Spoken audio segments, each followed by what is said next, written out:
surrounding various updated and upgraded technologies.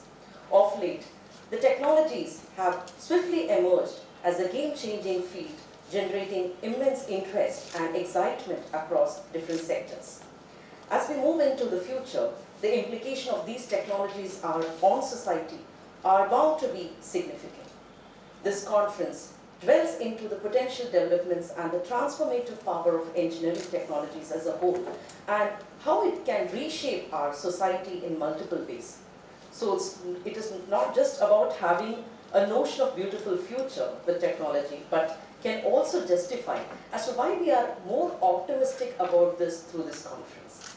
With wishing you all an acumen morning, we, the GHRCE College of Engineering, welcome the respected dignitaries, eminent guests for the day, the deans, the HODs, faculty members, and the students who have joined us on this special day, IEEE International Conference on Innovations and Challenges in Emerging Technologies, IEEE ICICET 2024, technically sponsored by IEEE and co-sponsored by IEEE Bombay section and IEEE Nagpur subsection in association with GHR Labs and Research Center, organized by the Department of Data Science, Internet of Things and Cybersecurity of GHRC. Few things that we observe of late, I think our audience would agree with me. Never before in the history of mankind has the pace of innovation and technological acceleration been faster than it is today. A series of innovations and technologies are transforming business, the economy, and life on a global scale. In the age of big data, the field of data engineering has become a cornerstone of technological progress and innovation. Keeping pace with this accelerating rate of engineering technologies is no small change for sure. Taking full advantage of today's emerging technologies will bring about a transformation to the continuously changing world in which we operate. It's our honor to welcome our chief guest of today's conference, Mr. Shailesh Agde, Center Head and Director at HCL Technologies. We feel privileged to welcome our guest of honor, Professor Parag Deshpande, Department of Computer Science Engineering at the MIT Nagpur. We welcome the Deputy Director and Dean R&D and the organizing chair of the conference, Dr. Santosh Jaju.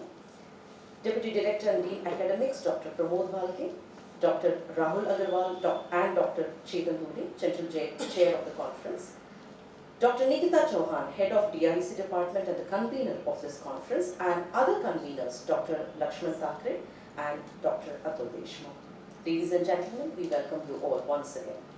We also seek the divine blessings of the Supreme Power before the onset of this auspicious event. I request the dignitaries to kindly step forward for lighting the lamp. Over to Ms. Bhavi Bhargat for the chant. Ya Shubhra Sandhrata, Ya Zina Varadanda Manditakara, Ya Shveta Padmasana, Ya Brahma Jyut Shankara Prabhutibhe Devai Sada Vandita Sa Mam Patu Saraswati Bhagavati Nishesha Satya Paha Nishesha Satya Paha Nishesha Satya Paha.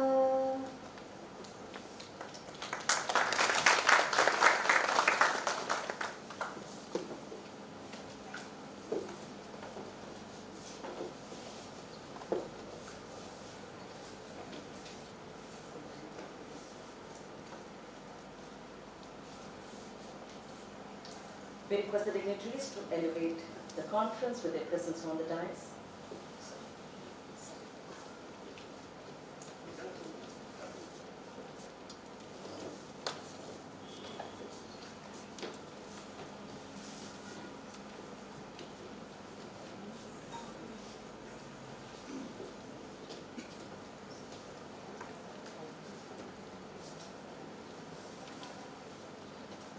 Flowers are our way to express gratitude and respect, and we choose to offer that with gusto.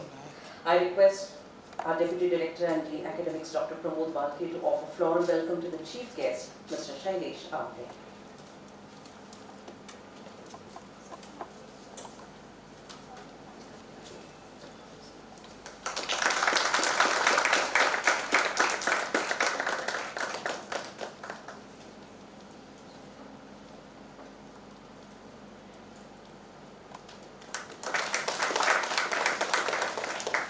I request Dr. Santosh Jhaju, Dean R&D and Deputy Director, to offer floral welcome to the guest of honor, Professor Part-2.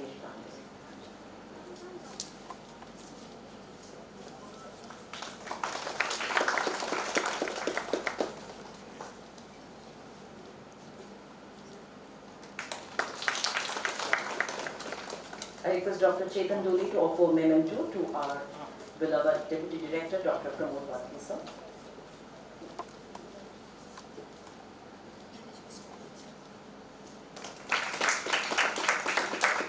I request Dr. Rahul Agarwal, sir, to welcome Dr. Santosh Jhaju, sir.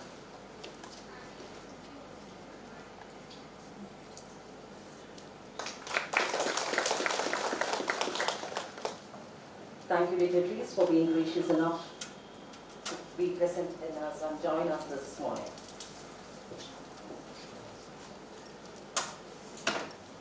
The IEEE ICICET 2024 provides a common forum for deliberations, sharing of recent trends, advancements and research in the technological areas, and its unfolded association with the future.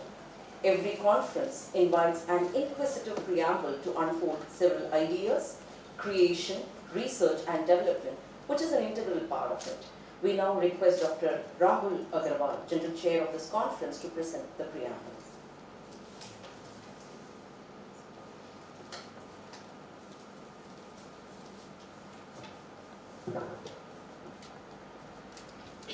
Patron of this conference, Honorable Shri Sunilji Raisoni, Chairman RGI.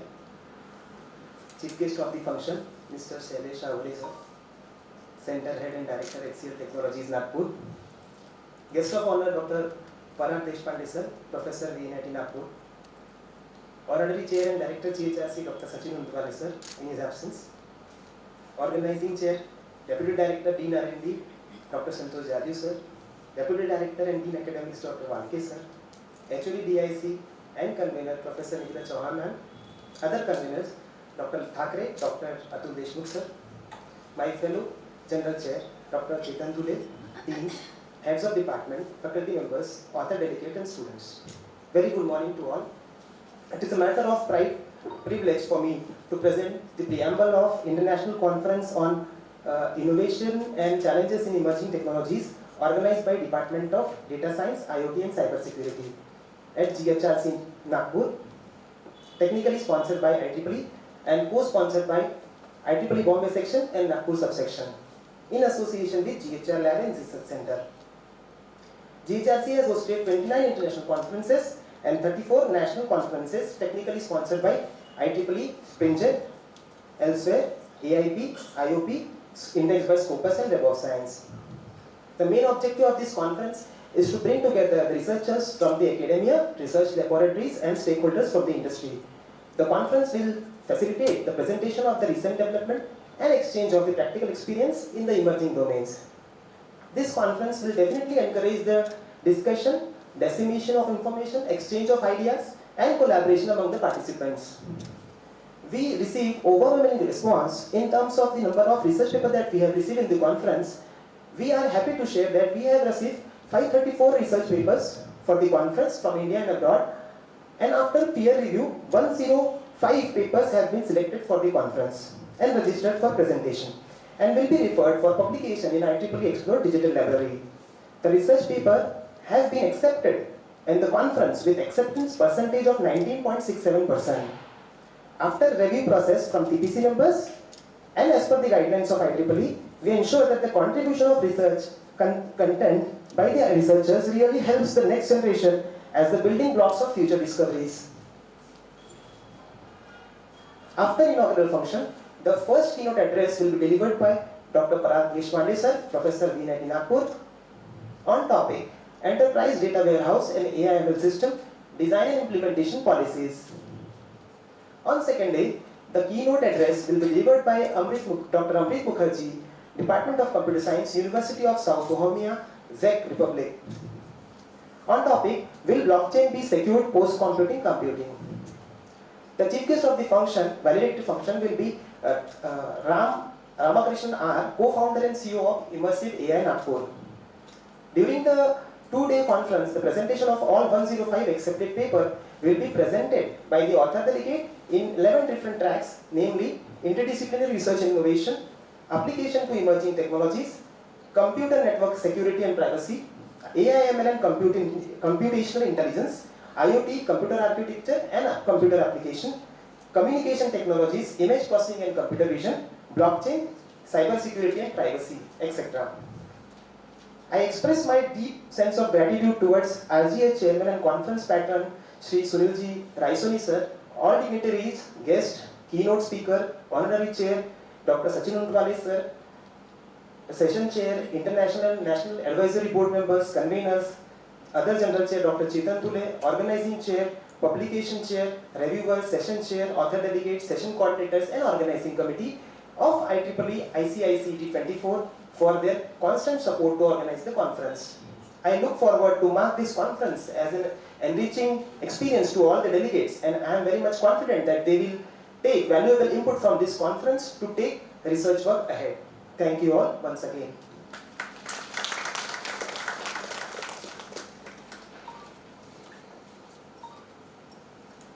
Thank you, sir. The research and development is the core factor around which an educational institution strongly revolves around. Now it's time to hear from the Deputy Director and Dean R&D, Dr. Santosh Jaju, on his address. Sir, over to you.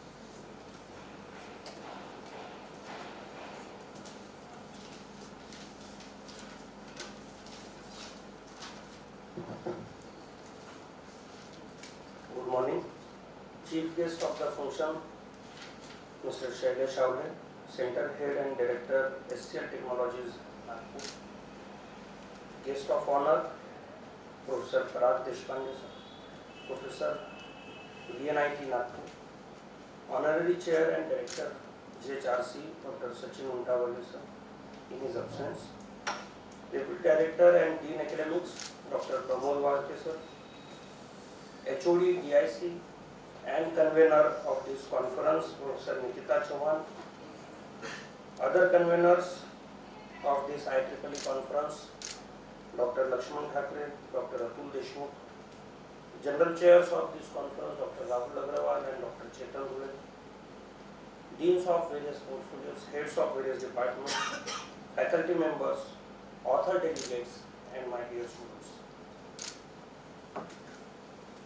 Good morning, and I welcome you all for this inaugural ceremony of this IEEE International Conference on Innovations and Challenges in Emerging Technologies, ICICET 24 at GHRCE Nagpur, organized by Department of Data Science, IoT and Cybersecurity, technically sponsored by IEEE and co-sponsored by IEEE Bombay section and IEEE Nagpur subsection in association with GHR Labs and Research Center.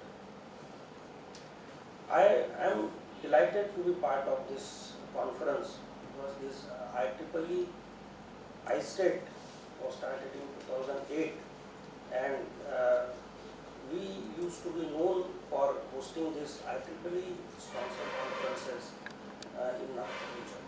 So this series is being continued by various departments, and now I can say that all the departments have been involved in this IEEE conference, and the huge response we are getting, and this year more than 500 papers have been received. That is a remarkable achievement. As a Dean Research and Development, I would like to brief you about R&D accomplishment and the activities of the Institute. With effective R&D policies and norms in place, the intellectual capital of the Institute is noteworthy. The Institute has more than 6,300 publications in reputed journals and conferences, with citation count more than 23,000, with 135 books and book chapters, 235 plus copyrights, 402 plus patents being filed, out of which 96 patents have been granted, within 96 patents, 12 are international patents, and these have been all done by faculty and students together. Institute is approved research center for doctoral studies, wherein 167 PhDs have been awarded. We have received research and development grants worth 35 crores plus for research projects from prestigious government organizations like ICICET, DST, UGC, even professional societies such as IEEE, IEI has also provided us the grant for the research activities. In addition to many seminar grants, travel grants, entrepreneurship development grants, TakeU1, TakeU2 project of MHRD, which is now Ministry of Education, the only institute who has run both TakeU1 and TakeU2 projects successfully in this central region. Apart from this, industries have spent 14.2 crores on 485 projects carried out by faculty and students. We provide financial assistance for research activities, participation in competitions, seminars, conferences to students and faculty. Till date, 2,700 plus beneficiaries have been supported with more than 3 crores. The ecosystem set for research has helped students to win more than 110 plus awards at national and international level in 2023-24. We have organized 17 PhD colloquia, 28 international conferences indexed by IEEE, Elsevier, Springer, American Institute of Physics USA, Institute of Physics UK, and 34 national conferences. Institute has conducted 120 plus faculty development programs, short-term training programs on thrust areas in association with industries.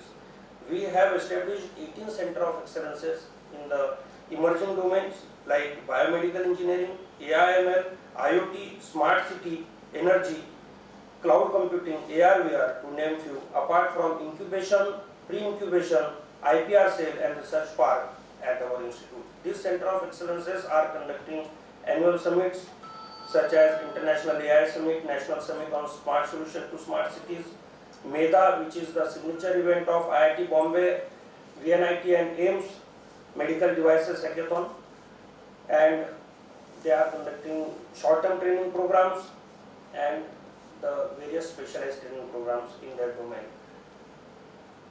GHRC has taken significant steps to establish the GHRC satellite ground station within its campus, a milestone achievement for the institute for the successful creation, development and launch of the nano satellite named GHRC SAT.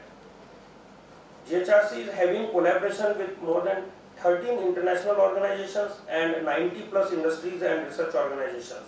We are providing consultancy to industries in the domain of IoT, AI/ML, biomedical, agricultural machineries. GHRC received consultancy of 16.87 lakhs and faculties and students together have provided cost saving to industry for 325 projects worth 7.49 crores.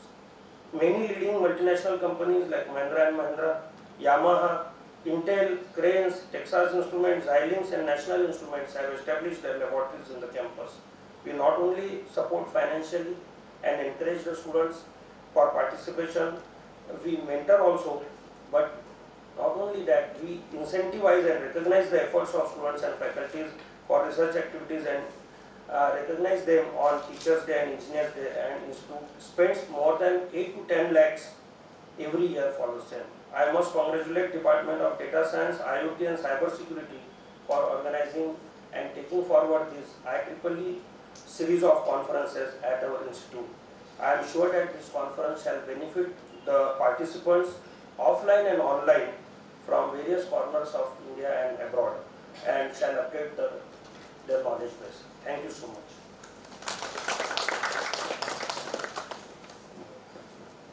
Thank you, sir. A famous quote that I came across says, if you want to move forward, often look back to remember where you came from and where you need to go. It's now the time for a welcome address for which I invite Dr. Pramod Walke, Deputy Director and Dean Academics of GHRC, to present his welcome address. Sir, please.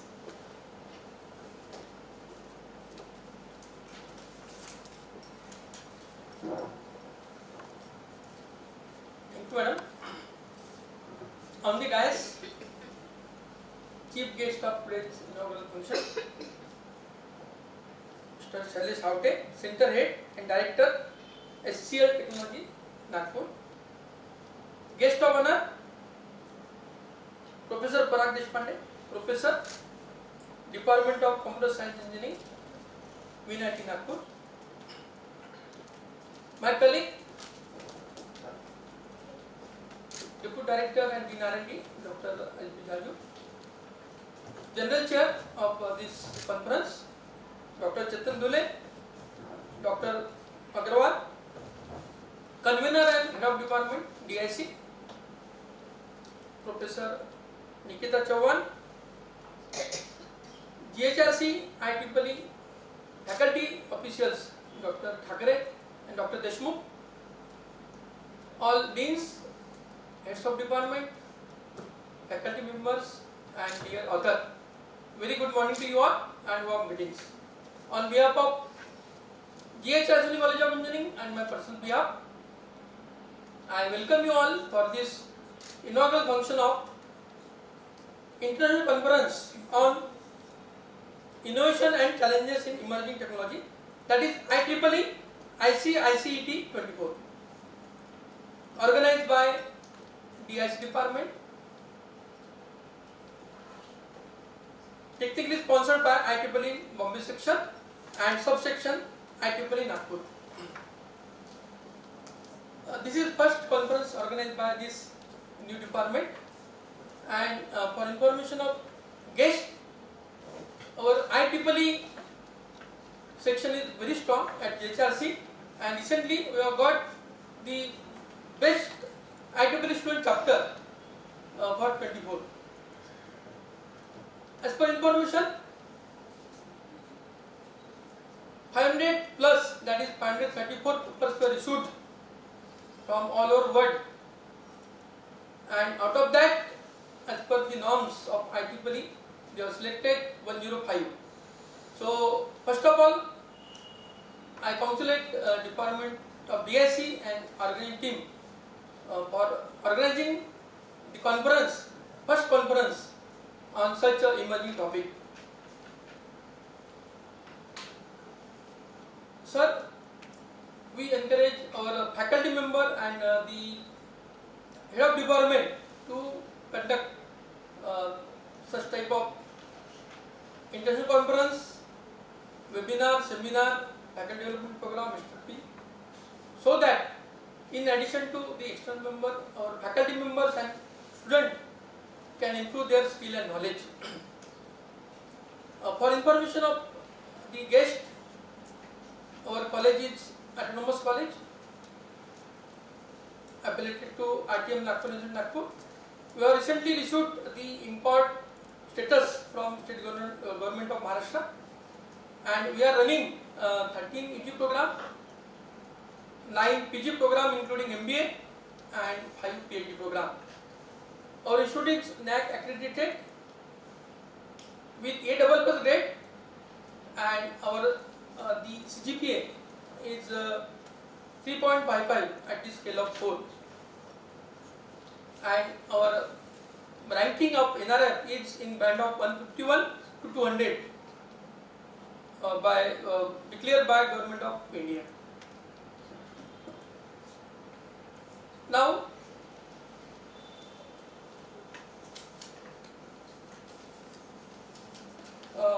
I thanks Chief Guest of today's function for accepting our invitation as a Chief Guest. I also thank Guest of Honor, Professor Deshpande sir, for accepting our invitation as a Guest of Honor. I also thank DIC Department for inviting me for this program. I express my sincere gratitude to all authors, research scholars for their participation and sharing their research work for this conference. At last, I hope all of you have very productive and encouraging discussion and exchange of knowledge and have an inspiring moment during conference for 2 days. Thank you very much.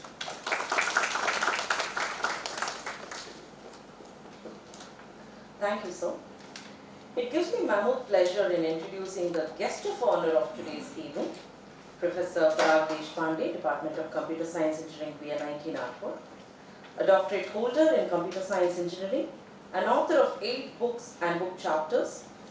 He shoulders various responsibilities, namely IT Auditor for Nagpur Municipal Corporation and the Chairman of ACM Nagpur Local Chapter, member of various Board of Studies, RPC, Technical Committee, and many more to his expertise. We are glad to have with us today on this iconic session, sir, and we invite you to address over this conference. Sir, please.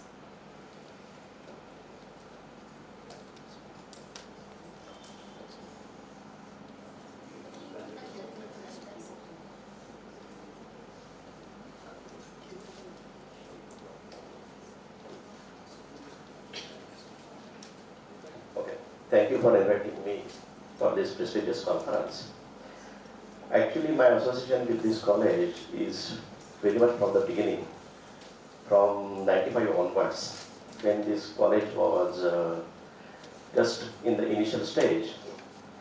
And I, along with your chairman, Mr. Sunil Raisoni, we actually conceived a lot of ideas, right, about how the education should grow. Here there are, as some of my students, right, they are also sitting here, and I know that they are doing very good, right, in this college. Now, the purpose of the conference is to introduce the new technologies, right, in the region. And second is that here the students, professors, they will get the opportunity for expressing their ideas. So exchange of the ideas, making the communication, gatherings, right? They are very good for any good academic institutes, right? So I congratulate the organizing members also, right, for organizing such good conference. And I'm glad that they received a very good response. So they received around 500 papers. So that is also very good. That indicates that how this institute is also known right outside. So thanks again, right, for all the participants also for joining for this conference. Okay, thank you.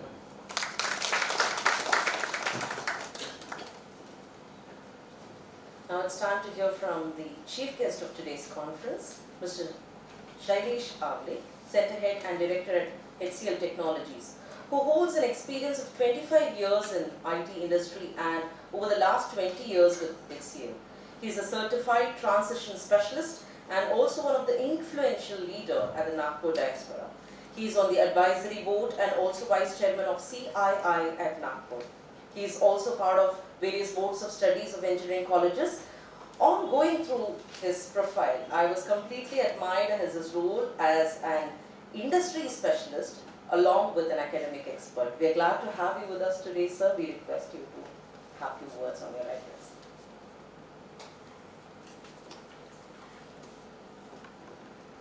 Good morning, everyone. And first of all, respected Professor Deshpande, Professor Walke sir, distinguished faculty members and the organizers of this event and all the participants. I think this is my second time to this institute, and first time when I came there was a national level Smart India Hackathon where the students from across India participated, actively on various startup ideas. And now, in fact, probably after 2 years, I'm seeing that the institute is taking a leap and organizing an international event. I think it's truly commendable, and we want to congratulate the organizers, the management, the faculty, and all the people who are engaged and involved in making this happen.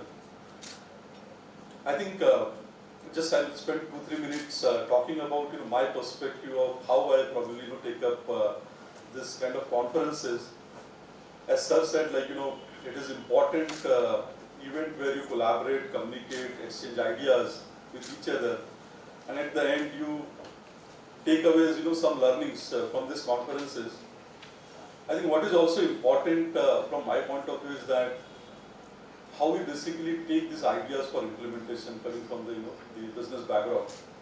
While we have great ideas, there's a lot of literature that we can review, we can find gaps, we can think about the complex problems, but at the end, if we are not able to implement those ideas and really make it work, then there is no use of those ideas. So one sincere request from my side to all the authors, all the participants would be to take a step forward while we are talking about innovation. Also add to that an element of entrepreneurship to that. Right? Innovation is all about talking about the ideas, finding the solutions, but how do you implement those ideas and where that entrepreneurship had, and then take it to the end state. I think that is important. The conference topic is about innovation challenges in emerging technologies, right? So if I just have to flip a little bit, talk about the challenges first. I think it is important when we are talking about innovation, we are talking about emerging technologies. Unless and until we know about the problems in and around us, the problem that we are going to solve, I think whatever knowledge that we perceive, whatever technologies that exist, will not be able to basically, really create a value out of it. Therefore, I think one second submission to all the participants would be that while we are wearing the hat of, coming up with ideas, how do we basically also spend, first of all, time in identifying what the problems are. These problems are the complex problems in various business processes, business domains, right, that exist. Could be in the healthcare field, could be in the the mining area, or in financial businesses, or education, or in governance. So I think it is important for all of us to first of all understand how that business operates, what are the challenges in those businesses, and how do we basically then talk about solving those challenges by identifying the right technology and the right the solution. Correct? So I think it is important. In short, I know you have a long day here. Just think about the innovation. While thinking about the innovation, also wear the hat of entrepreneurship. Also spend good amount of time in understanding what the problems are in the business domain, and try to identify the right problem. Try to make sure that while we are implementing the technologies, we are also thinking about how we are building the solutions which are more efficient, which are more basically cost effective, which are actually making sure that we are delivering the quality, which are more scalable in nature in future. We are thinking about the maintainability of those solutions in future, right? So these are all the elements that we should also be thinking while we are focusing more on the theory and the theoretical aspects, or the the literature reviews or methodologies that you're going to apply as part of your the papers that you're submitting. So having said that, I wish my best to all the participants. I'm really honored to be part of this important conference, and once again, good wishes and good luck to the institute. Thank you.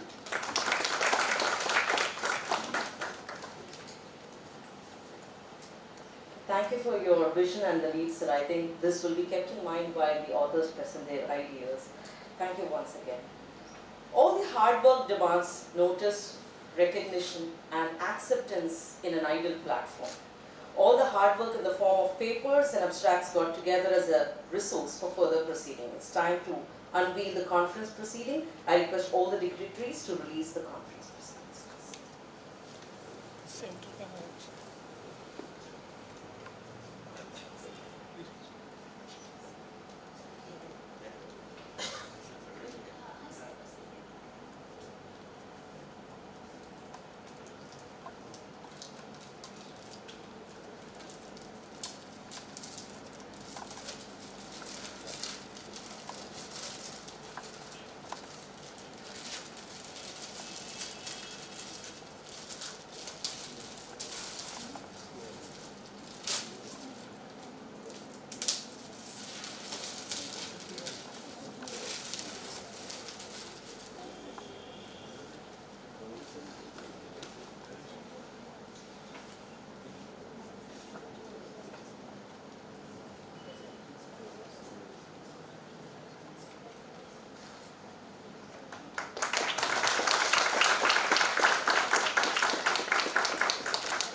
Nothing is easy and nothing is hard.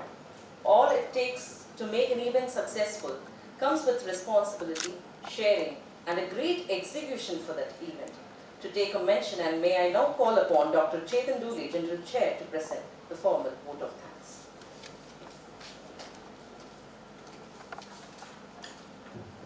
Thank you, madam. Good morning, all.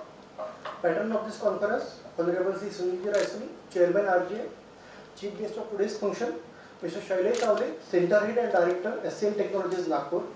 Guest of Honor, Dr. Parag Deshpande, sir, Professor IIT Nagpur. Honorary Chair and Director, GHRCE, Dr. Sachin Utwale, sir, in his absence. Organizing Chair, Deputy Director and Dean of R&D, Dr. Santosh Jaju, sir. Deputy Director and Dean of Academics, Dr. Pramod Walke, sir. Convener and Head of the Department, Professor Nikita Chauhan, madam. My fellow General Chair, Dr. Rahul Agarwal, sir.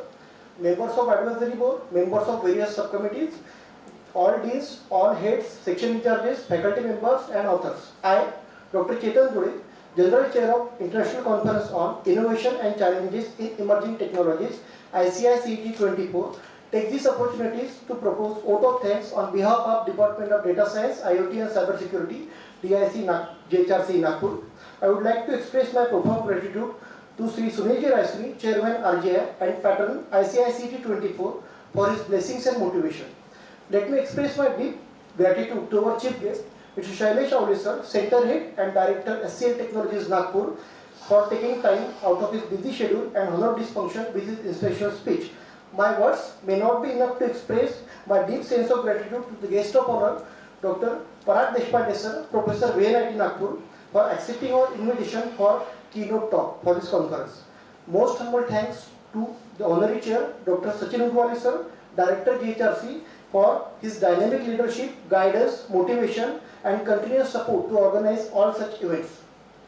My thanks goes to Organizing Chair, Dr. Santosh Jaju, sir, for his constant motivation.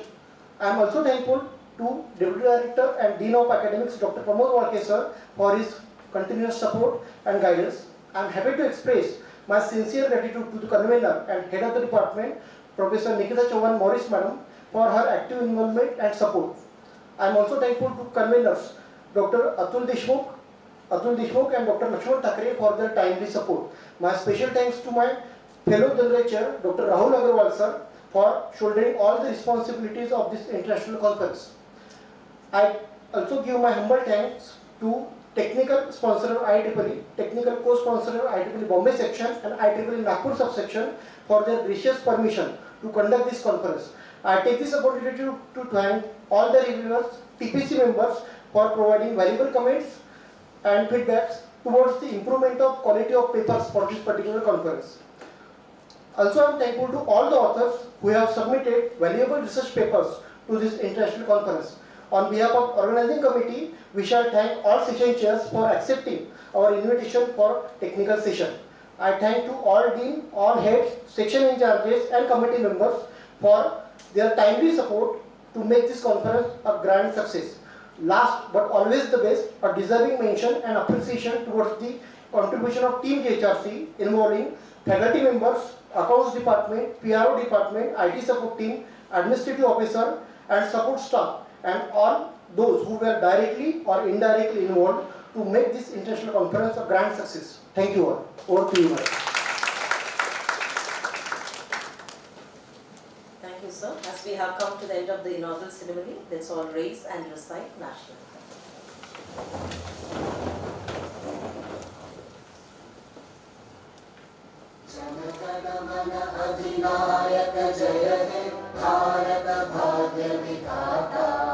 Punjab Sindh Gujarat Maratha Dravid Utkal Ganga Vindhya Himachal Yamuna Ganga उच्चल जलधि तरंगा तव शुभ नामे जागे तव शुभ आशीष मांगे गाहे तव जय गाथा जन गण मंगलदायक जय हे भारत भाग्य विधाता जय हे जय हे जय हे जय जय जय जय हे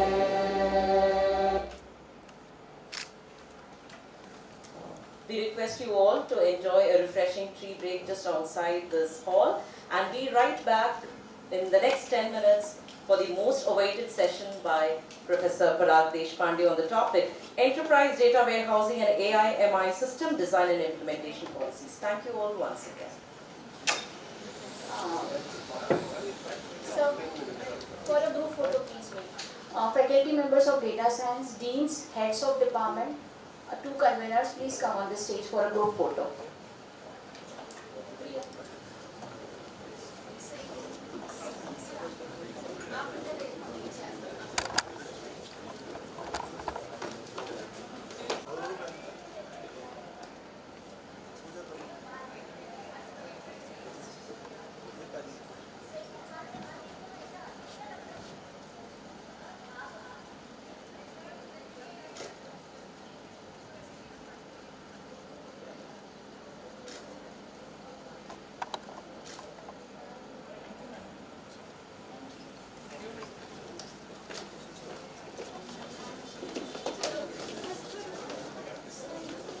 So let me clear that it is not a formal presentation, right? I will just talk, right, to you regarding the various aspects, right, of the enterprise implementation of AI/ML projects, right, data warehouse, data mining, right, and IoT, right?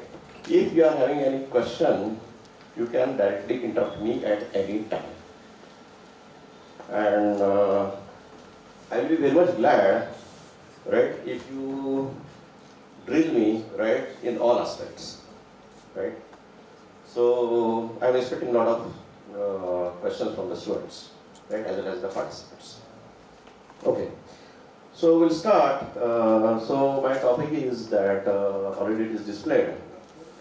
So it is for the Maharashtra Transmission Company. I'll just give the brief idea, right, about this Maharashtra Transmission. It's called as a Transco. Right. Anybody is having the idea how we got the electricity?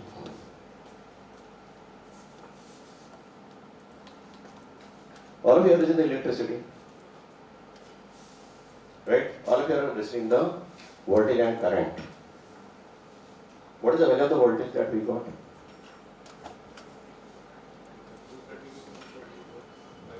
It is 230 volts, right? Then there are two plus. One is called as a normal, second is called as the power.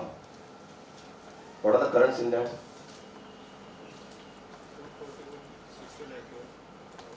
We are not getting 440 volts. 440 volts is mainly for the industries.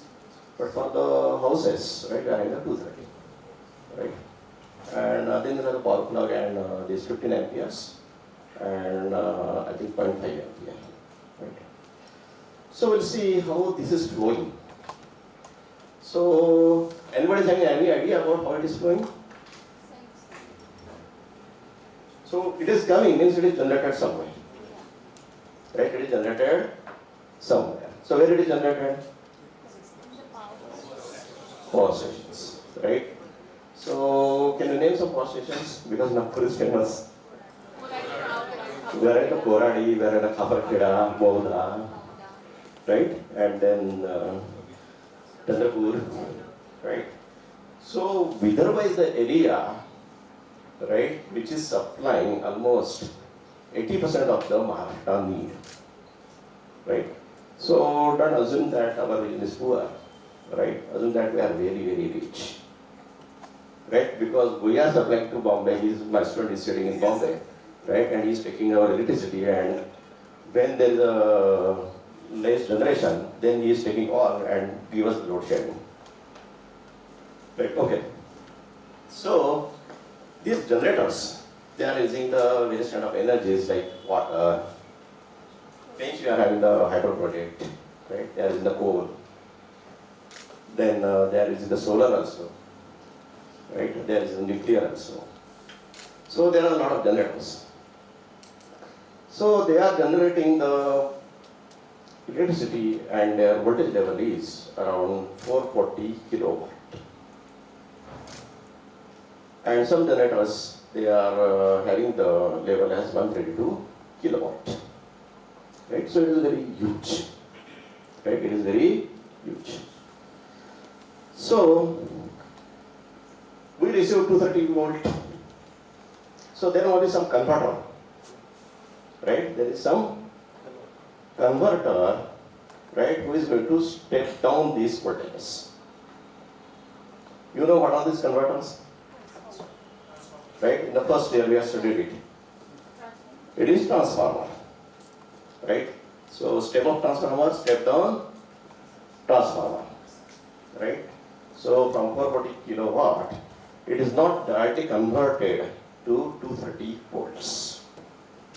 Right? So we are in the substation. Right? So if you go to Amrati, right, you have on the left side, right, is the substation. So there is a line of say 440 kilowatt, then it is stepped down, it is 132 kilowatt, then it is further stepped down to 11 kilowatt, right? And in the area you have a transformer that is converting 11 kilowatt to 230 volts. So we are in a transformer at various stages. So the transformers which are in your area, right, they are converting from say 11 kilowatt to 230 volt. Right? So they are called as the distribution transformers. Right? They are called as the distribution transformers. And then the transformers we are converting from generator to 132 kilowatt. Right? They are called as the power transformers. So we are in the substations, right, across various, right, districts, right, various places. So in the Maharashtra there are power substations, right? Their range is, their number is around 700. Right? The number is around 700. Now, and only it is not a transformer. Right? You have to protect that transformer also. Because there is a fault, then it will draw very huge current. That will burn down the transformer. So, for transformer, right, there is one protection system that consists of the circuit breaker. So, whenever there is a fault, there is high current is generated, and there is a tripping of the circuit breaker. That will protect the transformer. Now, why this protection is necessary? Right? Why this protection is necessary? Because if you don't do the protection, what will happen? Transformer will burn. Right? And one transformer, it is costing, power transformer, right? It is a lot of value, maybe 30 crores, 35 crores. Right? So there is a lot of cost associated with it. That is the first. Second is, if there is a breakdown, right, and there is a 1 hour breakdown in that area, how much it will cost the company? Can you guess? It is around 100 crores. Right? It is around 100 crores. So there was a blackout in Mumbai, if you remember, 5-6 years back, and around it was 24 plus 36 hours blackout. That time the power companies, they lost 700 crores. So the cost is huge. Cost is huge. So it is necessary, right, to protect the transformer. That's the one thing. Second is, every machine is going to have some life. Your body is having some life. Right? It is also a machine. Then your car is having the life, your vehicle is having the life because of your anti-air, right? And you have to replace it also. Right? So after some time you have to replace the transformers also, circuit breakers also, right? Then there are other devices like lightning arrestor, because there is a lightning, it will protect the transformer from the lightning huge current. Lightning huge current is a very high current, right? Maybe around 100 kiloamperes, right? So very huge current. So there are some devices, right, which are called as the lightning arresters, right? These are also there. Now, and if you have to measure all these voltages current, normally you are using the voltmeter, right? But this voltmeter, you cannot directly put it on the line because line is 440 kilowatt. So will you measure the voltage of that?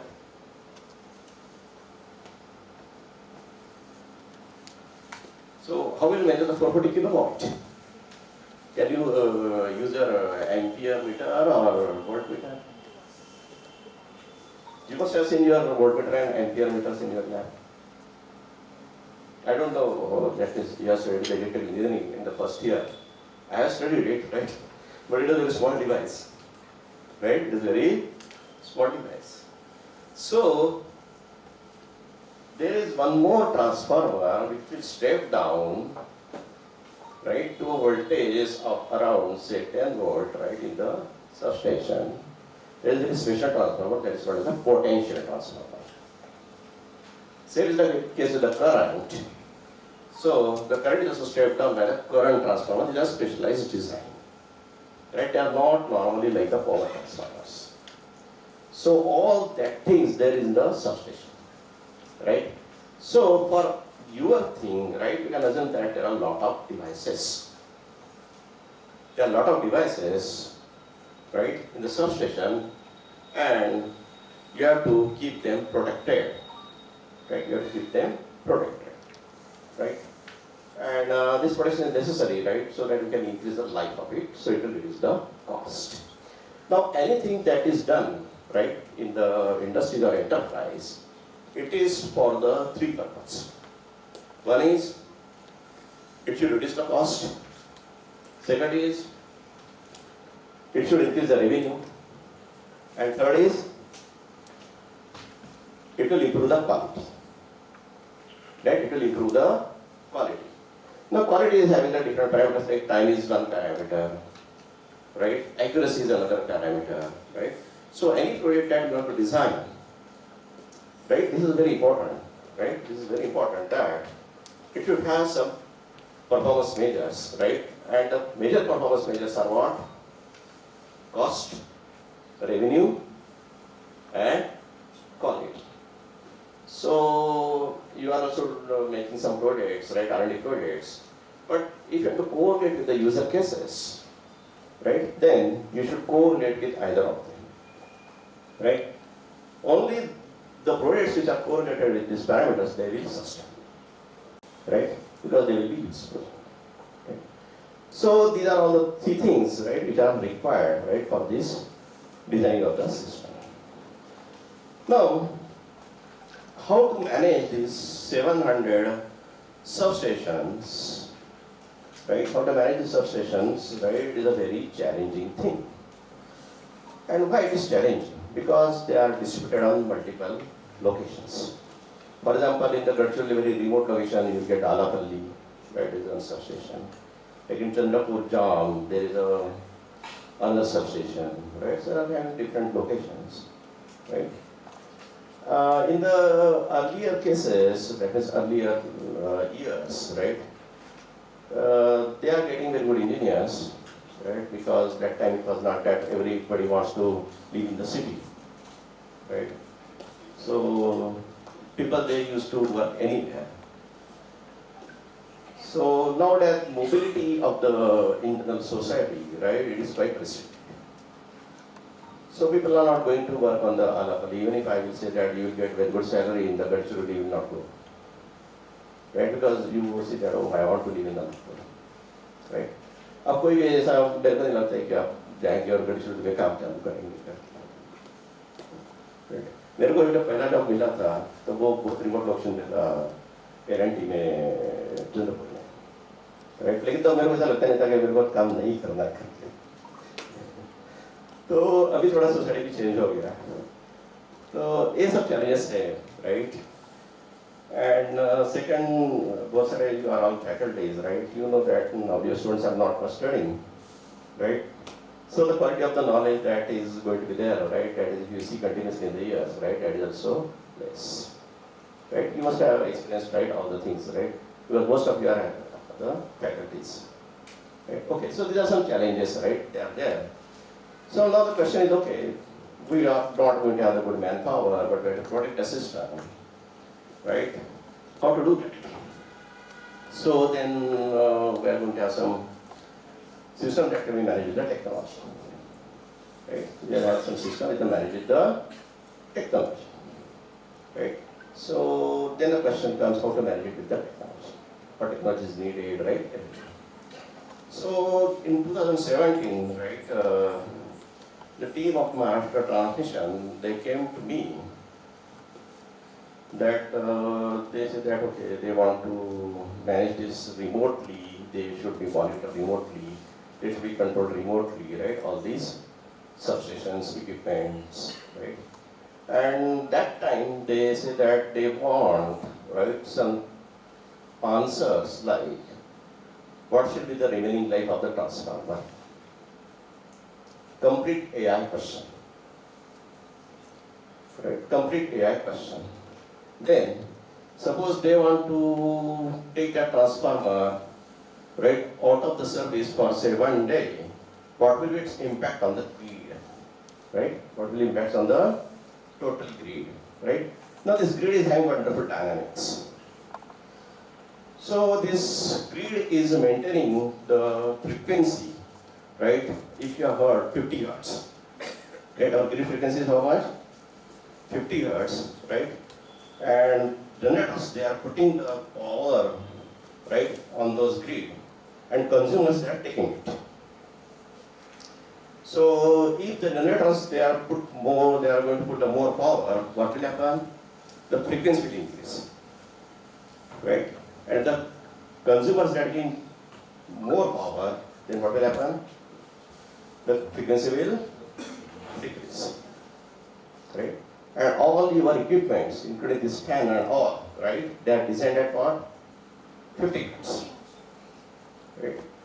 So they have to see a lot of things, right?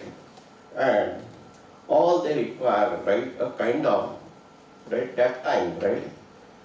They want, right, the answers, right, to these questions, which are currently, now we can say that they are in the domain of AI ML. Now then the question was, okay, how the AI ML systems are designed, right? So what is the first prerequisite of that designing or implementing any AI ML system, right? So what is the prerequisite for it?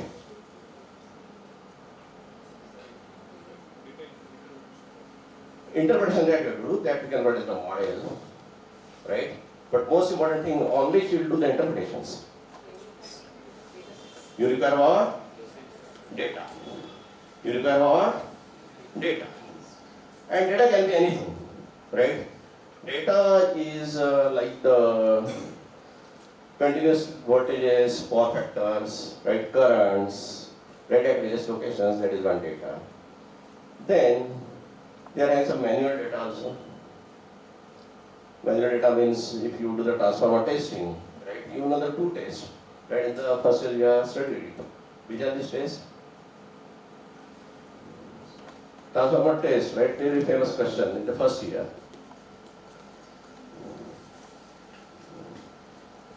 कौन से दो test होते थे?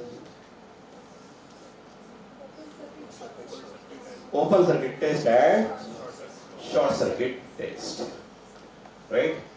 So there are these two tests that you know, right? But there are around 70 tests, different tests, right, on the transformers, right? And you have to collect the data, right? So you require that data also, right? Then this grid is having a lot of disturbances, right? This grid is having a lot of disturbances, right? Some local disturbances are there, right? So suddenly there is an intermittent down in the voltage or current, right? These are disturbances.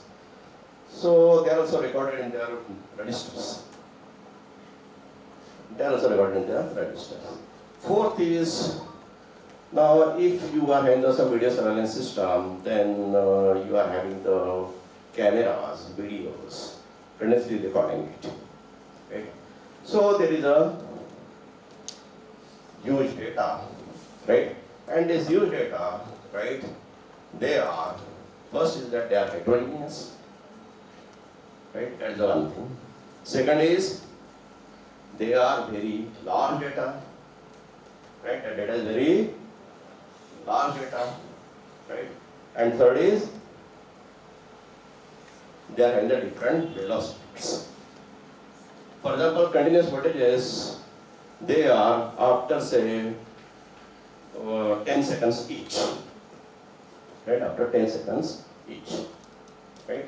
So this is a very, very challenging project, right, for us also, right, to design the enterprise-wide system, right, that will collect all this data reliably, store it, and make the interpretations. Now these interpretation levels are also of the three types. First is the very, very short-term interpretation. Means you are having the event and with the net alarm. Then we are having some event, but that alarm can be handled after 2-3 days. And some there are long-term interpretations like remaining life of the transformer. Right? So this is a typical use case, what we are calling it as the multi-level data warehouse from the storage point of view.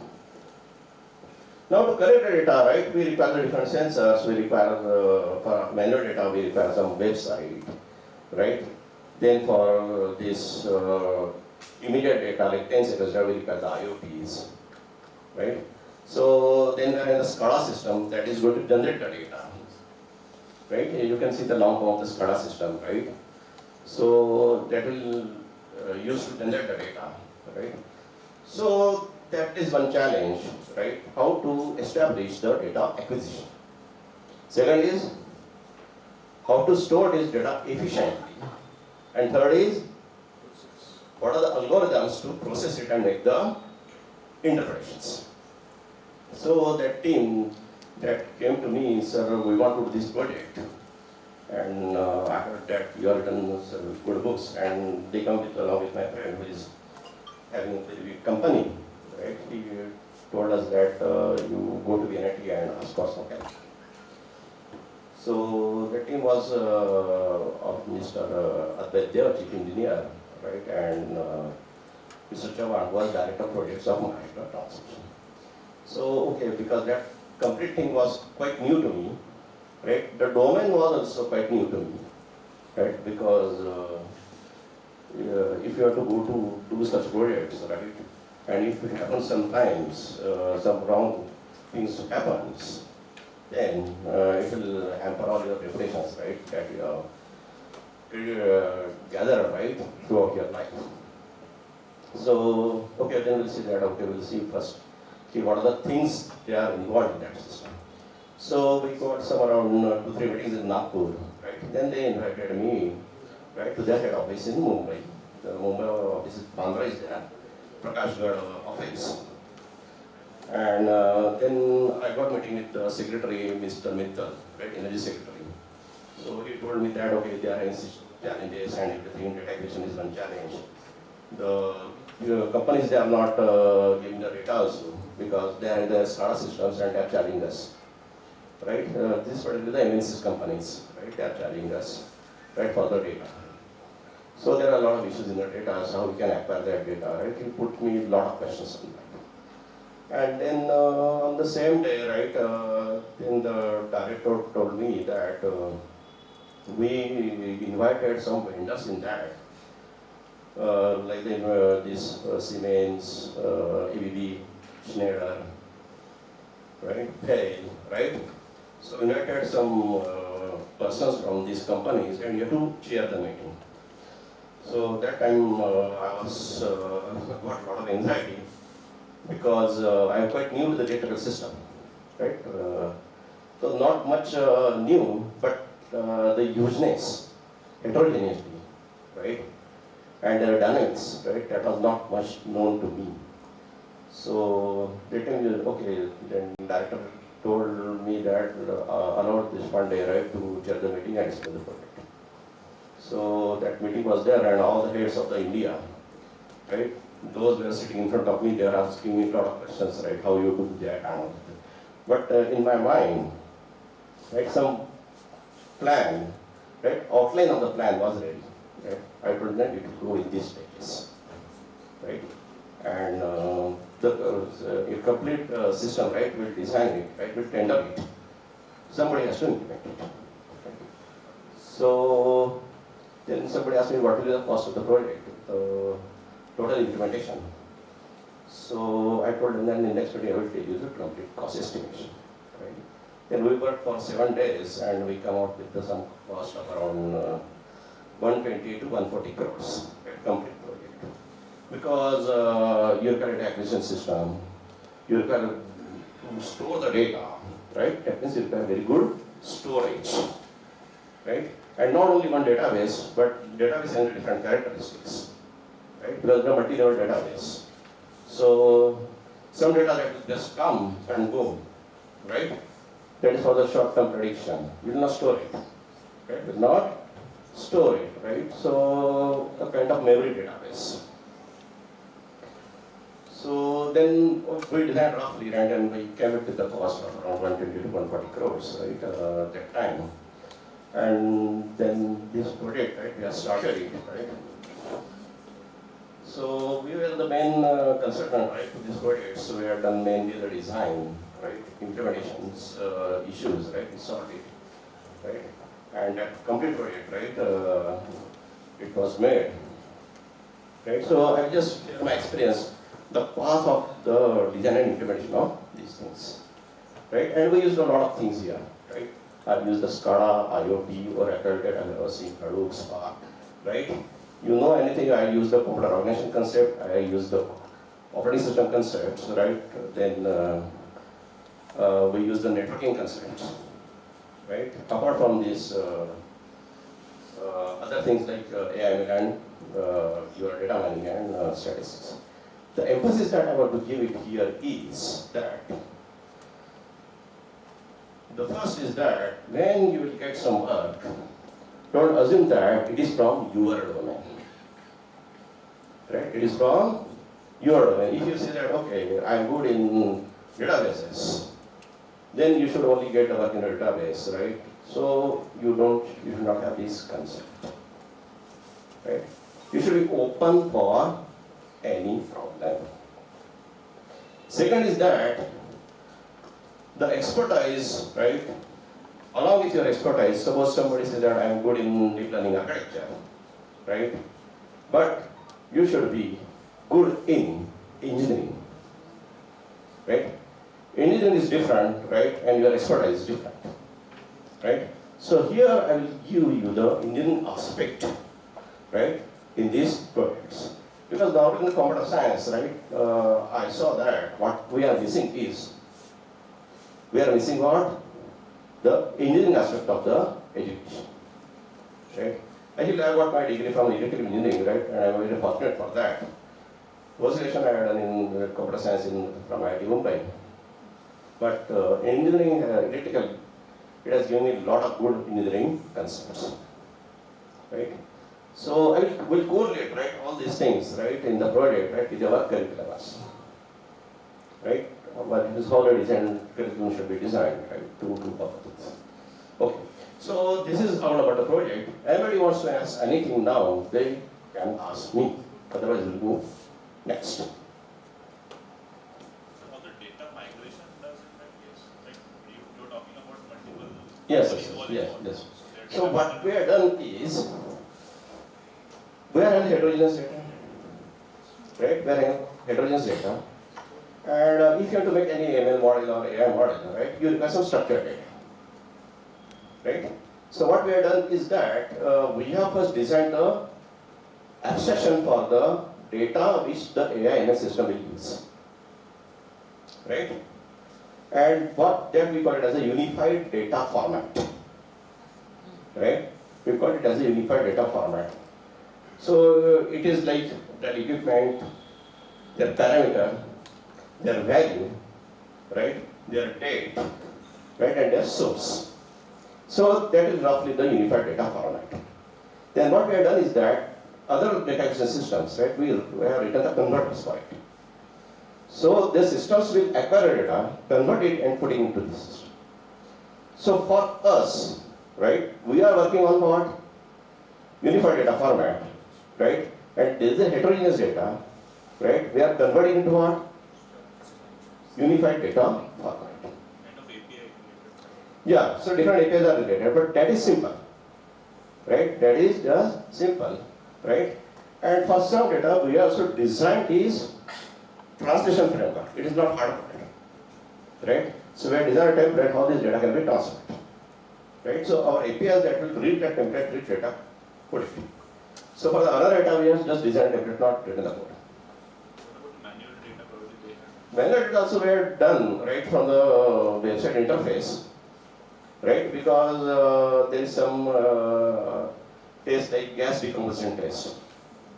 Because what happens, this transformer is having the iron, right? That is called the core, on which the copper bindings are there, right? So there is a copper, right? So you might have heard of the iron loss and copper loss, right?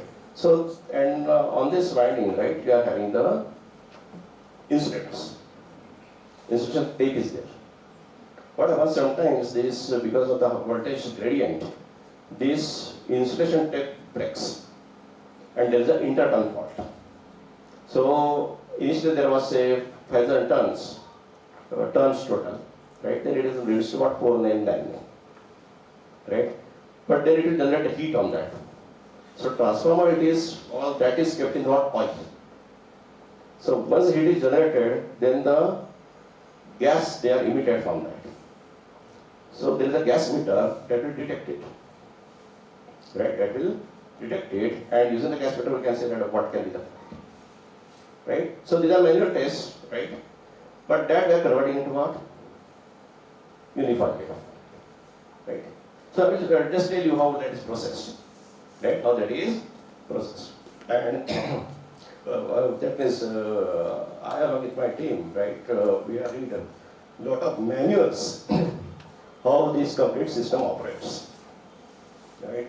That means all my team was having the computer science professors, right, and some industries, but I told them that okay, you've done electrical also. Right, because you should know all these things. Right, okay. So any other question?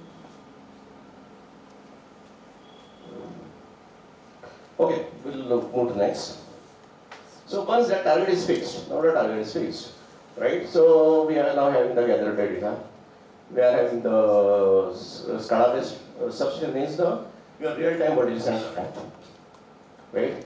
Then there are some non-SCADA data, like some day they are having some events, right? Something like this, right? So they are recorded in the register, so we are in that data.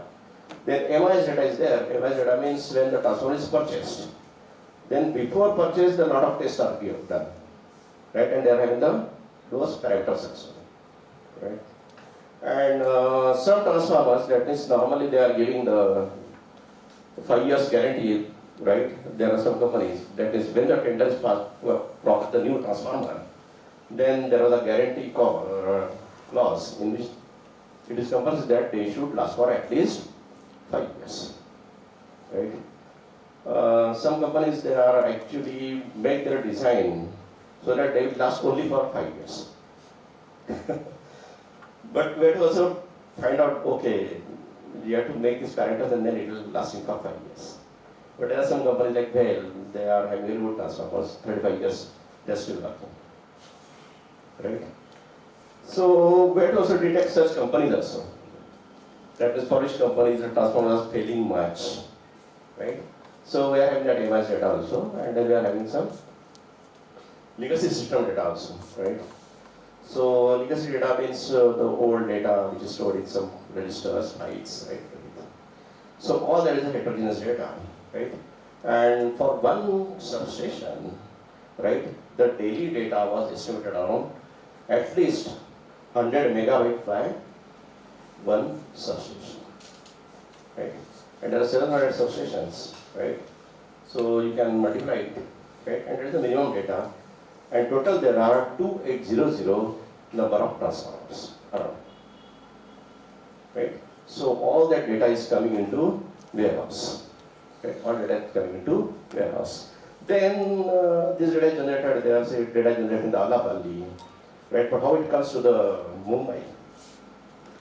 That is a challenge, that's a communication challenge.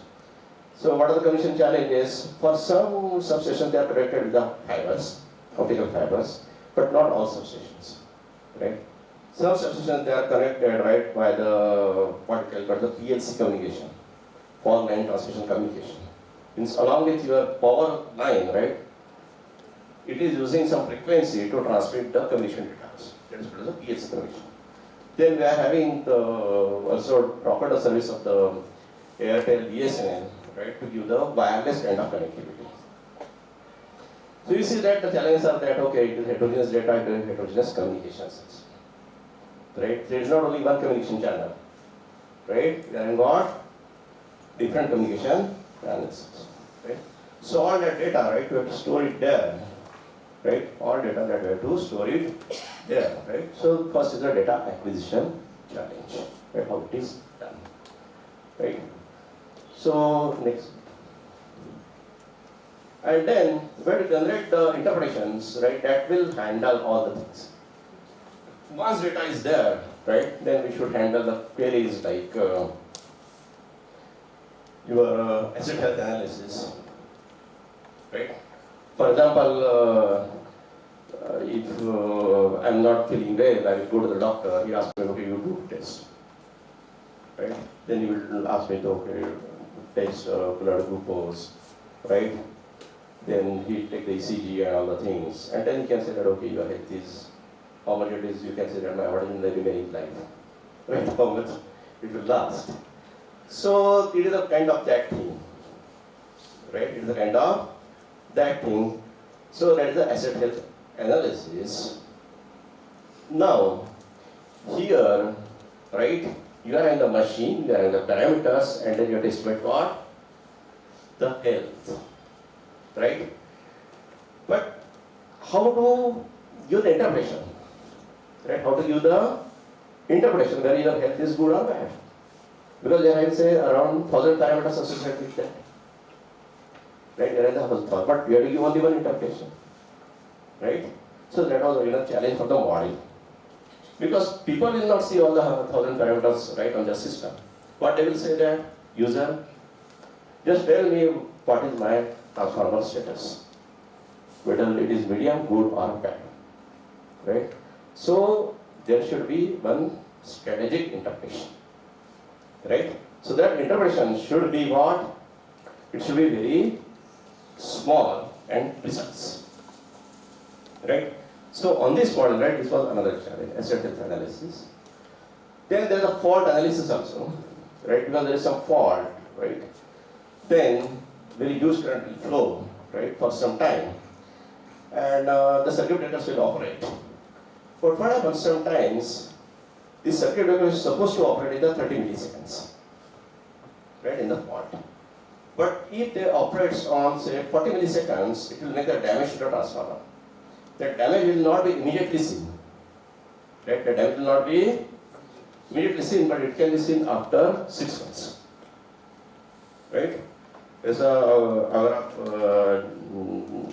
कुछ gym वगैरह करते हो, right, ये जो students हैं, और आपने बहुत बड़ा वेट उठा दिया, राइट, तो आपको इमीडिएटली तकलीफ नहीं देगा, राइट, 6 महीने के बाद बहुत तकलीफ देगा, राइट, क्योंकि उसने हाथ में डैमेज किया है, राइट, और ये मेरा खुद का एक्सपीरियंस है,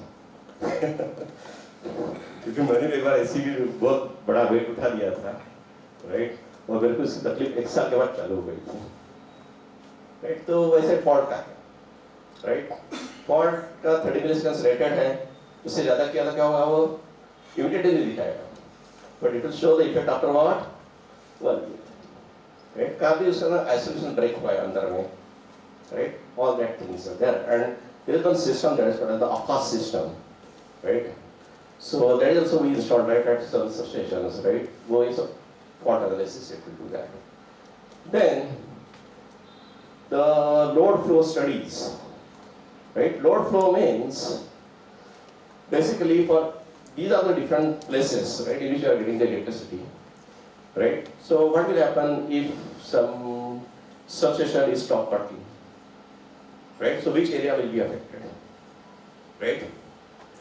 So if substation stops working, means there is a fault in the transformer, right? And you have to make the transformer right, taken out from the system for the maintenance, right? Then it will affect the area, right? But what happens is a parallel path, right, to supply the power, right? For example, Nagpur is coming the data power from say your Malkapur substation.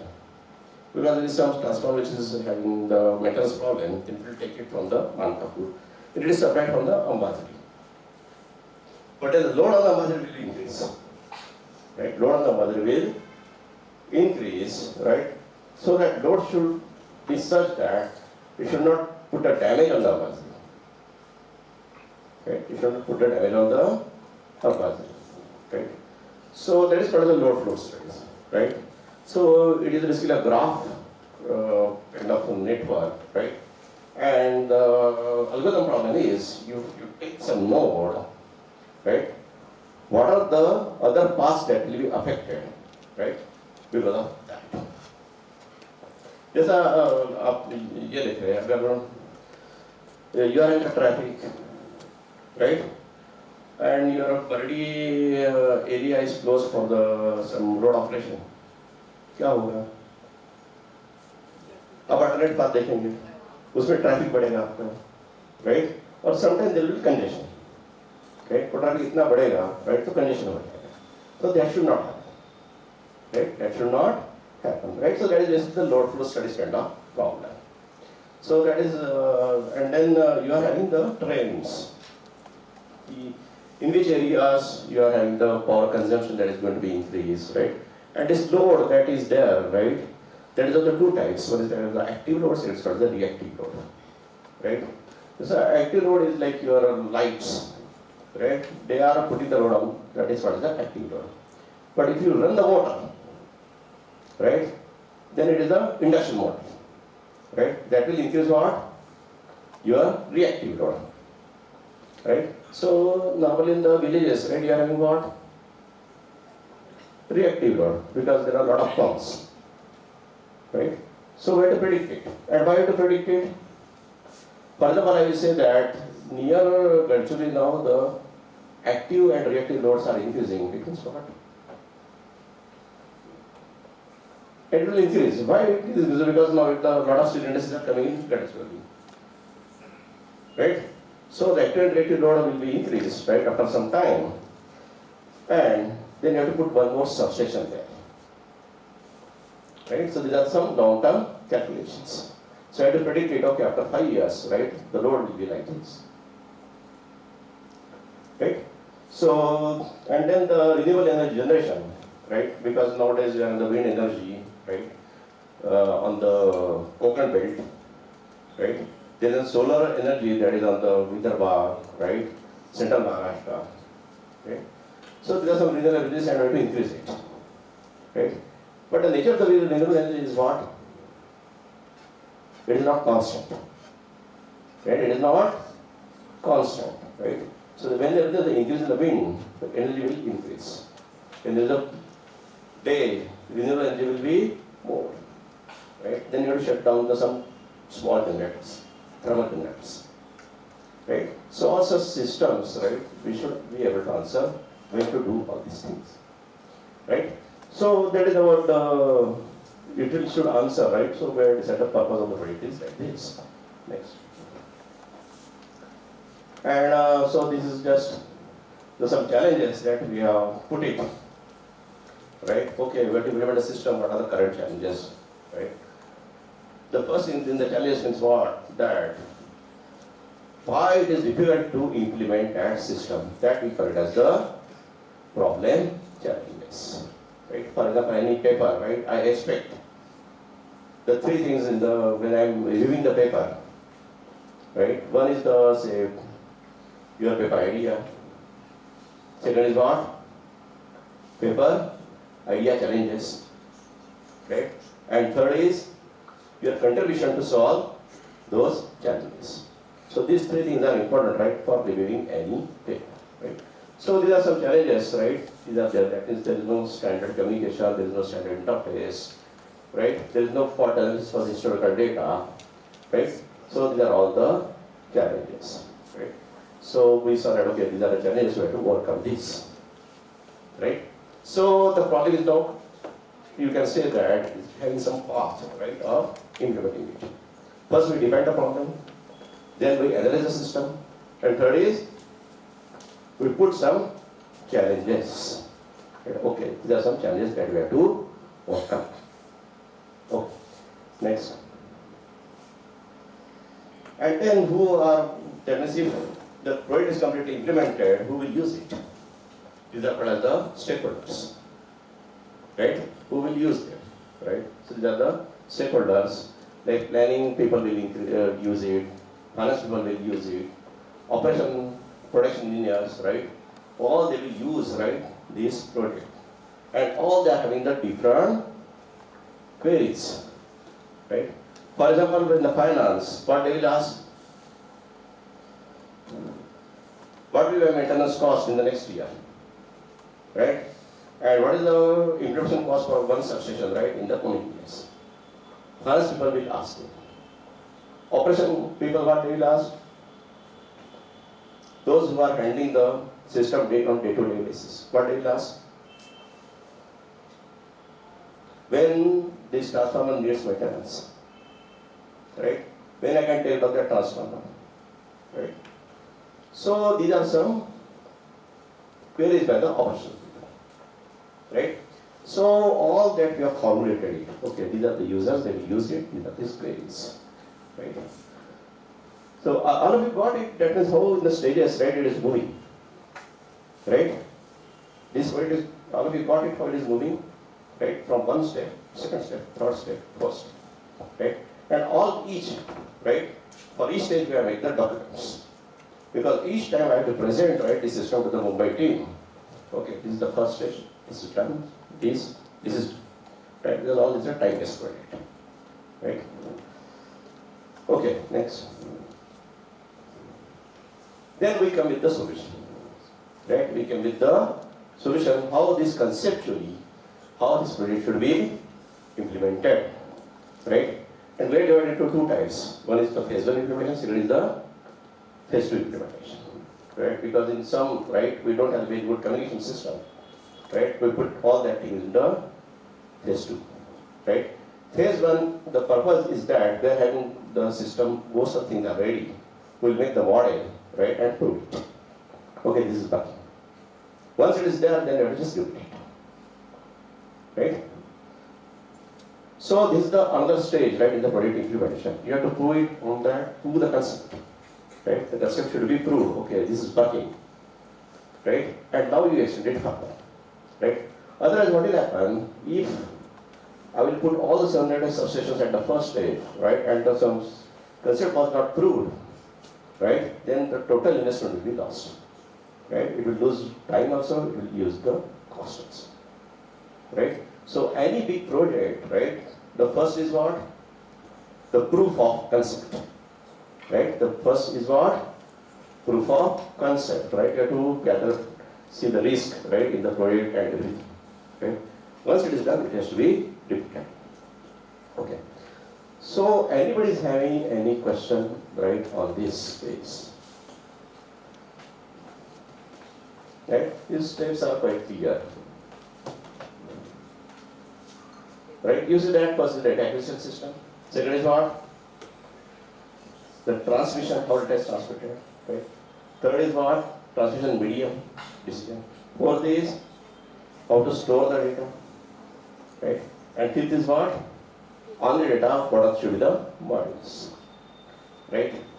How I should get which models I have to make? I have to make this data analysis and come with this interpretation. How I will get that answer? इसका answer कहाँ से मिलेगा? मेरे को क्या करना है? कहाँ से मिलेगा? तो बैक साइड जाओ, बैक साइड यहाँ से मिलेगा। सब लोग मेरे को बताएंगे, राइट? मेरे को ये चाहिए, ये चाहिए, ये चाहिए, right? We have made a lot of meetings with these people, right? So I visited around more than 20 substations in the different areas in Maharashtra, right? I took a lot of meetings, right, with these people, right? And I got, okay, what they require, operation and maintenance, right?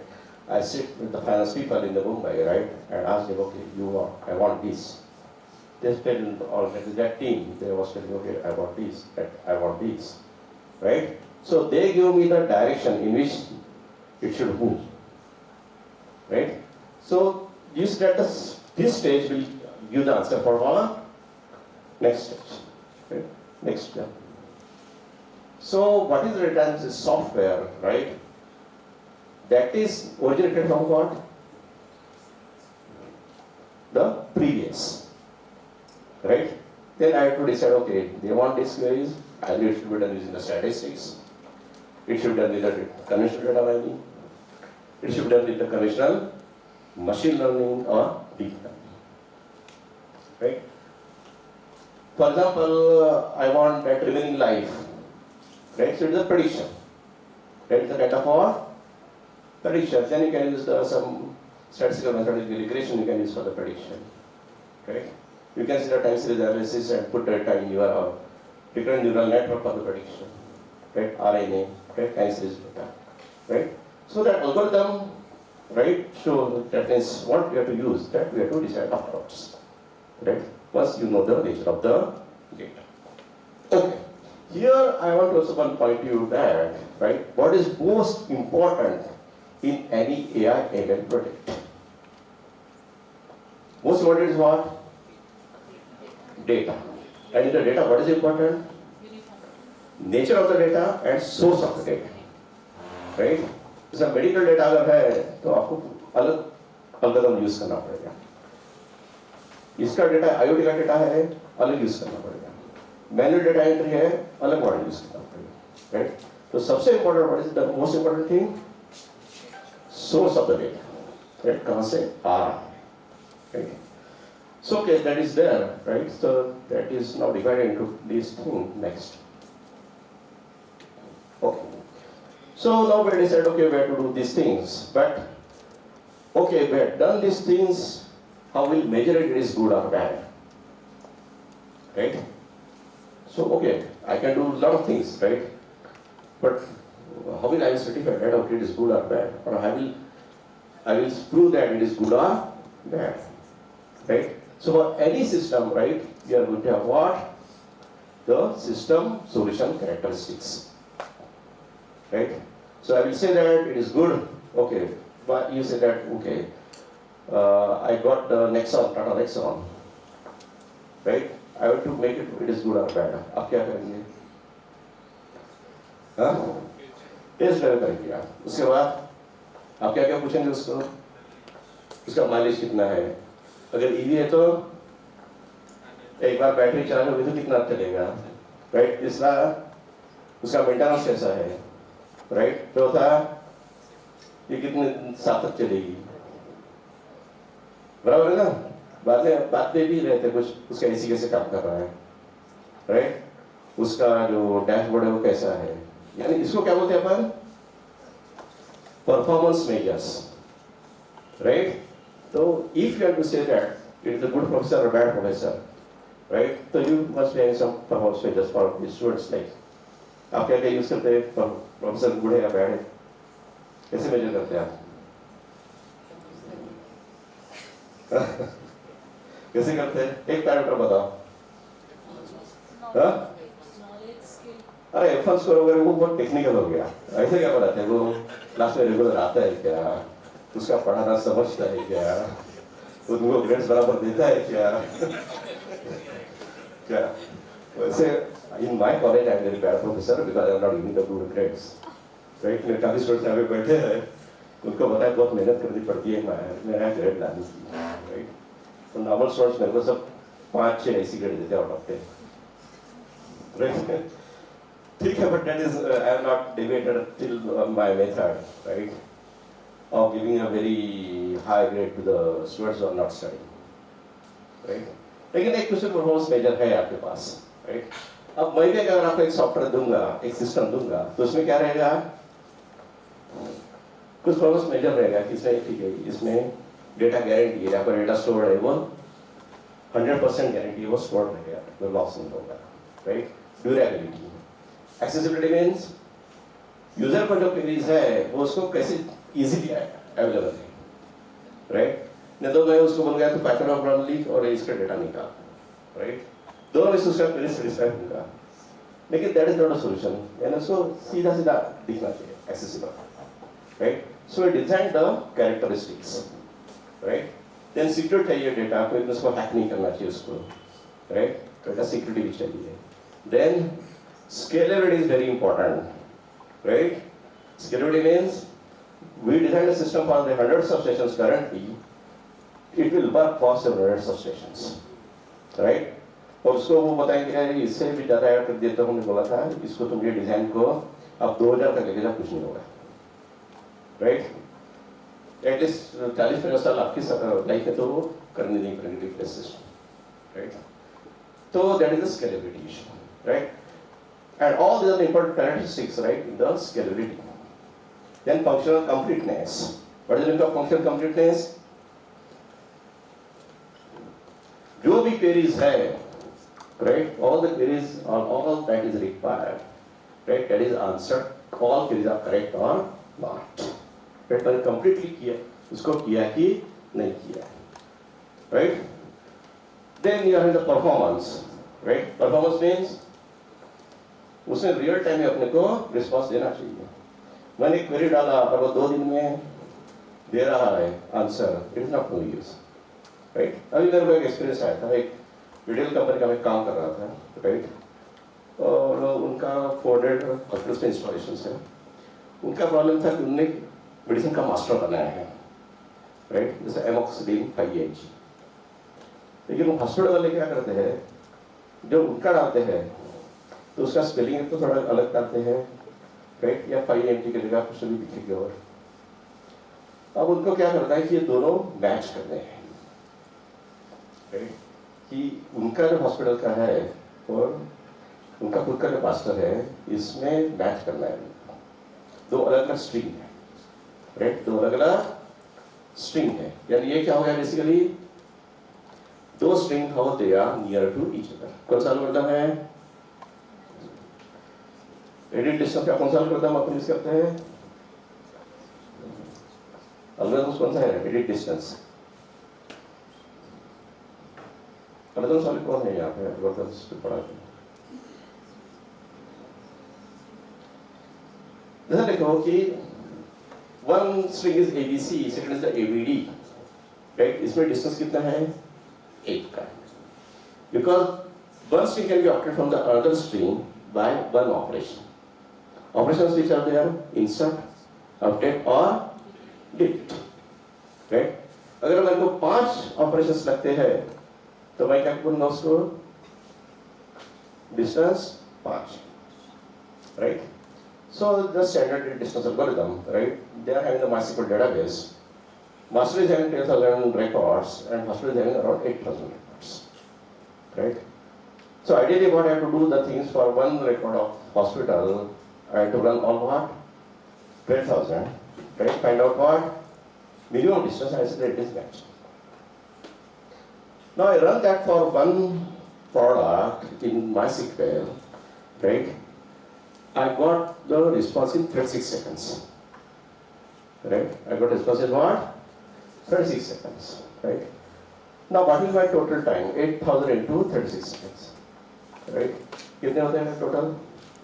In 1 day you will have 1440 minutes, right? So it takes 2-3 days, right? I tried lot of things right on that, right, in the MySQL, right? It was not, right, improve its performance.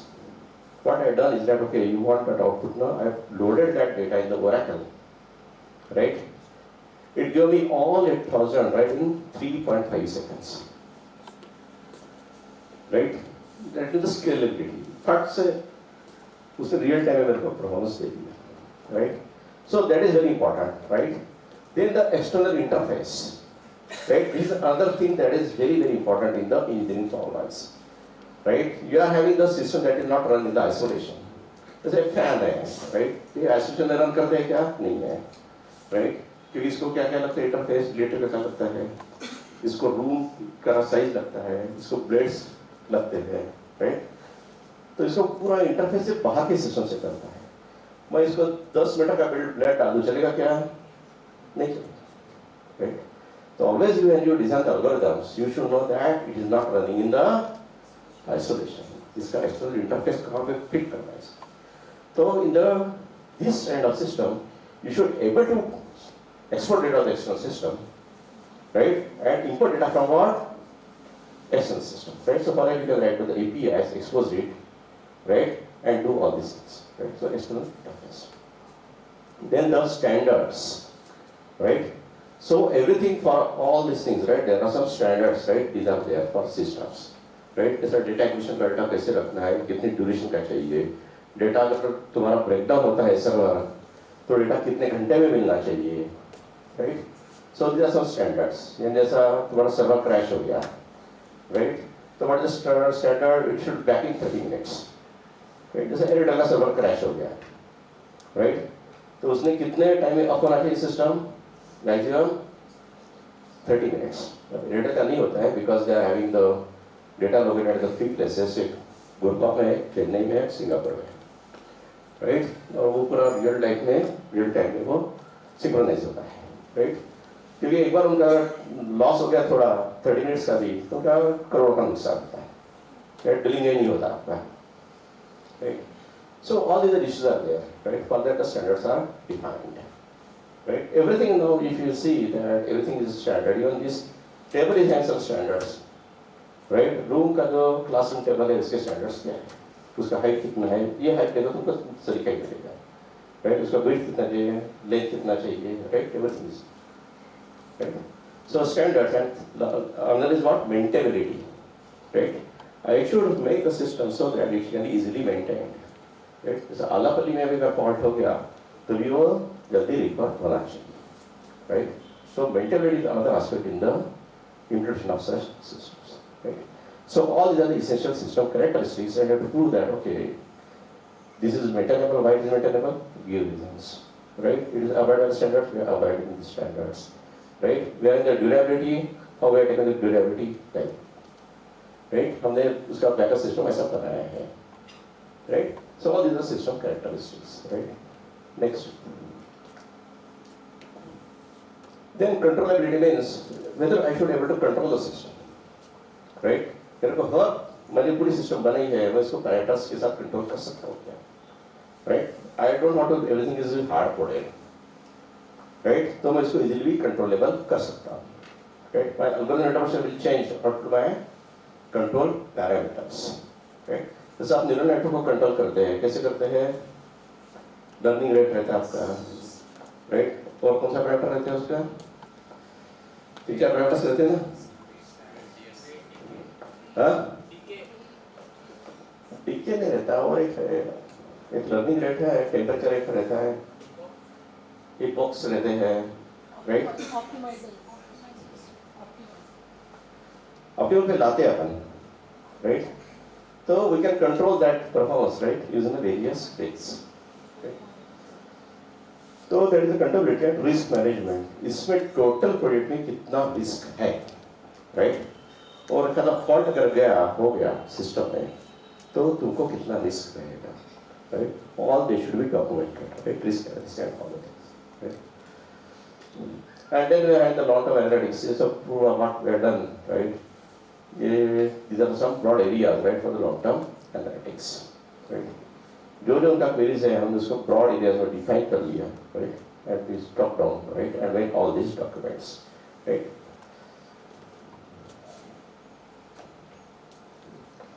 So इसमें all the that queries, right? Like prediction of the faults, right? Then prevention of a fault को कैसा prevent कर सकते हैं, right? All that we have made, right?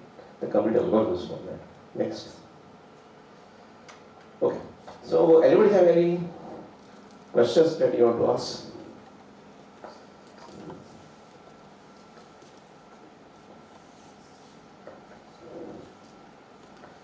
अभी तक कोई implementation start नहीं हुआ है, राइट? अभी क्या हुआ है, सिर्फ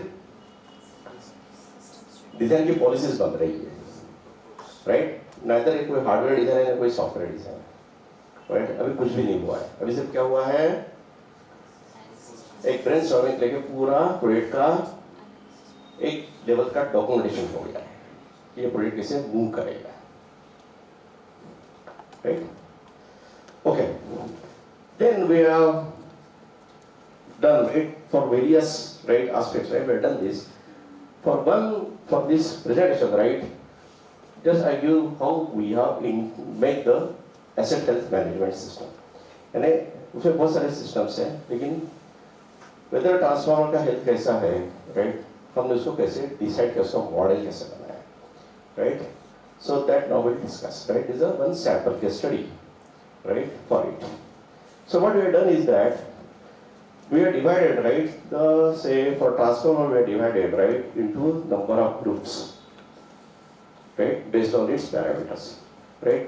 The first we call it as the external health, right? The open circuit test, short circuit test, right? Whatever we have done, right? They are the data parameters. Similarly, we are having 70 total tests. Each is having around 20 to 30 parameters, right? So for all that, so in isolation, right, उसका health कैसा है, right? उसका health कैसा है, right? तो ऐसा देखोगे मेरा isolation में I have good health, right? लेकिन मेरे को इसने बोल दिया कि तुम्हारे बेटे का परफॉर्मेंस बहुत खराब आ रहा स्कूल में, राइट? वो पासिंग इस पे है, राइट? तो मेरा स्ट्रेस बढ़ जाएगा, राइट? मेरा स्ट्रेस बढ़ेगा तो मेरा हेल्थ भी अफेक्ट होगा, right? Originally my health is good, I don't have blood pressure, I don't have sugar, लेकिन मेरे को स्ट्रेस आ गया तो क्या हो जाएगा, मेरा ब्लड प्रेशर बढ़ जाएगा, ओके, स्ट्रेस बढ़ जाएगा. अब ये बहुत पेरेंट्स अभी हो गए हैं, राइट? सबको पता बच्चों के प्रॉब्लम्स कितने रहते हैं, राइट? अभी अपने जैसे अच्छे बच्चे नहीं हैं everything is stress generating kids, right? तो अपना वो ऐसा ट्रांसफर का भी रहता है, राइट? उसका इंटरनल हेल्थ अच्छा है, लेकिन उसे फॉल्ट पास किया, राइट, 40 मिलीसेकंड्स के लिए 30 के बजाय, तो उसमें क्या आएगा, स्ट्रेस, राइट?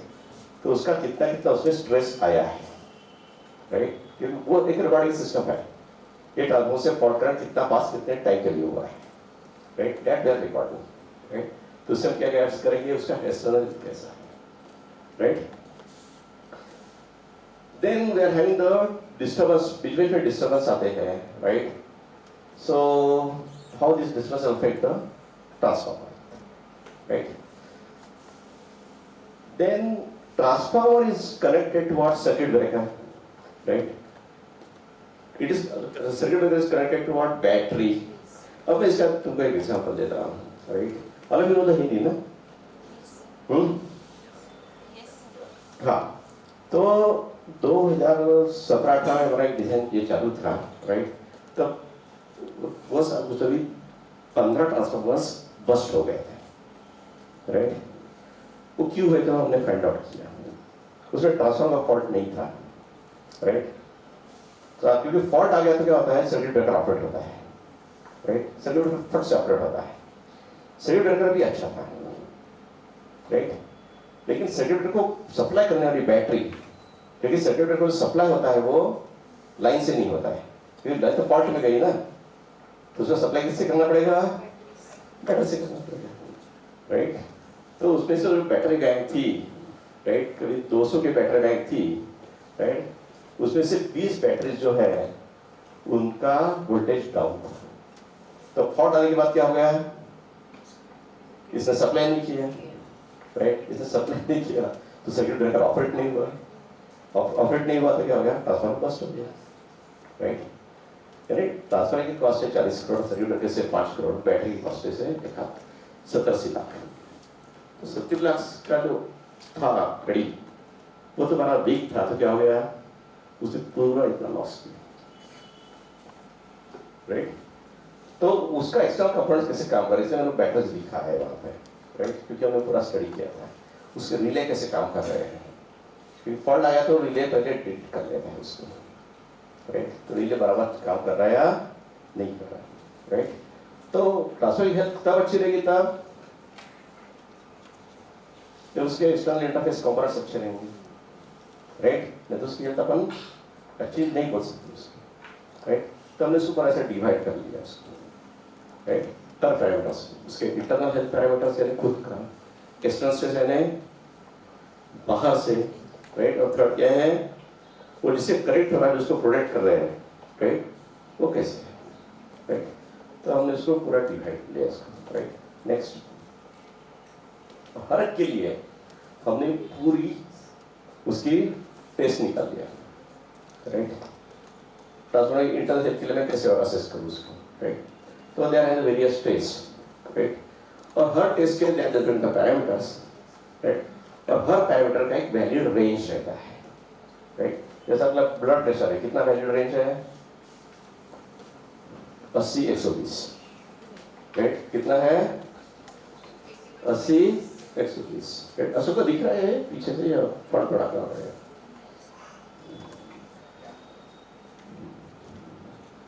राइट। तो ये सब मिला के उसमें, ये तो बहुत सारी टेस्ट मैंने नाम नहीं दिए हैं, लेकिन पूरी टेस्ट किया हमने तो 20-40-50 टोटल 80 टेस्ट होती है, राइट। ये सब इंटरनल हेल्थ की है। हर टेस्ट का ऑन एन एवरेज, राइट, करीबन 10 से 20 पैरामीटर्स होते हैं, राइट। तो this is a huge data, right. This is very huge data for one transformer, right. All of you got it clear कि उसको अपने मॉडल कैसे किया है करके, राइट। तो ये जो डिजाइन है वो सबके लिए सेम रहेगा।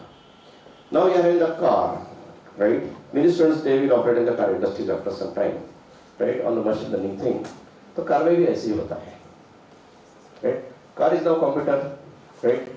Lot of things it is on the sensors, they are getting data from the all sensors in the car, right. उसमें एक लिनक्स मशीन है कार में, राइट। और लिनक्स मशीन क्या करती है, क्लाउड पे डेटा डालती है, राइट। उससे वो बताता है तुम्हारी कार ठीक है नहीं है, राइट। और उससे वो बताती है तुम कार को गैरेज में लेके आ गए, राइट।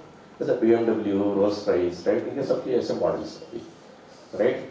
अभी ये जो मॉडल है जो कार के लिए यूज कर रहा है, it is same model that is used for the bodies also, right. तो मेरा एक स्टूडेंट है, he is handling he is located in the Chicago, and he is the head of the IT for the one company which is handling 400 hospitals. So that company, what they are doing is that they are one body chip. They are putting in the client, right? Body chip को client पे डालते हैं। उसका sponsor कौन करता है? Insurance company. क्योंकि America में health is very costly, right? सब इंश्योर्ड चाहिए। अब इंश्योरेंस कंपनी क्या चाहती है कि आपकी हेल्थ अच्छी रहे, इसको इंश्योरेंस की जरूरत ना पड़े। तो वो क्या करती है, इसको मतलब चिप लगा दो, उसका डेटा तुम मॉनिटर करो, इसका ब्लड प्रेशर बढ़ रहा है ना, उसको हॉस्पिटल में बुला लो, राइट। उसका हार्ट बीट ठीक नहीं है, उसको एक बार चेकअप के लिए बुला लो, राइट। तो this same model is here also, right. Same model is here also, right. कि you have to do the things in this way, right. तो हमने वो पूरा ये निकाला, पूरा test, right. We studied all the test, right, and control all with this parameters, right. तो ये हमारा डेटा एक्विजिशन का पार्ट चालू है, राइट। नेक्स्ट, तो how we process the data. ये टेस्ट डेटा का हमने क्या क्या किया, करेक्ट का वैल्यूज रीड किया, उसे एक्सेप्टेबल रेंज देखा क्या है, right. If it is not in the acceptable range, right, हमने उसका जो स्कोर है that we are reduced it or increased it. If it is in the range, then it is having say 100 marks. It is out of the range, we give them the 90 marks, 70 marks. How much it is out of range, right? हर एक का क्या है कि हमने हर test के लिए, right, हर parameter के लिए what we have done, हमने उसका एक स्कोर बनाया, right, टेस्ट का स्कोर बनाया, right. ये ऐसा स्कोर आ रहा है, राइट। और किसी का अगर स्कोर ज़्यादा होता है तो यहाँ पे हम एक अलार्म सिस्टम जनरेट कर रहे हैं यहाँ पे, राइट। वो तुरंत अलार्म दे देगा, राइट। तो जनरेट करेगा, तो फिर वहाँ का प्रोडक्शन इंजीनियर उसको आएगा, राइट, उसके जो बॉस है उसको भी आएगा, राइट, प्रोडक्शन इंजीनियर को भी पता चल गया उसको फर्स्ट आया है तो फिर वो करना ही है, राइट। तो उसको तुरंत हमने एक अलार्म जनरेट किया, जैसा डेटा आ गया, it is out of the range, generate करा, right. All IoT and all, right, all this requires all this things, right, पर अलार्म मैनेजमेंट कैसे होना चाहिए, राइट।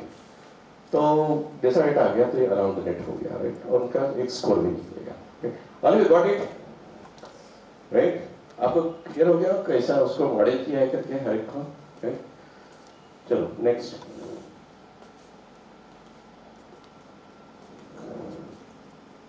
हाँ, तो इसके बाद हमने एक पहला एनालिसिस कर लिया कि इतने ट्रांसफार्मर्स का ये टेस्ट के लिए, राइट, पास हो गया है, इतने टेस्ट के लिए वो बाउंड्री पे है और इतने टेस्ट के लिए वो फेल हो गया है, राइट। इसका एक डैशबोर्ड बनाया और तुरंत वो डेटा दिखाना चालू कर दिया, राइट, ये ऐसा टाइप कर दिया,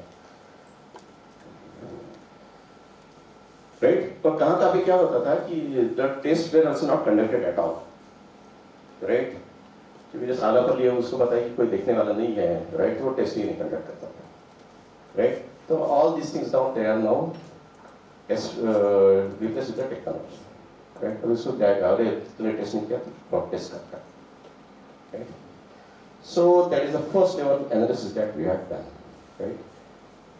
नेक्स्ट, हाँ, ये बाकी पूरा ये है उसका पेरिस जो हमने डैशबोर्ड से आ सकने की कोशिश किया, right. So you can read one or two these things, right? And you know that how it is connected with your user perspective. Anybody have any doubt till now? So this test data is manually entered? Yes, yes. Because this data is on the substation. Tests are carried out in the substation. They are writing in their registers, and now we are putting that into website. Right? So it is a manual entry. अभी जो है ये जो gas test है उसका एक gas analyser रहता है, वो ऑनलाइन रियल टाइम रिपोर्टिंग करता है, लेकिन उसका कॉस्ट 35 लाख है, राइट। और ट्रांसफार्मर क्या है, slowly decaying device, right. Slowly का मतलब है उसका पैरामीटर्स बहुत ज़्यादा चेंज नहीं होते, राइट। तो हमने सोचा कि उसका 35 लाख 700 28 को कॉस्ट बहुत बढ़ गया है, बहुत सारा कॉस्ट इश्यूज होते हैं, लेकिन हमने कहाँ पे लगाया है वो,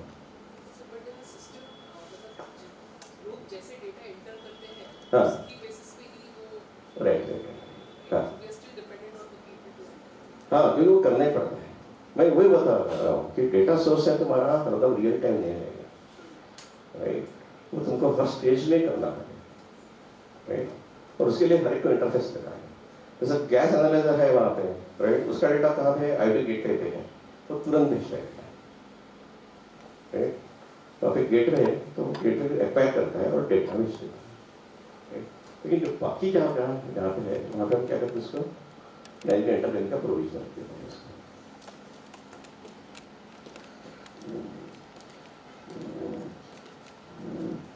तो उसके बाद हमने उसको क्या किया था कि ये जो उसके टेस्ट थे पूरे, हर एक को वेट दिया हमने, पर पैरामीटर टेस्ट इसको हमने वेट दिया, और हर एक का एक वैलिडेशन उसका एक स्कोर था कि कितना उसका पैरामीटर वैलिड है और कौन सा इंपॉर्टेंट है, राइट। उसके बाद हमने वेट दिया, right, and then we make one machine learning model, right, that will indicate that the probability of failure, इसे प्रोबेबिलिटी ऑफ फेलियर कितनी है, राइट। और ये जनरली क्या होता है कि ये वेट्स भी थोड़ा सब्जेक्टिव है, right, but we have made the provision that this weight can be dynamic because we are having the history of some test and failure of that, but for each the print is not failing, it is not failing, right. So that data transfers which are working normally, we don't have their idea about how it will fail, but past history, right, that we use for making this correlation, right. So हमने पूरा उसका ये लिया, and then हर एक transformer का आ गया आपके पास, right, इसका फेलियर्स कितना है, देन हमने उसका स्टैटिस्टिक्स बनाया कि आपके 28 ट्रांसफार्मर्स है, उसमें से 2300 बहुत अच्छे हैं, राइट, बाद में 100 थोड़ा टुवर्ड्स फेलियर है और बाकी मीडियम है, उसमें मेंटेनेंस है, राइट। तो all this things are done in this, right. Next, ये पूरा ऐसा हमने उसका ये बनाया, राइट। उसका हमने उसका ईयरली प्रोडिक्शन भी एक मॉडल बनाया था कि उसका ईयरली में कैसा इंक्रीज होगा या डिक्रीज होगा, राइट। कि जैसा उसका हेल्थ आज अच्छा है, नेक्स्ट ईयर में भी क्या है, तीसरे ईयर में थोड़ा डिटेरेट हो गया, चौथे ईयर में भी थोड़ा डिटेरेट हो गया, राइट। तो हमको लगा कि अब ये बहुत डिटेरेट हो गया ये ट्रेंड, तो 5 साल के बाद ये फेल हो सकता है, राइट। तो regression type of model that we are used, right, for that, right. Next,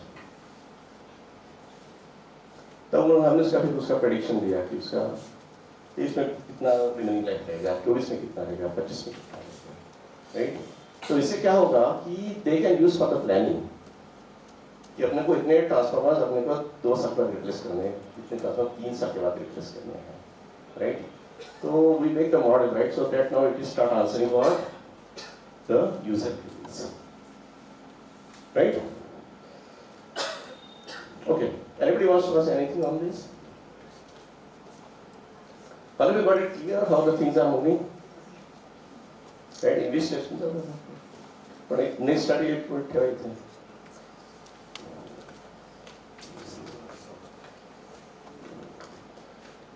चलो, और किसी को कुछ पूछना है तो पूछ सकते हैं।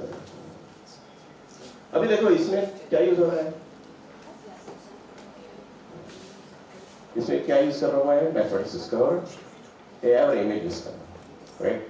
अर्ली समय में क्या यूज कर रहा था, डेटाबेस सिस्टम, राइट। उससे पहले समय में क्या यूज कर रहा था, IoT यूज कर रहा था, राइट।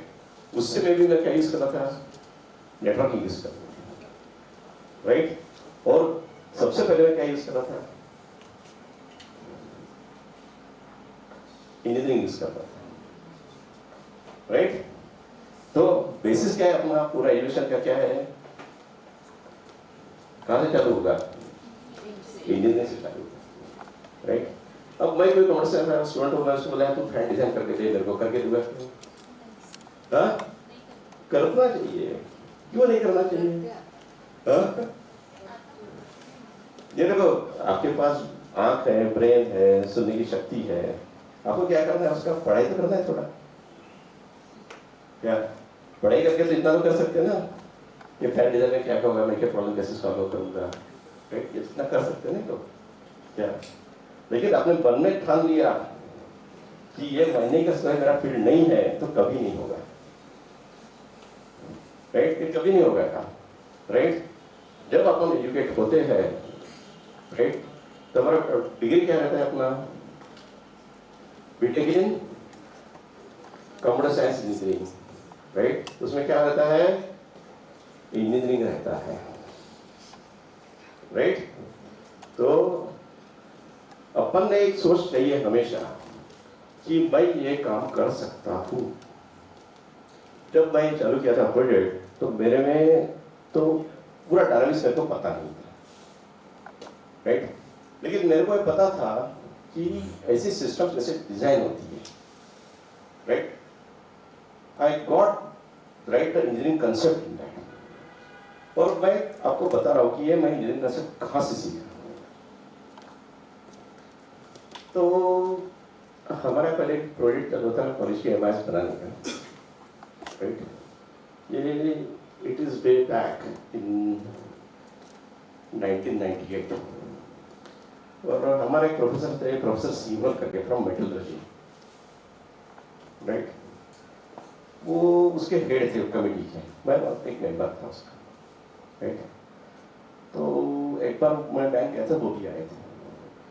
तो मैंने बोला सीमल को, सर एमआईएस अपन ऐसे डिजाइन करेंगे, राइट। तो वो बोले तू ऐसा कर, बोले मेरे पास में बैठ, बोले तेरे पास नोटबुक है क्या, है। तब मैं बहुत जानता 98 में I was hardly around 32, right. मैंने पास में बेटे को बिठाया, उन्होंने मतलब पहले ये डायग्राम निकाल, राइट, कौन कौन से यूजर्स है, राइट। दूसरा डायग्राम निकाल, ये कम्युनिकेट कैसे करेंगे, राइट। मैं तीसरा डायग्राम निकाल, डेटा फ्लो कैसे होगा, राइट। बस उसने पॉइंट डायग्राम निकाले उसने, राइट, इन 15 मिनट्स, राइट। पॉइंट डायग्राम निकाले। He was very senior professor and very good engineer, right, considering to Tata, steel and lot of industries, right. So he was from metallurgy, no? जैसे पीछे ही है Google का metallurgy से, right, लेकिन he is good engineer, right. तो उन्होंने मेरे को पास में बताया 15 मिनट में मेरे को जो इंजीनियरिंग पढ़ाया, right, वो मैं कोई कॉलेज में नहीं पढ़ा था, right, वो 15 मिनट का जो इंजीनियरिंग है वो मेरी इतने में मैंने प्रोजेक्ट्स किए बाद में सब मैंने वो बेसिस पे किया, सिर्फ 15 मिनट का जो एजुकेशन ने दिया था तब, right, मुझे पूरा बताया कि सिस्टम का एब्स्ट्रैक्शन कैसे करना चाहिए, सब क्या है, उसका तुम डेटा एब्स्ट्रैक्शन कैसे करोगे, राइट, इसको मॉडल में कैसे रिप्रेजेंट करोगे, राइट, सिर्फ 15 minutes he explain me all the things, right.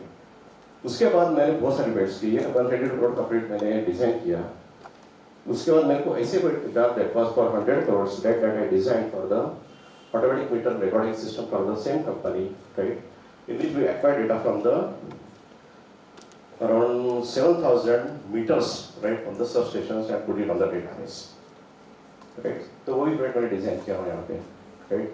It was the first in India. That was the first implemented in the Maharashtra, right. But I got that knowledge, right, that from that professor, right, and he just gave me the 15 minutes, right, in the bank, right, state bank में हम बैठे थे, right, तब manual system थी, तब देर लगती थी, तुम्हारे पर्ची दे दो फिर कैश निकालो, राइट, लेकिन वो सिस्टम अच्छी थी, मेरे को 15 मिनट में इतना नॉलेज मिल गया तो मेरे को जिंदगी भर काम यार अभी भी आ रहा है, राइट. अभी मैंने बहुत सारे इस पे काम किया, फॉरेस्ट के प्रोजेक्ट्स किए, वाटर के प्रोजेक्ट्स किए, right, and all I use, right, those 6 diagrams, right, that he made on that day, right.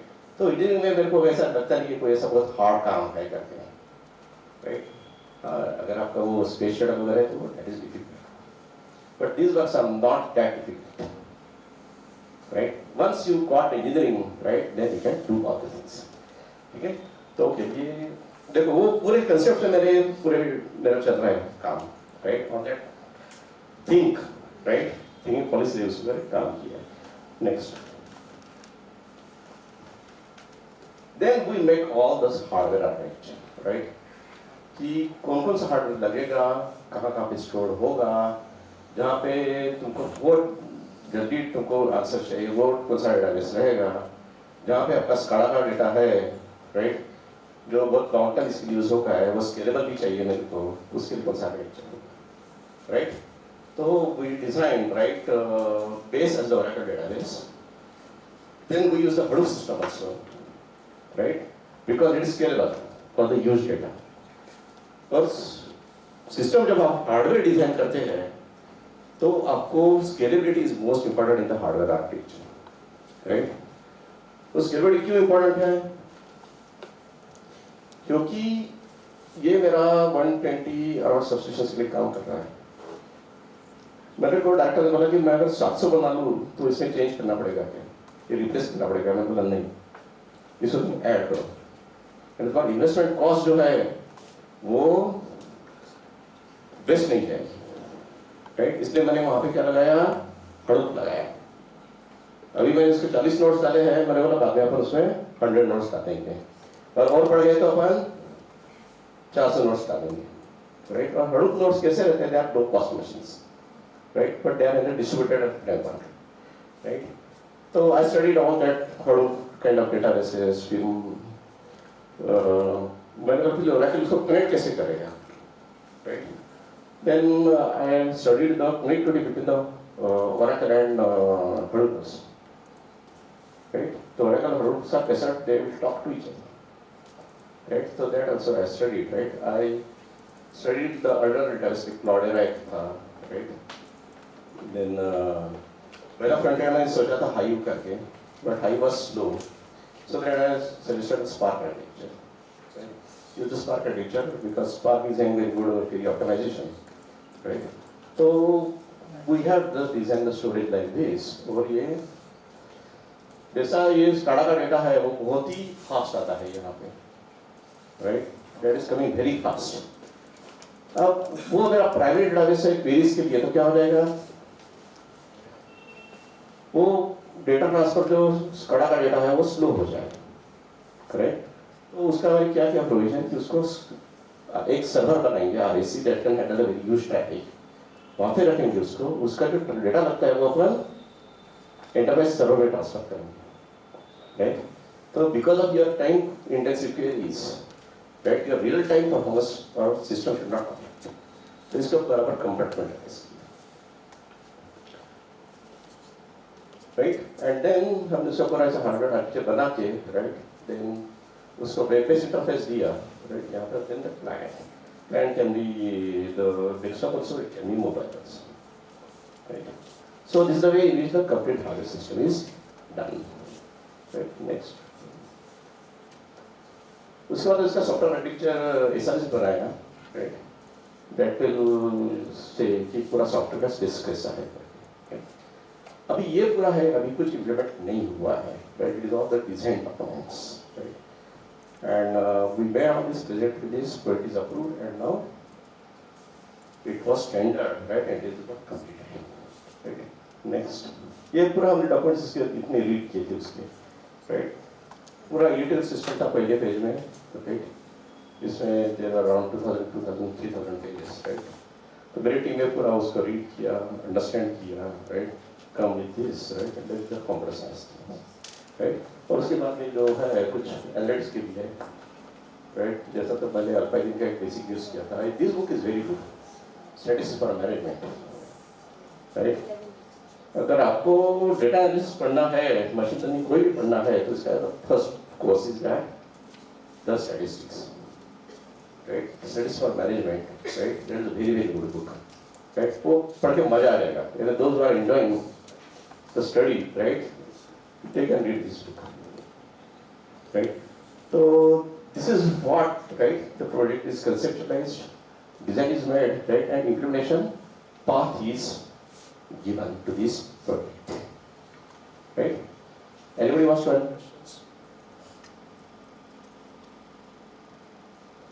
Is कुछ पूछना है? और अभी मैं आपको बताता हूँ कि इसको आप पूछना। Yeah. It is completed, अभी उसका टेस्टिंग चालू है थोड़ा, राइट? क्योंकि इसमें हिस्ट्री का डेटा है, उसके ऊपर एनालिटिक्स था, वो थोड़ा रिफाइन होने में टाइम लगता है इसमें। 2 years not for completion, right? 2 years for that stage. उसका वो टेंडर हो गया, और उसके बाद हमारा वो इंट्रोडक्शन चालू हो गया इसका। क्योंकि it is very huge one, right? It is very huge one.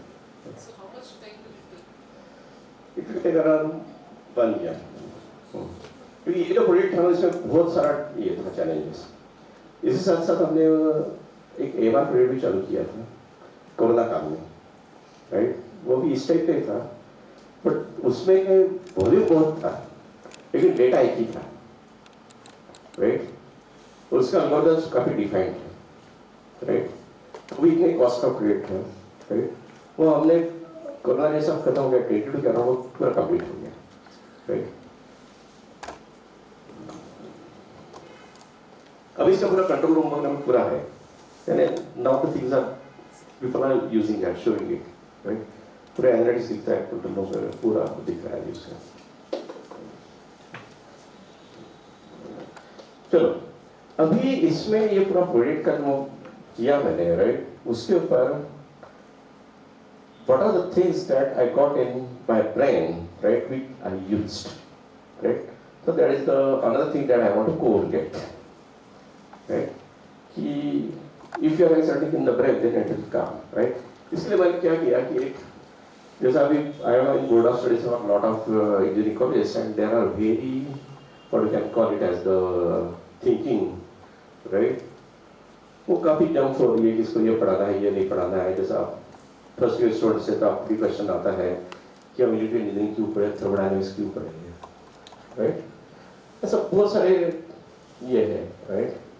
अभी मैंने एक बहुत प्रेस्टिजियस कॉलेज है मुंबई का, उसके बोर्ड ऑफ स्टडीज था, उसका मीटिंग हुआ तो उन्होंने कंप्यूटर ऑर्गेनाइज नहीं हटा दिया, तो इसको इलेक्टिव रखेंगे।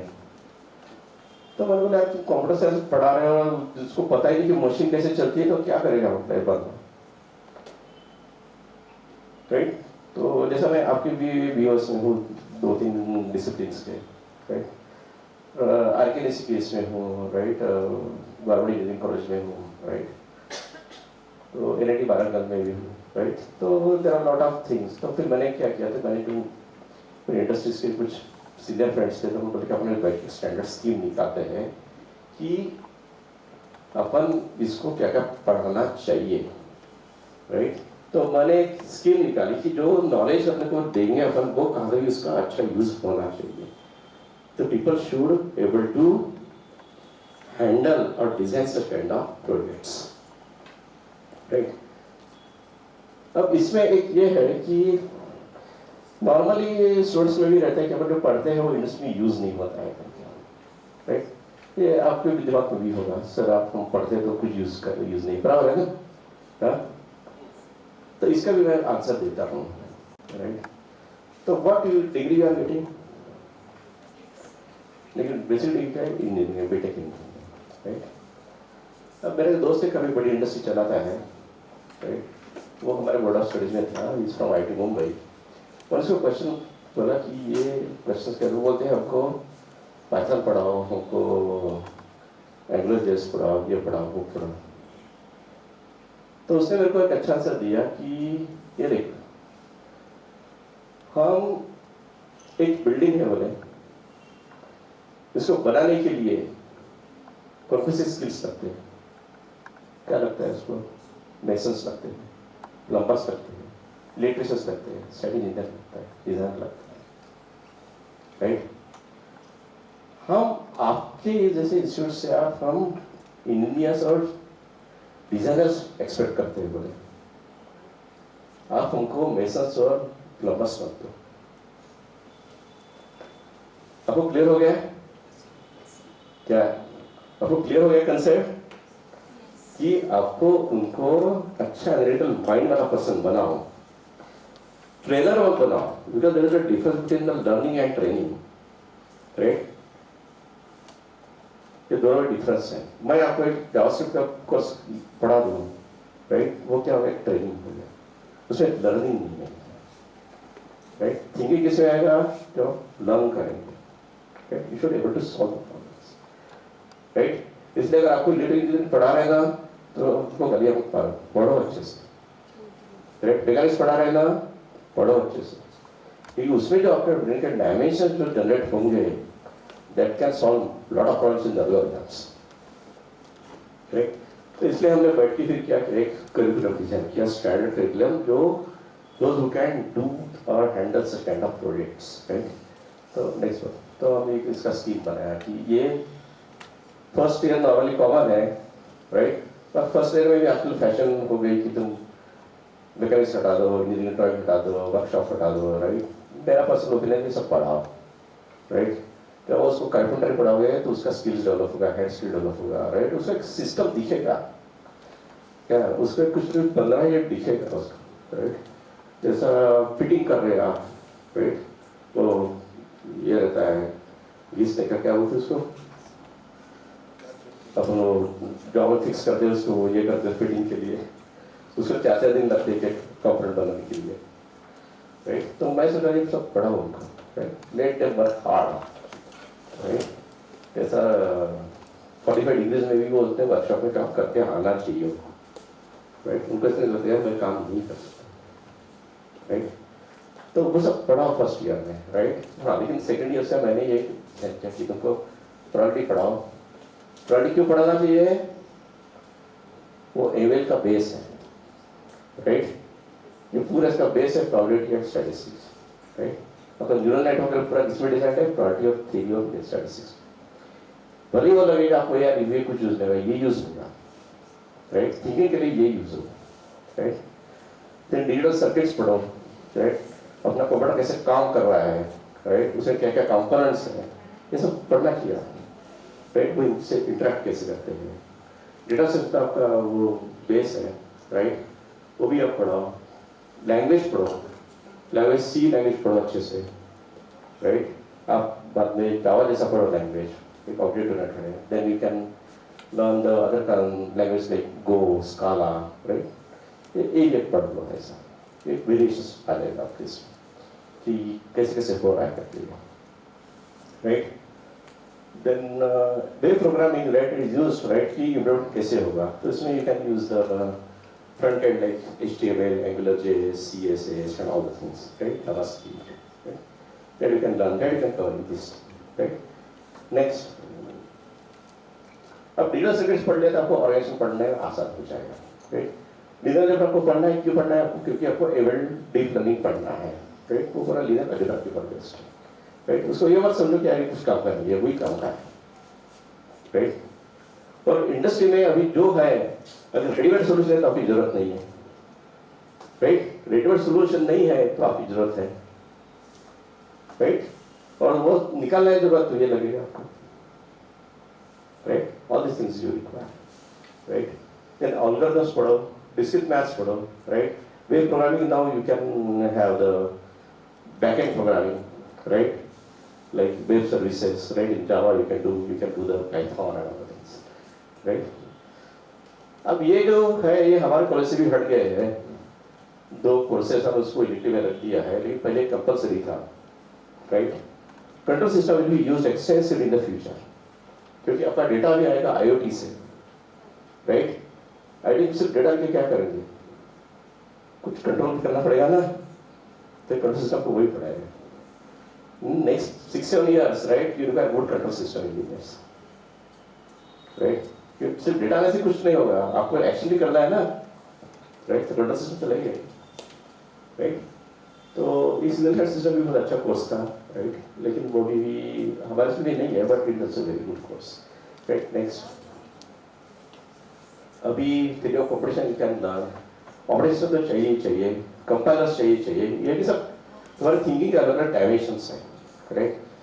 The data which can be processed on normal conventional deep learning that can be used when it comes to the compilers. ऐसा भी डेटा कुछ होता है जिसके फॉलो से आप कंपैरिजंस को कर सकते हैं, right? And remember that deep learning and machine learning, they are all non-deterministic techniques, right? Industry में you require the determinism, right? अभी भी आपको 90% cases में what you require? That okay, this is the deterministic system, right? इसका output fixed है, probabilistic नहीं है, right?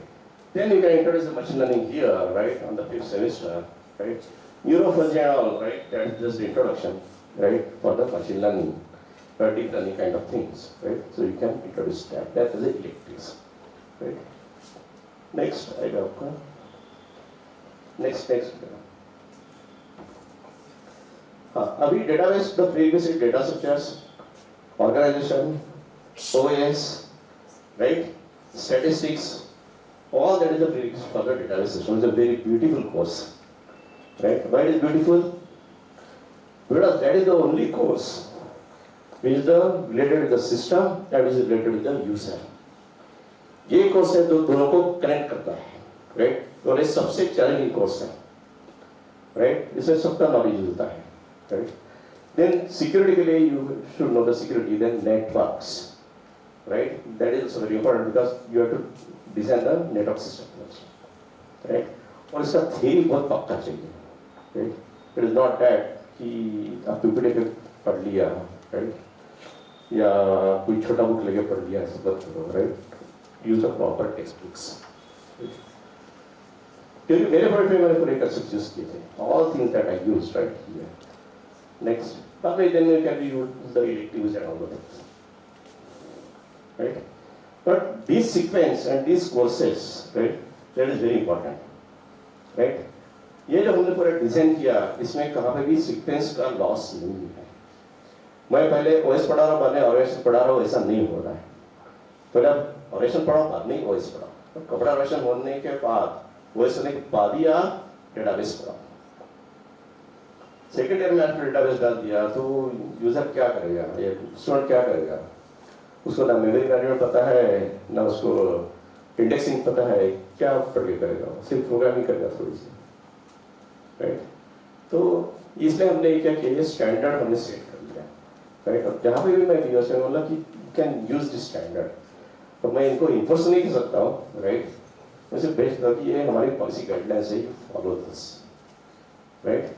क्योंकि मैंने जो काम किया है रियल लाइफ में, right, because back then I spend lot of work on the practical projects, not on the very academic or research projects. यहाँ पे डिलीवरी हुई है कुछ ना कुछ, राइट, पर वो डिलीवरी का कुछ वैल्यूशन हुआ है, राइट, कुछ मेरे को पैसा मिला है उसमें, फिर जब पैसा मिलेगा तो मैं बोलने इसका वैल्यूशन हुआ है, राइट. तो और मेरे को सब काम में ऐसा everything I use, right, statistics use किया, ऑपरेशन रिसर्च भी यूज किया, right, everything I use, right. Okay, so और किसी को कुछ पूछना है तो पूछ सकते हैं, right, the will stop. And thanks for inviting me, right, for this conference, right. And I hope that you are not bored. Because this is not a conventional, I told you that it is not a conventional kind of, right, talk that I will do, right. Anybody wants to ask any question, they can ask me, right.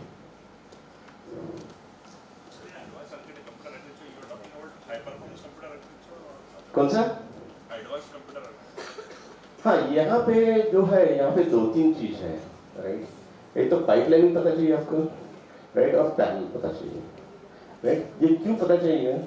क्योंकि आपका जो AI payment models है, right, जिसमें Nvidia का अपन processor use करते हैं, GPUs and all things, उसका ये बेस है, राइट. पहली बात. दूसरा है अपने एलएलएम मॉडल यूज किया चैट जीपीटी. इसका प्रॉम्प्ट का स्ट्रक्चर देखो आप कैसा है, राइट. तो प्रॉम्प्ट अगर बहुत बड़ा रहा तो ये काम नहीं करेगा, राइट. प्रॉम्प्ट अगर बहुत बड़ा रहा तो काम नहीं करेगा, राइट. तो उसको क्या करना पड़ा अपने को? एक प्रॉम्प्ट का इनपुट लेके दूसरा डिलीट करो, उसको इनपुट लेके तीसरा डिलीट करो, राइट. उसको होते हैं सीक्वेंस ऑर्गेनाइजेशन. ये पाइपलाइनिंग से होता है, राइट. इसके पूरी जब एंटरप्राइज में अपन ट्रीट करेंगे तो एक पाइपलाइन बनानी पड़ेगी. यानी पहले जॉब का आउटपुट, राइट, का पहला स्टेज, राइट, और दूसरे जॉब का आउटपुट का सेकंड स्टेज, ये आपके पैरेलल में चलना चाहिए, वो दोनों इंडिपेंडेंट, राइट. तो जैसा प्रॉम्प्ट इंजीनियरिंग हो गया, राइट, वहाँ पे आपको पाइपलाइनिंग की कंसेप्ट पता चाहिए, उसको फिर एनवीडिया के प्रोसेसर में कैसे फिट करना वो भी पता चाहिए, राइट. इसलिए सब मेरे को लगता है कि ये अच्छा कोर्स है. जो कोर्स तुम्हारे ब्रेन को तकलीफ दे, that is a good course. जिसमें आसानी से ग्रेड मिल गया वो आपको कुछ काम का नहीं है, ध्यान में रखो, उसमें कोई वैल्यू नहीं है. जिसमें कुछ भी काम करके आपको ए ग्रेड मिल रही है, वो सोच लेना कि वो 4 साल बाद कुछ काम नहीं करेगा. उसी आपका ग्रेड कार्ड अच्छा करेगा पेरेंट्स को दिखाने के लिए, राइट, लेकिन इंडस्ट्री का कोई यूज नहीं. जो कोर्स आपको तकलीफ देगा ब्रेन में, वो अच्छा कोर्स है. क्योंकि सबसे बड़ा आलस कौन सा रहता है? सबसे बड़ा आलस कौन सा रहता है? सोचना. सोचने का आलस सबसे बड़ा है, बाकी कोई काम का आलस उतना नहीं रहता है. आदमी सोचता ही नहीं है, उसको आलस रहता है. इसलिए जो कोर्स आपको तकलीफ दे रहा है वही समझना अच्छी बात है. And you have to be engineers, right. आपको स्टूडेंट्स को इंजीनियर्स बनाना है, राइट. उसको आपको लेबर नहीं बनाना, ये ध्यान में रखना. उसको अच्छे से पढ़ाओ, अच्छा डेप्थ में पढ़ाओ, अच्छा कॉम्प्लेक्स पढ़ाओ, उसके ग्रेड्स कम पढ़ा लो, राइट. ये सब काम करेंगे ना तो आपके स्टूडेंट्स अच्छे रहेंगे. बहुत बार ऐसा होता है, हमारे कॉलेज में भी होता है कि अब हम भी अच्छे ग्रेड्स देते हैं क्योंकि प्रेशर भी रहता है सोसाइटी का, right. But that is not a good thing, right. तो अभी बहुत सारे केसेस है कि वो लड़के को 9 पॉइंटर है, उसको जॉब नहीं मिल रहा है, राइट. फिर वो लड़का डिप्रेशन में है कि उसके पेरेंट्स आते होते हैं, इसको इतना अच्छा स्कोर है, पर इसको कुछ नहीं आता, उसको 9 पॉइंट ऐसे ही मिल गया है, राइट. उसको नहीं मिलेगा मतलब, उसको पढ़ाई करना चाहिए तब मिलेगा उसको, राइट. अभी वो उतना कोरिलेशन नहीं है. We don't have good correlation between their grade and skills, right, for thinking ability, right. तो ये आपको स्टूडेंट को भी बताना है, उसके पेरेंट्स को भी बताना है, राइट, और उसको कन्विंस भी करना है एज ए फैकल्टी, राइट. ये आप लोगों की जिम्मेदारी बनती है कि उसको टाइट रखो, उसको हार्ड वर्किंग बनाओ, राइट. उसको फर्स्ट ईयर में अपन बोल देते हैं उसको 9 पॉइंटर्स आ गया, उसको सब लाइन देते हैं, जो उसको फ्यूचर लाइफ में कुछ फेलियर हो गया तो पूरा फ्लैट हो जाता है, राइट? क्योंकि उसको फेलियर्स उसने कभी देखे नहीं है, राइट? वो उसको 10वीं में भी आजकल 95% लेकर आता है, 96% आता है, राइट? तो हमारे टाइम में 90% सिर्फ मेरिट 1 पे मिलते थे, राइट? सब जमीन पे रहते हैं, राइट? मैं जो स्कूल में था, मैं तो छोटे गांव में था, राइट? हमारे इसमें 70 स्टूडेंट्स थे, उसमें से 5 लोग पास हुए थे, राइट? 10वीं में, बाकी सब फेल हुए थे, राइट? और मेरे को कुछ तो भी 85%, राइट? I got 85%। मेरी जो उसके सेकंड रैंक था उसको 67% थे, थर्ड को 61% थे, राइट? बाकी दोनों सेकंड क्लास में थे, बाकी सब फेल। तो लेकिन वो लड़कों को फेलियर मिल गया, लेकिन ऐसा नहीं है कि वो प्रोग्रेस नहीं हुए। Some of them, they have progressed very well, and in the society, right, they are also now at the top. क्योंकि उधर फेलियर्स को सस्टेन किया, right? Okay, so we'll stop. Anybody wants to ask anything? Otherwise, we'll stop. Thanks again, right? So.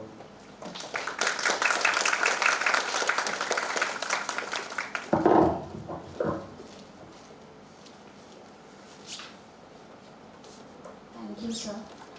Yes, thank you, बोलूँगी, बाकी तो समझ गए. So thank you very much for accepting the invitation and coming and giving an insightful lecture. Thank you, sir.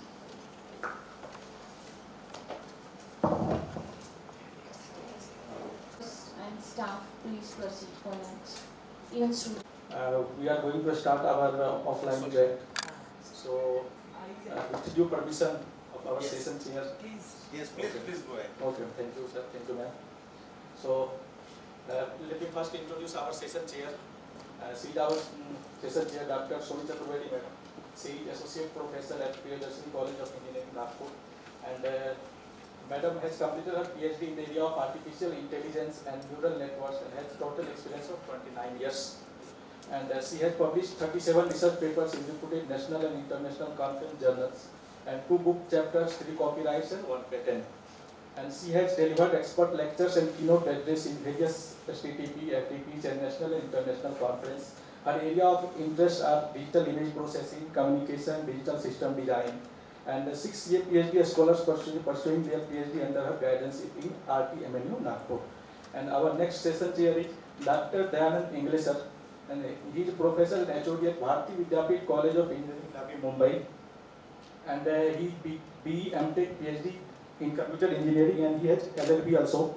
And his total experience is 29 years. He is professor at head department of computer engineering at Bharati Vidyapit College of Engineering, Navi Mumbai since 2012.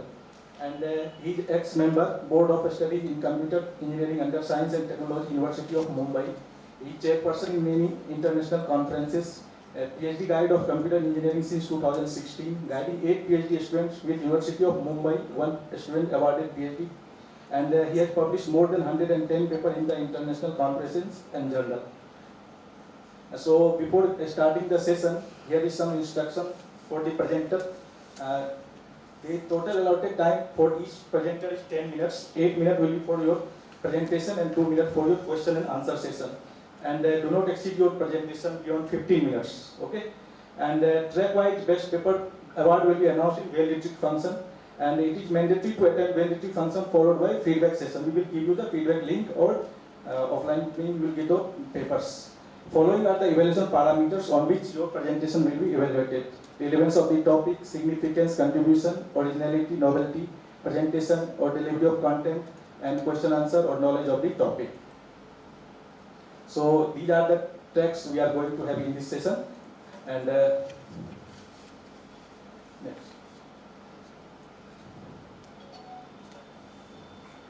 Okay. Yes. Sir has already given our consent to start the session, so we can start the session. My title is Cost-Effective IoT Model Enabled Health Monitoring System. Next.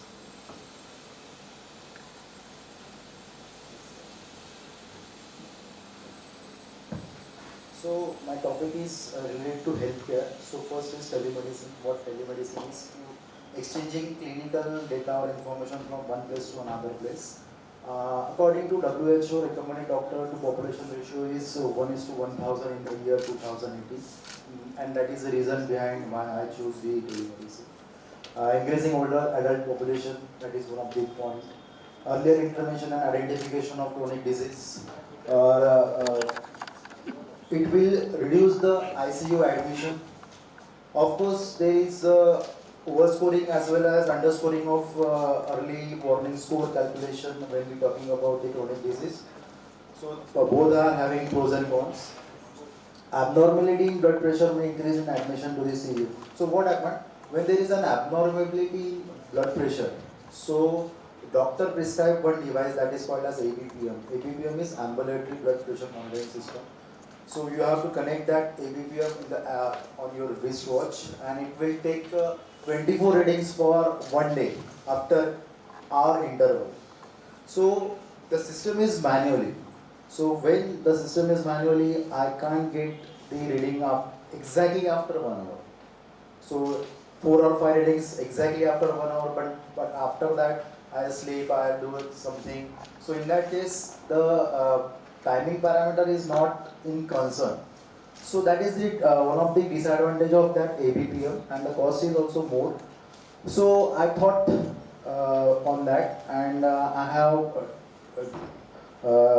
mix device that is called as IABPM, IoT based ambulatory blood pressure monitoring system. I have got patent on that topic in 2022. Next. So this is IABPM, IoT ambulatory blood pressure monitoring system. So IABPM is connected with the BP sensor, and BP sensor data takes, and it is implemented on ML machine learning. We have used number of machine learning algorithms, and with the help of best machine learning algorithm, I have calculated the EWS, early warning score, and that data is put it on cloud, so that medical professional will get the data immediately after 24 hours. So I have interface this BP sensor with a device that will operate by using mobile. With the help of timer, we can set the timer of 1 hour. So every 1 hour, it will trigger automatically and get the reading from the BP sensor, put it on cloud, as well as calculated the early warning score. Next.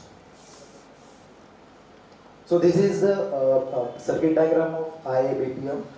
Here I am using D1 Mini ESP Node MCU ESP8266. It is having the microcontroller capability and Wi-Fi system inbuilt, and the size is also reduced. So I have connected D5 pin of this D1 Mini to the transistor circuitry. I replace the manual switching of BP machine by using this transistor circuitry. So here we will connect the BP machine. So this is the actual photo of IABPM, and these are the readings, actual readings calculated by with the help of IABPM. Systolic reading is 120, diastolic is 95, and pulse rate is 72. Next. After getting the reading, I have applied machine learning. So before machine learning, this is the American Heart Association under BP readings. This is the chart referenced by American Heart Association, where we have the 5 categories: normal, elevated, high blood pressure, stage 1, stage 2, and hypertension crisis. So these are the systolic and diastolic bifurcation according to the categories. So basis on that categories, I have calculated the cross correlation. So in cross correlation, it is found that the medical sensor having systolic is more correlated with the label. So when we talking about chronic heart diseases, so systolic is more dominant as compared to the diastolic. It is suggested by this cross correlation chart. Okay, next. This is the ROC AUC curve of multi-class. I have used the 6 ML classifiers. So I got the best result with the help of XGB classifier. Here I have F1 score is 97%, accuracy is 98%, precision is 99%, and recall is 95%. So this is the ROC AUC curve. This is the performance analysis parameter when we are talking about the machine learning. The data set one is what? This data set was given by the GHRCE Hospital Nagpur. 600 data samples are given for this paper. Next. So same algorithm I have applied for the Kaggle database. So Kaggle database are available, and the size of that database is 13,393 size. Here also I have found that XGB classifier will get the maximum, means more relevant for this chronic heart disease problem. So this is the XGB classifier result, and this is again the ROC AUC curve for Kaggle database. Next. So the conclusion. So when we are talking about the IABPM, the disadvantage of ABPM are overcome in case of IABPM with the help of the technology, with the help of the cost. When we are talking about cost, size also. And while writing this paper, I have made one conclusion, that is we have two parameters, systolic, diastolic of blood pressure. But systolic is more dominant as compared to the diastolic for the calculation of heart disease. This done by the 600 sample data also, and for the 13,000 sample data also. Using computerized boundary system for medical diagnostics, automation can improve the care quality and elevate staff workload in healthcare setting. In the starting, I have stated that here I have calculated early warning score. So underscoring and overscoring is also possible. Underscoring deteriorate the patient health, and overscoring will unnecessary calling of the medical professional or personnel for the checkup.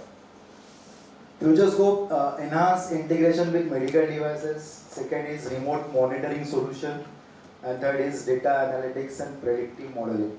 So we can implement such kind of system for data analytics and predictive modeling also. These are the references, these are the main references. Thank you. So basically this system is used for only blood pressure monitoring? Yes.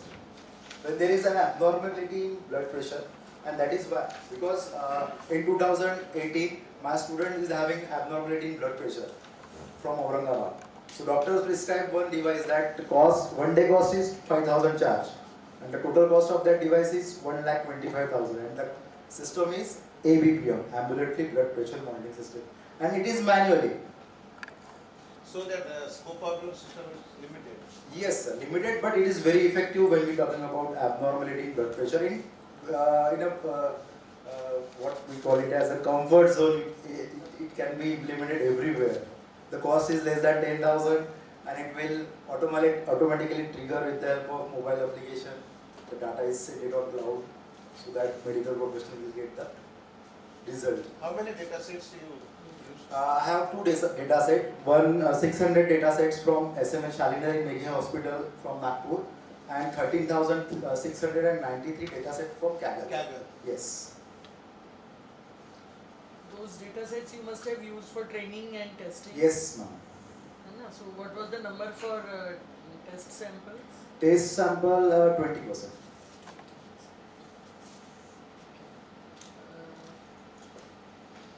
According to your system is 100% foolproof system? Yes, ma'am. Does it have any? Not 100%, but whatever the disadvantages are there in ABPM, so that disadvantage I will overcome that disadvantages. Yes. Which software have you used for? Colab. What is the cost of your system? My system cost is 8,500 rupees. I also got patent on that. Indian patent in 2000. Granted or Granted. So are you going for some product development? Yes, ma'am. We are going for the CE certification with the help of Savangi Major Hospital because they got the relevance of that project in other project. So now they are processing for the CE certification. What must be the size of the device after? Size of the devices look like this. Watch. Yes. D1 mini size. D1 mini size is massive. This watch. This will be the size. And just wanted to know this 24 hours continuous monitoring. Yes. After an interval of 1 hour. Every hour you Yes. said, no? Every hour. So 24 hours continuous monitoring is okay with the patients, but if a normal person is using it, do you think is it required for real time on daily basis? No, ma'am, it is not required. But when you will go to the hospital, first they will check your BP first. So if you can just connect the IVPM and trigger it, so data will send you to doctor. So there is no need to go to the hospital.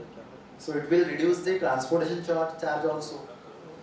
Do you classify as what for you use? For calculation of early warning score, ma'am. Okay. Yes. Early warnings. Yes. So which classifier you said? XGB. First one. Yes, XGB classifier gives the maximum. Why not SVM? What was the problem with support vector machines? Support vector machine, ma'am, when I have multi-class data. So I have conclusion that the multi-class data output is not targeted with the help of SVM as compared to the other classification. Thank you. Good afternoon, everyone. My paper ID is 492 on topic early disease detection and prediction of heart disease using machine learning techniques.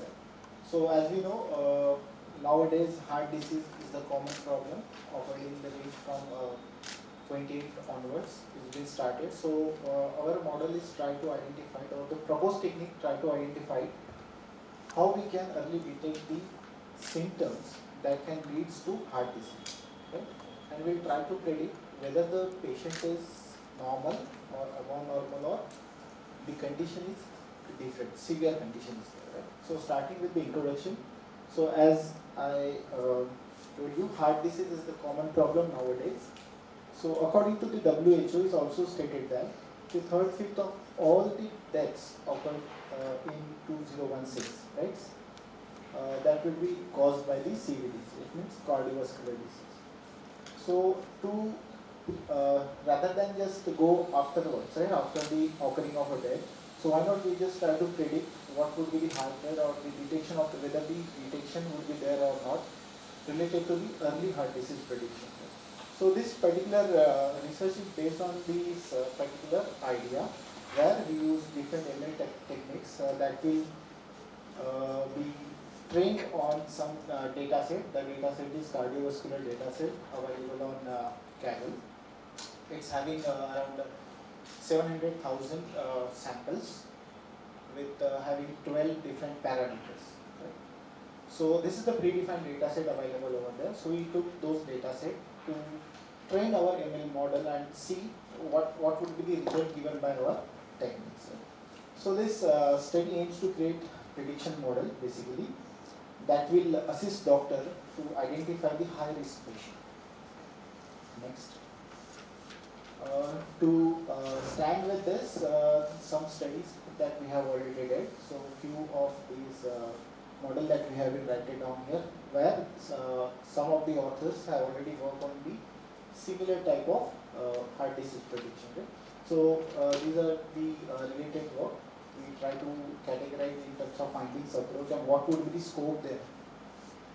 So starting with the very first, where the author used SVM model, but they have considered the dataset, but dataset is not much more, right?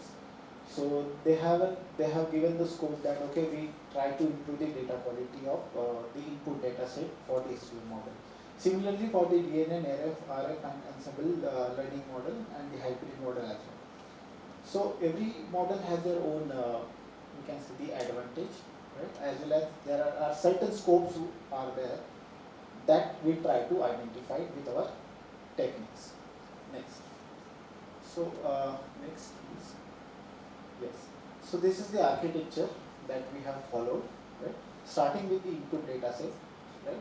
So that data set we have been taken from the kernel, and then we try to pre-process the data set. Right? So in process, we try to handle the cleaning data set. So data set is already been much more structured way that we got from the kernel, right? And we just try to transform the data set so that we can append to the input of my feature selection model. Right? As there are the total 12 features, right? Out of that, we'll try to identify the features that are more relevant to my study, and that will give the weighted result with the ensemble model, right?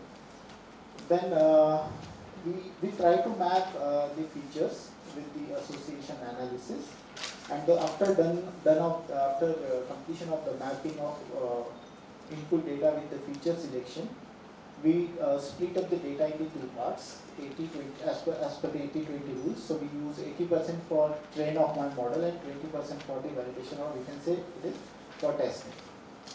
So during training, we use ML model like RF, gradient-induced DNN, as the earlier researchers were done the work.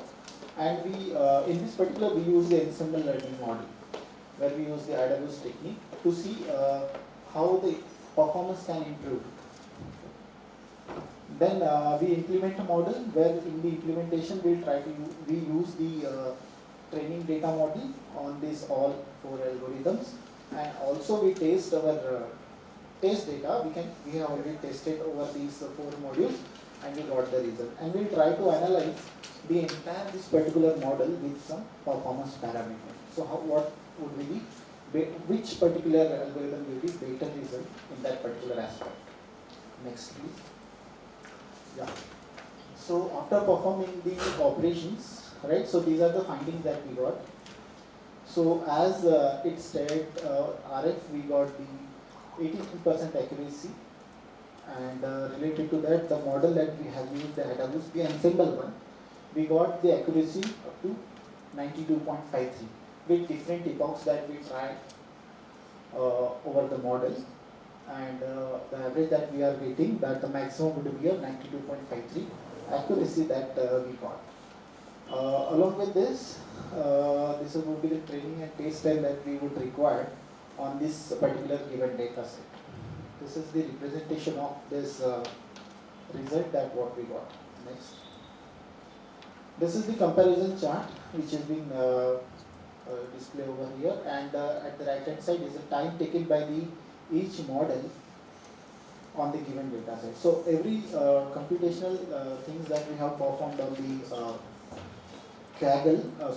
Colab, the online one, and whatever the result that we are getting only from that one. So this is the comparison of training and test time of different models, and these are the parameters that we considered for our studies. So come to the conclusion, we have used the number of ML models such as RF, gradient boosting, DNN and AdaBoost for our study. We try to evaluate each model with their performance parameters, and we found that AdaBoost have given the better result as compared to previous studies that we have found. Definitely for every work there would be a scope of improvement, right? So we implement and perform this operation over with the help of only a single data set. But we can definitely use the diverse data set having the good quality, and we'll again try to identify in the next phase what our model gives the in terms of the result. So also it will again require the real world testing and with the validation, so that it will really helpful for the people who are working in the medical domain to identify the early detection in the heart disease. So next, these are some papers that we have referred next for the given study. Thank you. Okay, you are referring so many papers. Yeah. Okay. And I think you overcome all the limitations. No, not all, sir. Not all. But still your accuracy is 92 point something. Yes. Why not 100%? Sir, again, it is depend on the number of parameters that we have been selected. So you have not selected all the parameters. Right. There are total 12 parameters were given in the data set. Correct. Out of that, I would find that okay, the few parameters are not relevant to the study. Like in that particular column of data set, there will be a serial number is given, right? The height of the people is given. So we consider that okay, this is not more relevant data set or the data parameter to my study. So we considered systolic dystolic pressure, then gender, age, right? Whether they have the early symptoms of blood pressure or not. That parameter that we have select with the attribute selection method. But nowadays age is not a factor for Yeah, this, definitely. heart disease. So we also consider this age, right? In the history of data, it would be occurred okay over the 40s, right? But nowadays we see these particular symptoms like ages is starting from 27 onwards, so they will go with this CVD disease, severe in that particular case. In your block diagram slide, Yes. you are talking about features. Yes. Which features The have you separated out? Yes. So we separated out the features as the height of people that we have separated out. We have separated out the early surgeries, whether there will be a surgery would be performed in other disease that we have been separated out. So out of 12 we only 2 separated, but rest of the thing 10 parameters we consider. Yes. Yeah, 10 So parameters. diastolic, all these are Systolic, your dystolic. input parameters to your ML model. Yes. So you have used 3 to 4 different approaches. Yeah, 4 models. 4 different algorithms you must have applied. No? Yes. For finding the final. So the last one you say that which was AdaBoost. AdaBoost.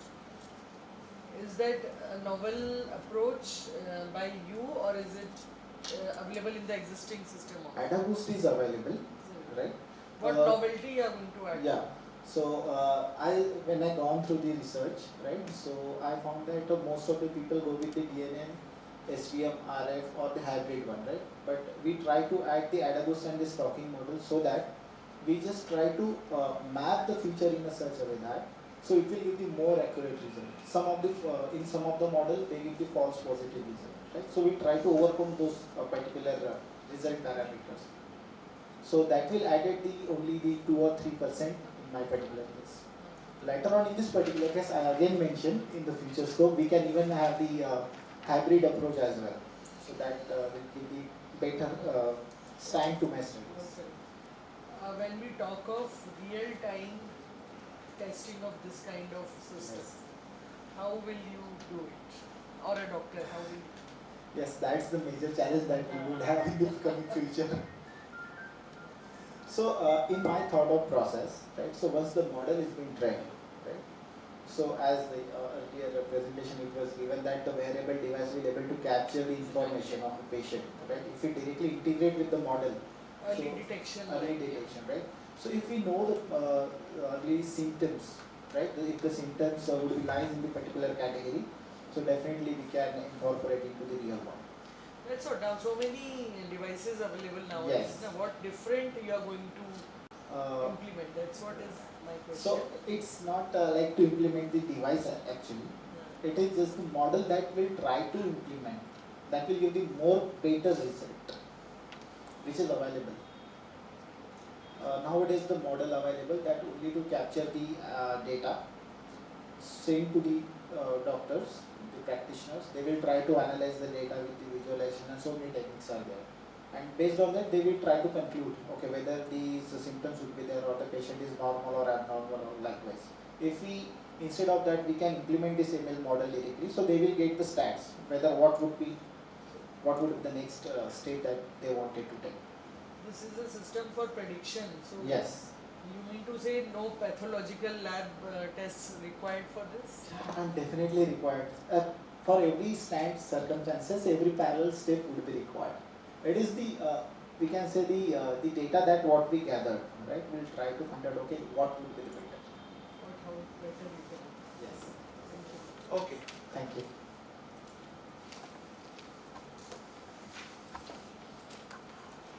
Morning, sir.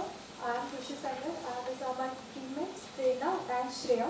Our securing data using cryptographic algorithm in MANET. MANET is a mobile ad-hoc network. Okay, so which is a wireless network which uses multiple loop and multiple loop and hook transmission for the communication. It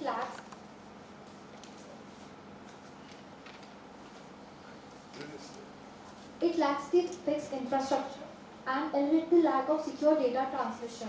So because of which the more of the scientists and the researchers propose various algorithms for aiming for the better establishment of communication with the net.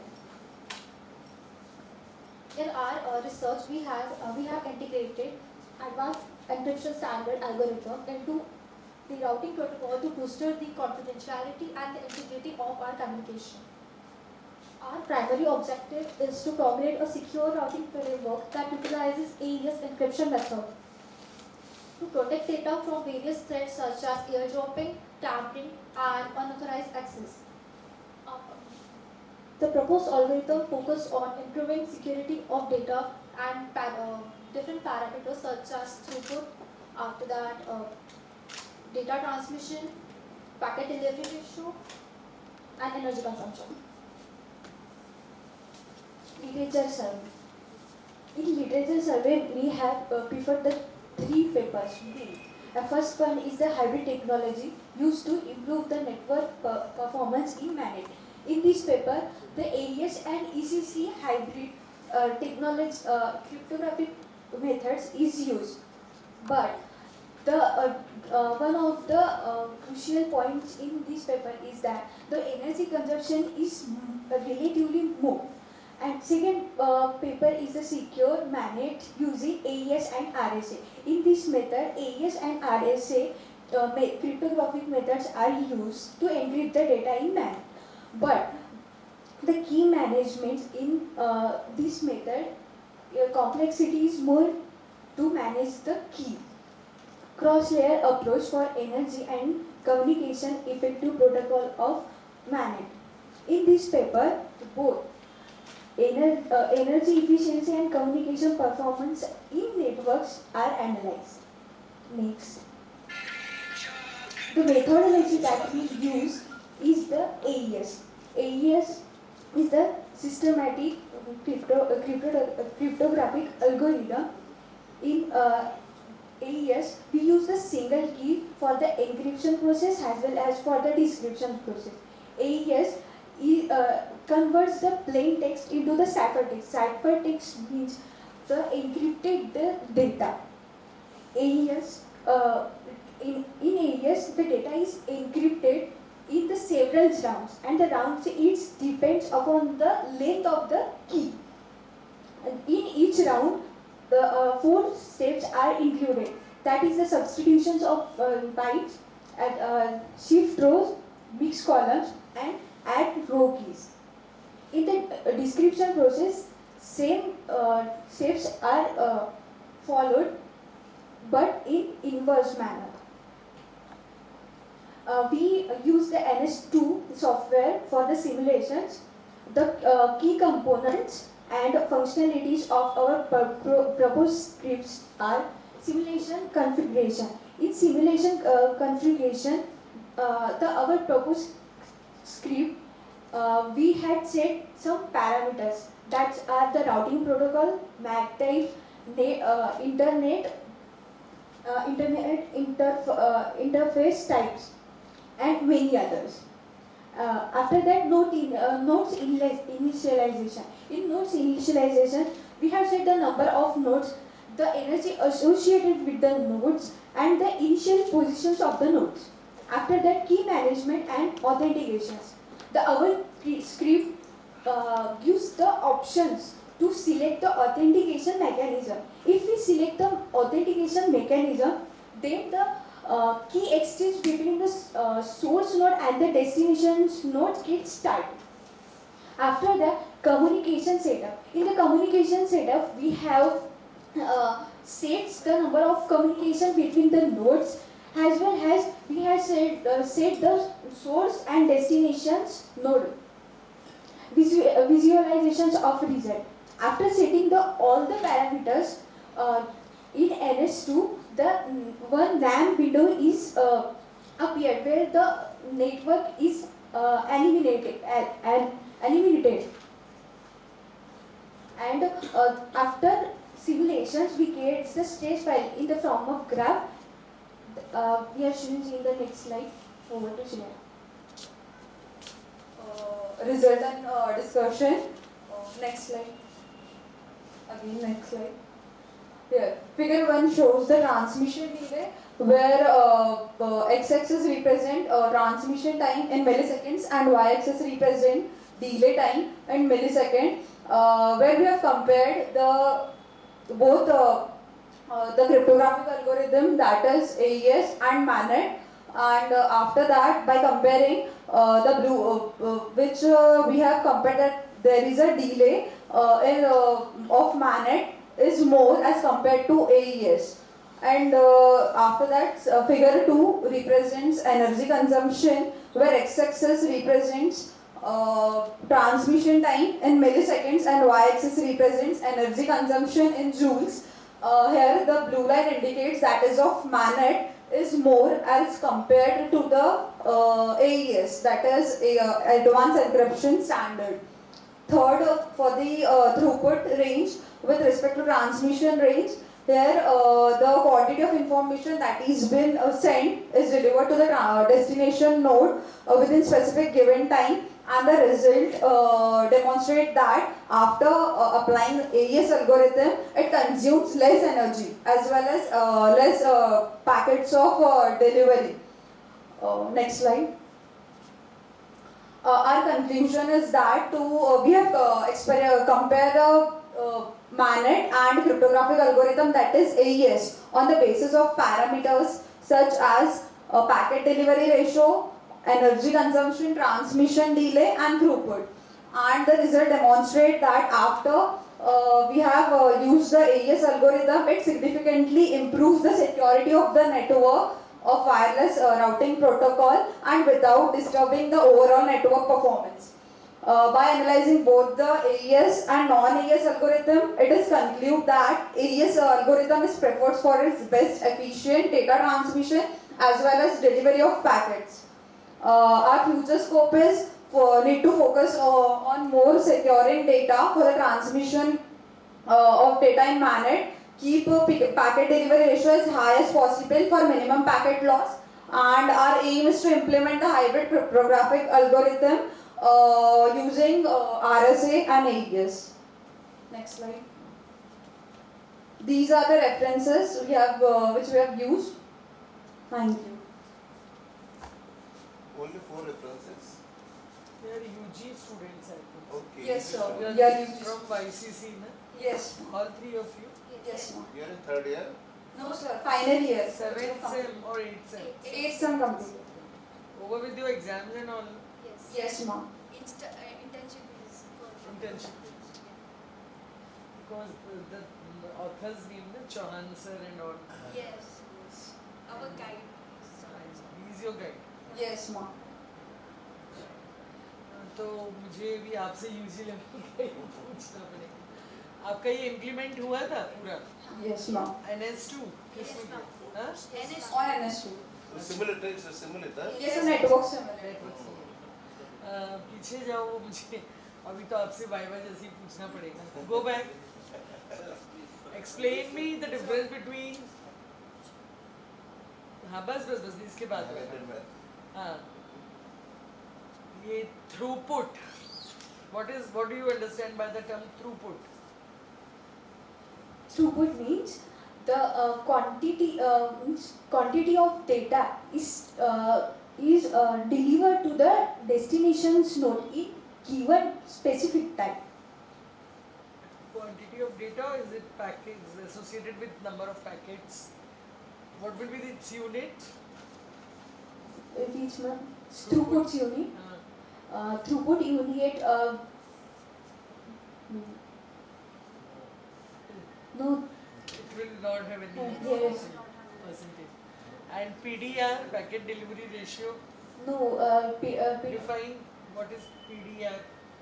PDR is a ratio the packet which we are sending from the source nodes, the number of packet we have we are sending from the source nodes that we set as a 50 node, and the number of packets that is received on the destinations node, the amount of packet packet delivered to the destination node divided by the packet which is set at the source is called as the packet delivery ratio. Okay. What do you call it? What is the you have not calculated the loss number of packets lost? Any parameter for? Like energy consumption, it is 70% overall after AES application is used, and delay 60% is less in managed after AES application. That is okay. Energy consumption is not same as your packet loss. No, it is 70% and energy consumption is 70% and packet loss is 60%. Like in managed.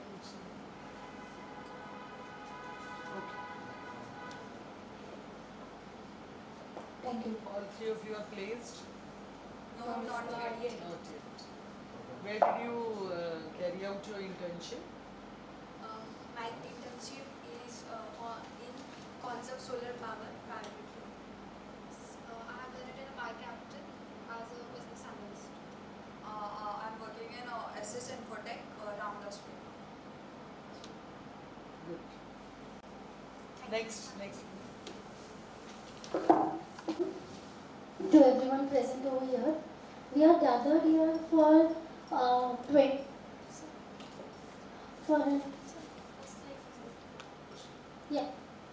International Conference on Innovation and Challenges in Emerging Technology, that is ICICET 2024. I am Prerna Patankar. I have my topic name is Novel AI-based approach for design of VANET communication protocol. In this, the paper ID is 446. Now moving forward, the agenda of this full presentation will be like first we'll go for introduction, then we'll go for literature review, then we'll come to the methodology part, and after that we'll go for the results, and then we'll conclude. Now coming to the point, that is WHO, the World Health Organization, has reported over 1 million deaths every year due to the vehicle accidents. So therefore the need of road safety management is very important for us. In that, the traffic management, the safeties and other relevant informations that we should share by the vehicle to vehicle communication. This full project and this full paper is on vehicle to vehicle communication, vehicle to everything, that is vehicle to all over the surroundings, the V2X, and vehicle to infrastructure, that is V2I. Next, coming to the next point is vehicular communication systems are computer networks in which vehicle roadside units, that is units are the communication nodes providing each other with information such as safety warnings and traffic informations.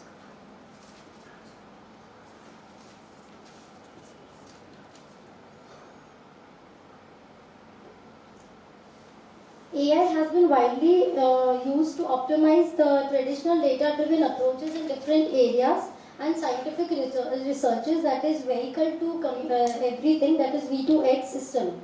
Together with AI, we can acquire information from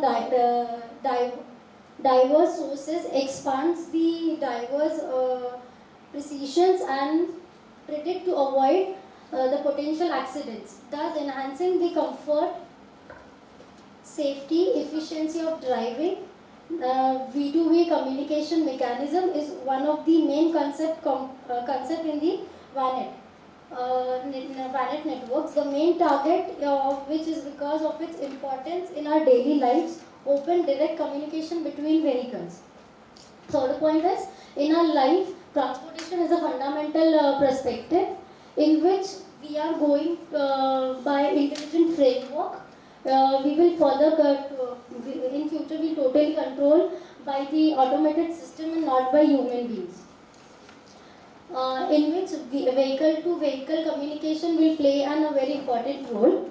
Then, in VANET, next point was the VANET corresponds to a smart transportation system. In STS, the VANET corresponds to a smart transportation system in which vehicular communication is a roadside-based unit which can be completed same as an acknowledged as a smart transportation system. In fifth, we have used the fuzzy logic method in AI. Is an AI method in which the decision depends on the standard unit truth values and true or false. Likewise, in Boolean expressions, 0 or 1 is used. So such likewise only we are using that in our project. In 6.1, fuzzy logic in VANET is a valuable tool. In fuzzy logic, AI can be used in a traditional vehicular communication based application to overcome the challenges.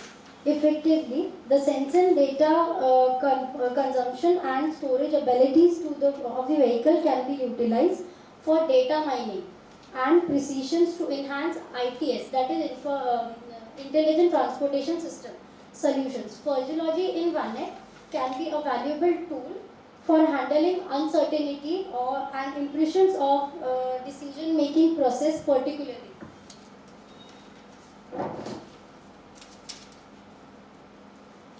In the dynamic and complex traffic environment. In 7th, the vehicle-to-vehicle network can be predictable 360-degree view of what going on the street, utilize the fully ITS, Intelligent Transportation System coordinates solutions for instant crash and jams. Thus, it conveys the security feature by employing sensors that help during parking and also helps in identifying the blind spots. So next slide. These are the literature review. In that, the paper which we have, I have used, that is, first we have used the vehicle-to-vehicle communication. In that, the scope, importance. No need to read it. Just tell us what is that paper containing. So, ma'am, the first paper that is published on 2020, it is containing about the differences, the scopes, and the importance of valence. Okay. In next, it is artificial intelligence is for everything. That is a survey paper in which they have compared the previous papers and what they are going to do. And based on that paper only, I have taken some points from there and referred their figures for my paper implementation. So next slide. And in that, the 2022 paper, that is my paper which was published in Goa conference, that was my review paper.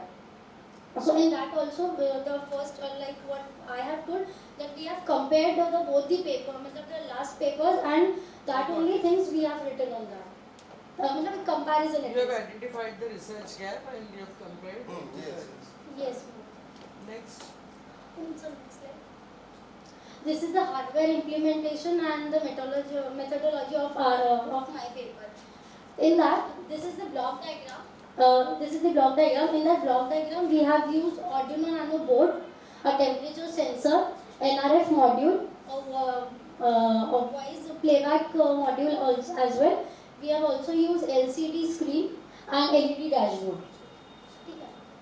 In that, to achieve the objective of the project, it instructs to design and implement a vehicle-to-vehicle variable exchange machine for clever towns in a strong protocol. In this, the audio nano, that is a heart of our project. It is a 14-pin digital input-output port. It is the heart of our project. It works at a clock speed of 16 megahertz, and all the keys are connected to it. The LCD is also connected to the display to display the information regarding the different status of the keys. Here, the NRF module, it is used for transmitting and receiving the information from different vehicles. The temperature sensor LM35 is used to store sound module upholds 2 GB SD card or SIP strike of 64 MB maximum. We have utilized the WTV020 SD voice playback module as well. Thus, by using the hardware implementation, we implemented the vehicle-to-vehicle prototype that uses wireless technology for communication between the traveling vehicles more than two. We can communicate using the NRF module. The driver is alert via LCD screen in that and LED alerts the collision between the vehicles. This is used just to show, the LCD screen is used just to show if there is a traffic jam in front, that will give a 360-degree view. In that it covers the area of nearby 2 kilometers, so that the vehicle would just get the message of under 2 kilometers, and the vehicle will change its routes or it will divert.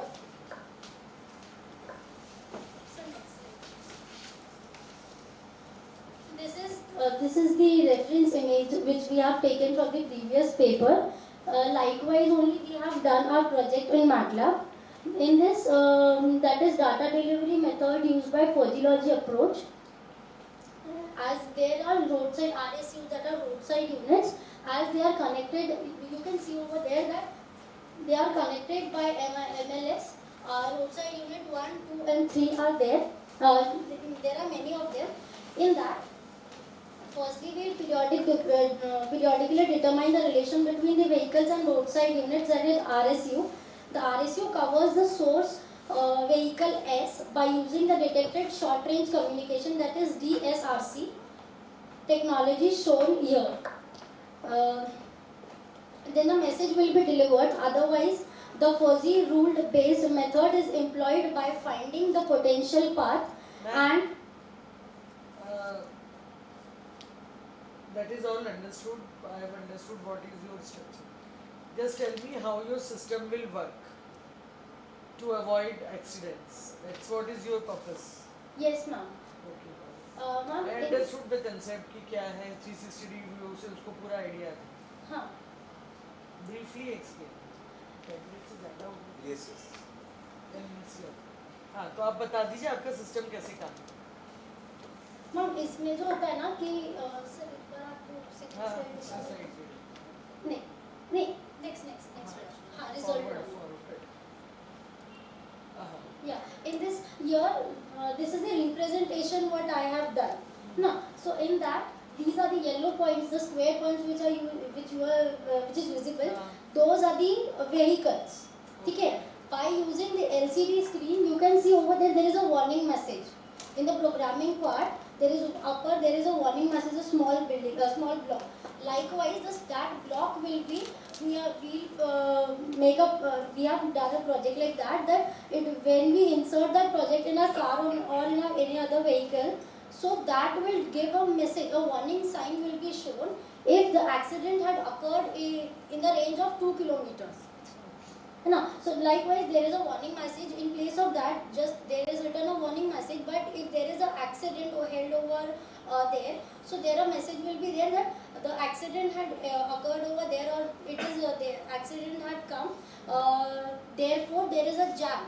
For just to avoid that jam or just to avoid any traffic traffic part, to just divert. That portion. Well, in advance you are made aware that you need not to cross that path. Cross that path, so that we will just. Okay. So now you are using which algorithm? Ma'am, fuzzy logic one. Fuzzy logic approach. How your fuzzy network is working? What algorithm or what approach you are using based on fuzzy logic? Ma'am, fuzzy is like fuzzy आप कैसे apply कर रहे हो? वो ma'am fuzzy जो मैंने जो apply किया था वो हम लोगों ने मैटलैब के थ्रू अप्लाई किया था. For what? For giving the message signals.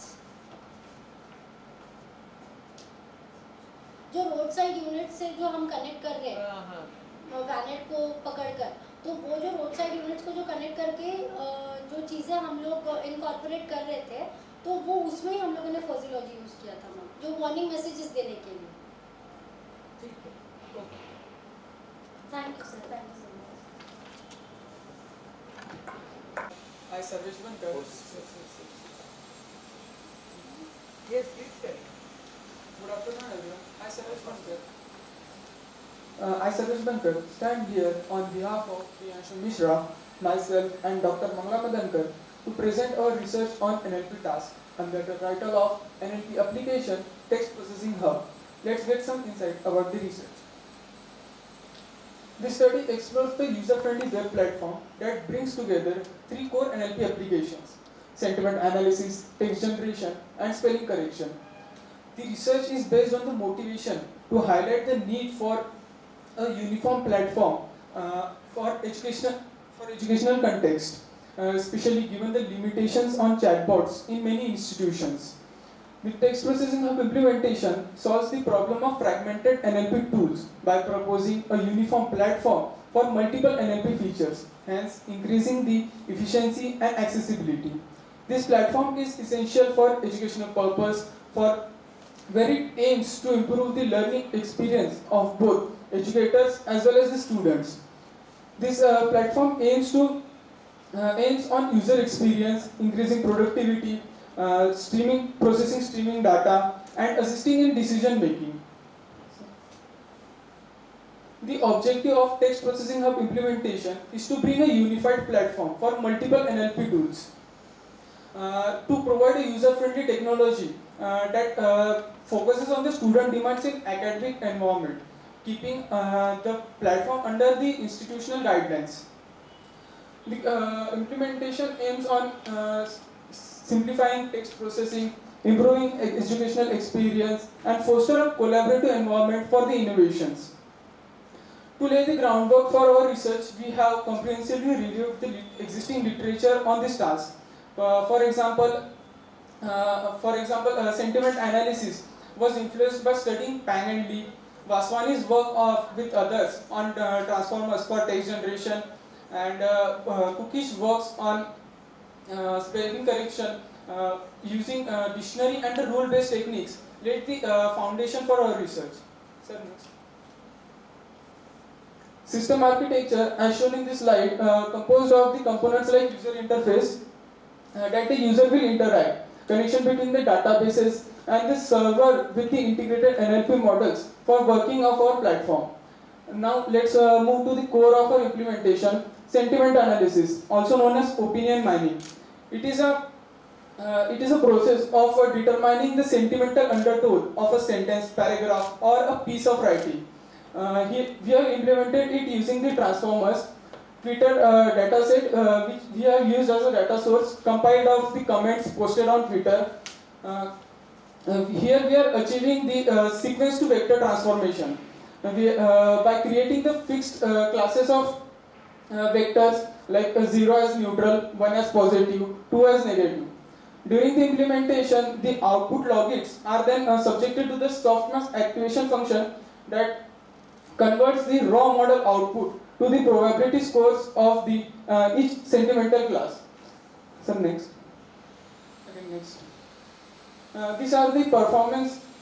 This is the performance of our sentiment analysis model. As you can see, this is the actual and predicted graph of the output of our model, and we can also see that we have attained an accuracy of about 90%. Now moving on to the next model, text generation model. It is a very complex task for NLP to perform. In this process, we are generating the text just like human, based on some inputs or prompts given by the user. Here we are using the RNN for accomplishing the vector to sequence transformation. We have used a text file compiled of approximately 12 lakh characters as the data source. Data is then prepared by creating the vocabulary that is used to map the characters to its numeric IDs. Model architecture is composed of embedding layer using the GRU layers. During the training phase, we are saving the checkpoints periodically. Then the architecture defines a one-step model that predicts the next character from the input sequence. During the training phase, we have trained our model over 41 lakh parameters using the Adam optimizers and with the sparse categorical cross entropy as the loss function. The performance of our model or the result of our model is shown in this slide. So next. As we can see, the Romeo word was given as the input to our model, and the some text is generated on the basis of that. So previous slide. Previous. Again. Now moving on to the next model, which is spelling correction model. Spelling correction is the process of identifying and correcting the misspelled words or error in the text. It helps to increase the accuracy and readability of our text.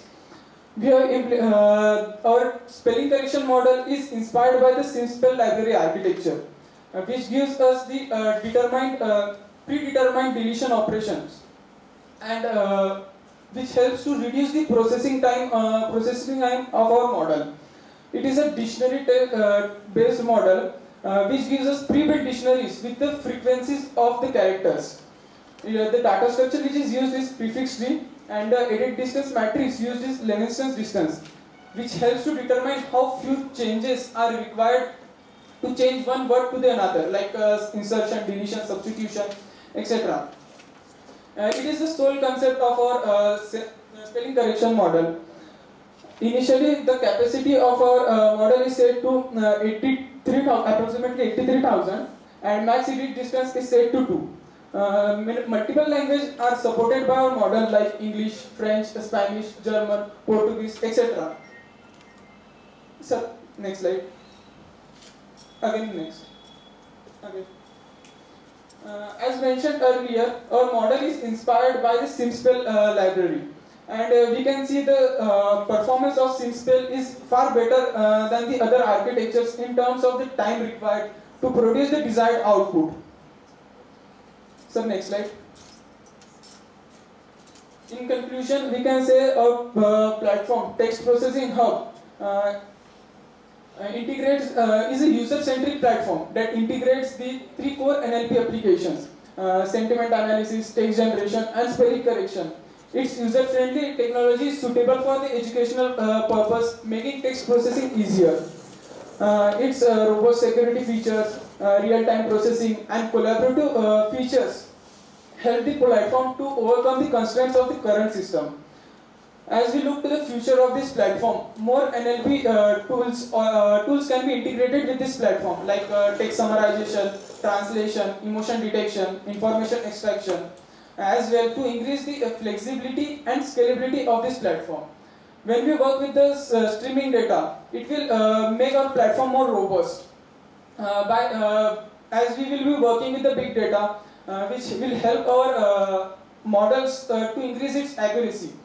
We can also implement the image processing, as the user will be able to give input in the form of text as well as the images, and making our platform dynamic and scalable.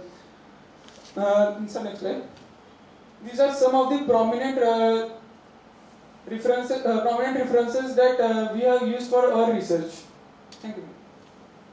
Okay, which language you use for this processing? Sir, Python.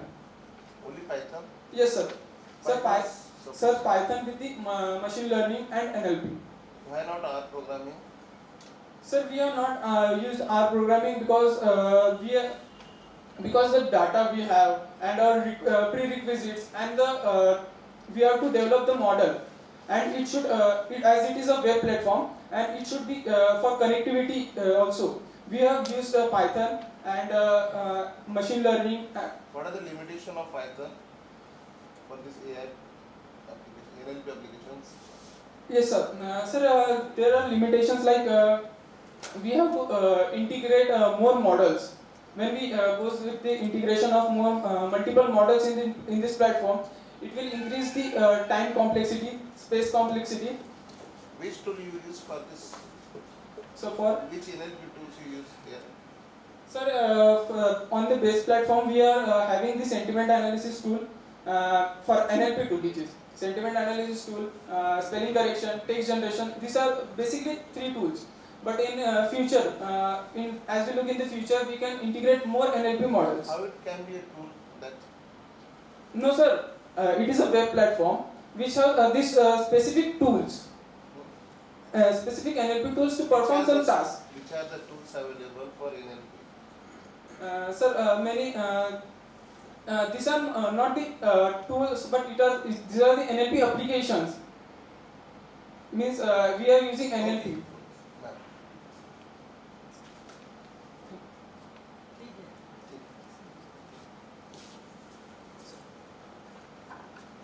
My paper ID is 447 and the topic of my research is modern food grain storage with RFID security cover and innovative technology using IoT. I am presenting this paper and my co-authors are Vishaka Nagrale and Modini Nagrale. Next slide please. Okay, this is how I organize my presentation. Next slide please.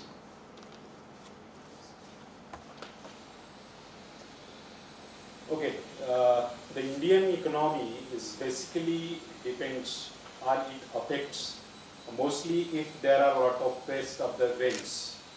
Here for my research I consider the food grain wheat, and wheat is mostly consumed grains in India, and if the wastage of this grain is more, then it there are a lot of problems creates in a country's economy. Therefore, considering this, we developed this project where food waste can be reduced by maintaining food hygiene and safety. It should be maintained hygiene as well as there should be a safety of the food grains. Stored food grains is an optimal environment to preserve the quality and reduce the waste. Most of the food grains we actually keep in storage for the future, and therefore the maintain its quality is our task. So next slide please. So the objective of our project is utilizing the food grains before they spoils, because it is having a particular time periods to spoil the food grains. So before it gets damaged or spoiled, we have to consume, and to maintain the optimum conditions in the warehouse. This is another objective, and therefore the continuous monitoring of the status of the food grains is important. That is what actually the objective of our project. Next slide please. So there are many papers, many research works in this area. Few of the papers and related works I tabulated here, and also its description, key technology use, and what are the advantages and disadvantages I elaborate here. Next slide please. So here my methodology. Here some sensors are directly connected to the food, comes in contact with the environment, and IoT integrations. This will gives us real-time monitoring of the project. Environmental monitoring, for that these three parameters are very important to know the health of the grains. One is temperature, humidity, and CO2 released by the grains. So for that, here the sensors we use is DHT11, which measures or monitors the temperature and the humidity for the CO2 level. MQ2 sensors detectors CO2 we use, and another additional features, PIR sensor is connected to the, this is the motion detector, and if some pets are pests, so for repel them, it detect the motion and it triggered the ultrasonic which is connected, and it generates or emits the ultrasonic frequency of this 2200 kilohertz, and due to which rodents, mosquitoes, flies, spiders, lizards, and cockroaches, they will repelled by this by this ultrasonic frequency. And as there is no chemicals used, so this is completely eco-friendly, and this is continuous monitoring, therefore blink application which is used. So blink application not only monitors, but we can control if the set value, normal value of the temperature, humidity and CO2 level increase beyond that, then we can control it from with the help of these blind applications, and as well as for the security purpose, RFID security cover is connected. Next slide please. So this is actually an experimental setup of our project. So here how it works. Again, all sensors are comes in contact with the environment where we keep our grains, and it continuously monitor, and accordingly if the parameters are beyond the set limit, then it gives alert. The display unit is also there. On the display unit, you can see the continuous values of the such parameters, as well as user can see these parameters value remotely on its mobile phone. Next slide please. So these are some results, some parameters, temperature in degree centigrade, for which to monitor DHT11 sensor is used. It should be, the value is set less than 32. If the value increase beyond this, or some relative humidity and CO2 level, these are the standard values. These are the only for the food grain wheat. Okay. So what happen if these values exceed? Then measures taken from remotely also. Warning message given to the is displayed on the monitor, buzzer wheel, and also this on blink app on the screen, mobile screen, the message will also display, and measures can be taken. That's it. Next slide please. These are the standard values again shown on the charts. So 34 degree for the temperature, this is for the wheat, CO2 level values, and relative humidity. That's it. Is this for warehouses or also for the normal agricultural fields? This project now only created for the warehouses right now, and for the again for the security purpose, our future scope is security is very important. If there is a grain theft, that also a problematic.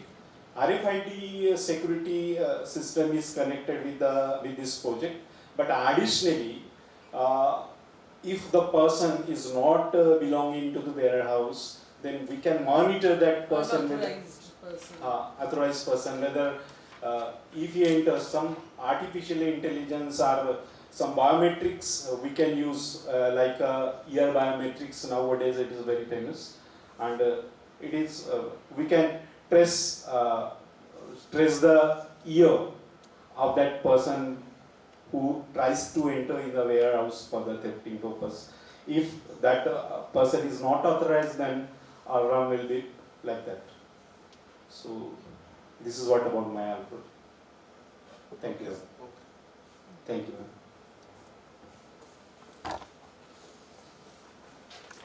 Hello ma'am, hello sir, hello everyone present here. My topic for today is deep learning for enhanced consumer behavior analysis and predictive accuracy. So basically we'll be looking into how the consumer behaves through the online data that we have received. And the main motive of my project, the main motive of working on this research work was I was working with a company which works on data analysis, and they are working towards a client which wanted their analysis based on the trends, why their bounce rates or why their work is not impacting the actual sales of the company. So to understand all this, the background was studied And my data is totally towards the retail data industry, and it is depending on how the decision making is working. So as we know, the retail industry, we are getting a lot of data and we are receiving lots of input. Even we can see on our mobile phones that every day we get the research history of what we want to look into. So how that is generating and how we can focus the consumers towards what we actually want them to buy. So this evolution is basically based on the data mining techniques. So in my throughout the paper, I have worked on GNNs, Q-learning and WebMax. The GNNs are being used for the relational database and finding the Q points, and those Q points can be given to the Q-learning, which helps in dynamic decision making, and the WebMax is the thing that we are using to analyze the trends. Next slide, please. So there are a few papers that I went through before working on this model. There were models consisting of GNNs only for doing the predictive accuracy. There were models based on Q-learning to get the reinforcement learnings. The gap analyzed was, why can't we use all the three models together by giving the input of output of one of the model to the as the input for the other model. So next slide, please.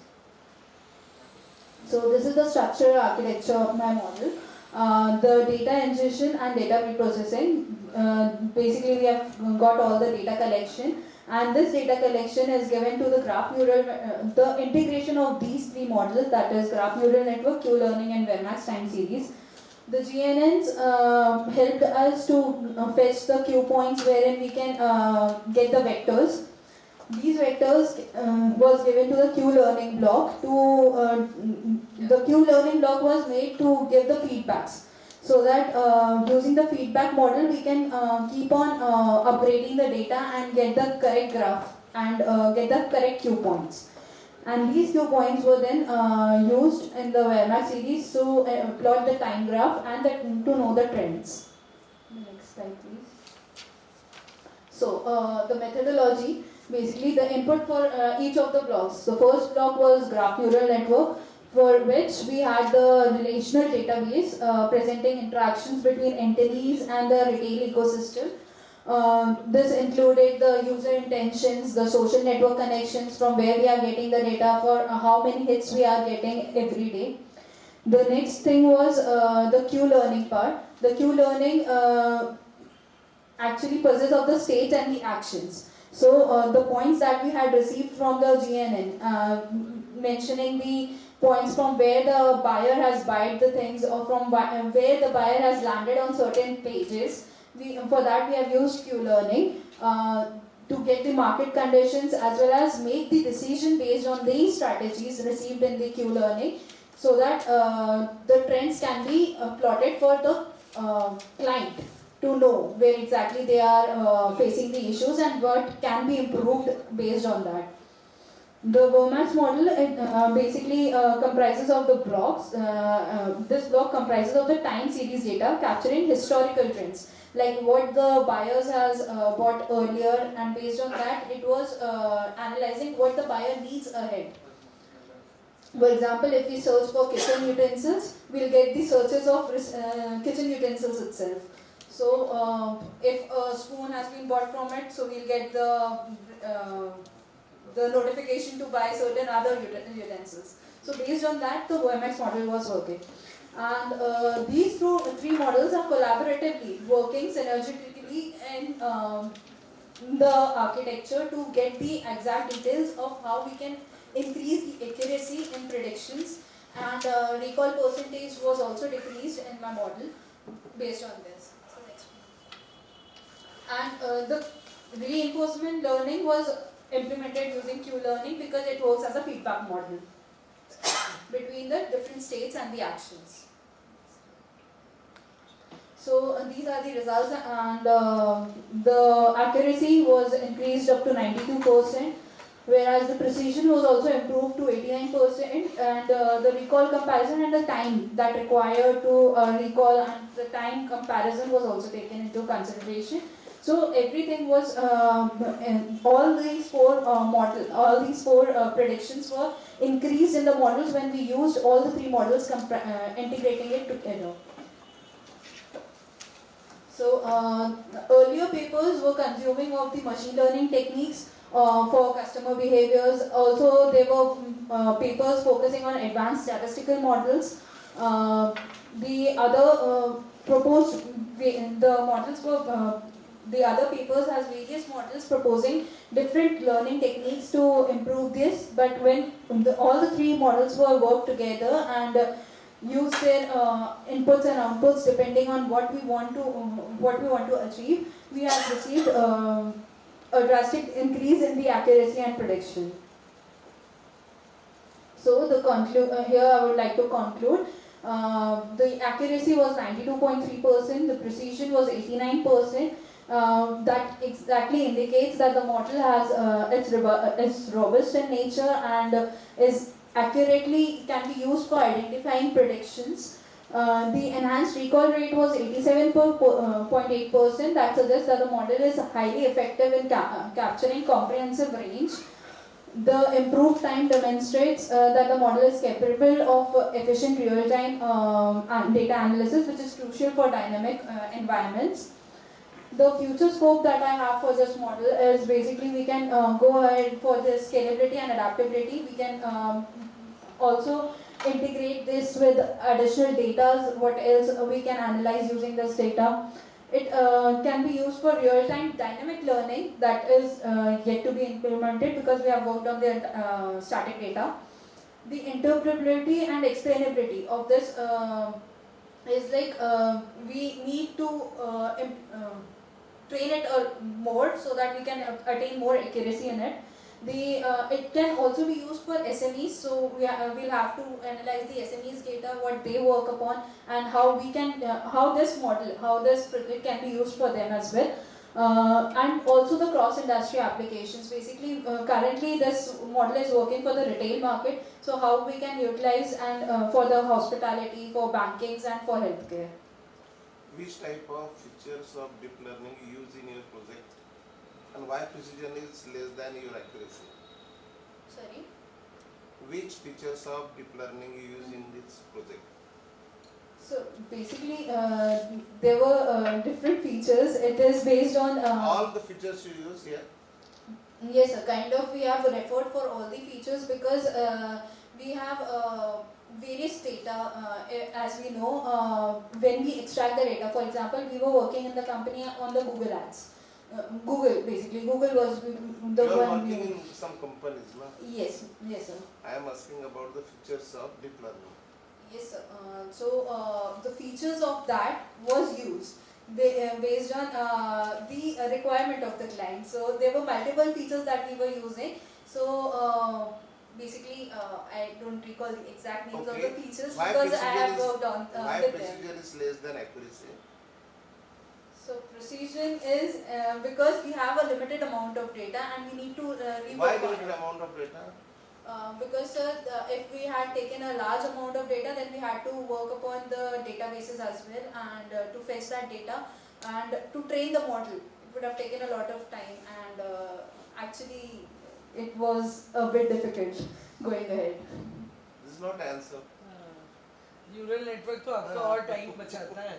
Time bachata hai ma'am, but the data that we were receiving, the data that I worked upon was very static and there was a limited amount of data that I was able to work upon. This is basically associated with the inventory first of all, and then customers' history you're checking up. No? Yes.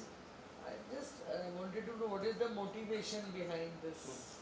The motivation behind this was, as I told, that the company had faced issue with the bounce rates. So they were getting a lot of bounce rates. So they were not. The client wasn't able to analyze why they are getting the bounce rates. So the main motive was to analyze the trend and why they are facing bounce rates as major. Because either the link is going at a wrong state. Either there are 3-4 possibilities where the bounce rates can be faced. either the link they are getting from somewhere, for example, the social media link that is getting shared wrongly, or some of the buttons on the screen on the websites are not working, or they are going to the cart, but the product that they are adding to the cart is not their need. They can also be the possibility. So we have analyzed various possibilities. What about security issues? Sorry? Security security issues. You're saying the right thing. You add one item to cart, and when you go for payment, you find that the quantity has been doubled. So there might be technical issues. There might be the consumer issues, that the consumer wanted to buy a few days back, but now there is no requirement. Not considered security. They're not considered security. Even nowadays, these messages from air, what do you call it? Air travel, this thing, companies, that your flight has been rescheduled. Then many a time it happens. So we get wrong messages, fraudulent messages. So yes, exactly. So that was wrong links are given through wrong source of media. इसके लिए कुछ है क्या आपके system में? Currently we are working on it. You are a UG student? No, PG student. PG student. Yes. CSE? CSE. Okay. Thank you. Thank you, sir. Thank you. A PG student at least. Yes, next please. और कौन है कोई? Sir, Dr. Nilesh Biswa. This is the project made by my students, and in her absentia, I will give the presentations because they are having the institutional examination. The topic of the paper is design and development of dishwashing machine, and the paper ID is 38. First one. Next is.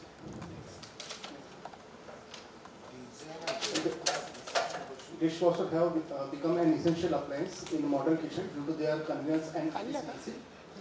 This project aims to design and develop a new dishwashing machine that addresses common issues in existing model while incorporating advanced features for the better performance.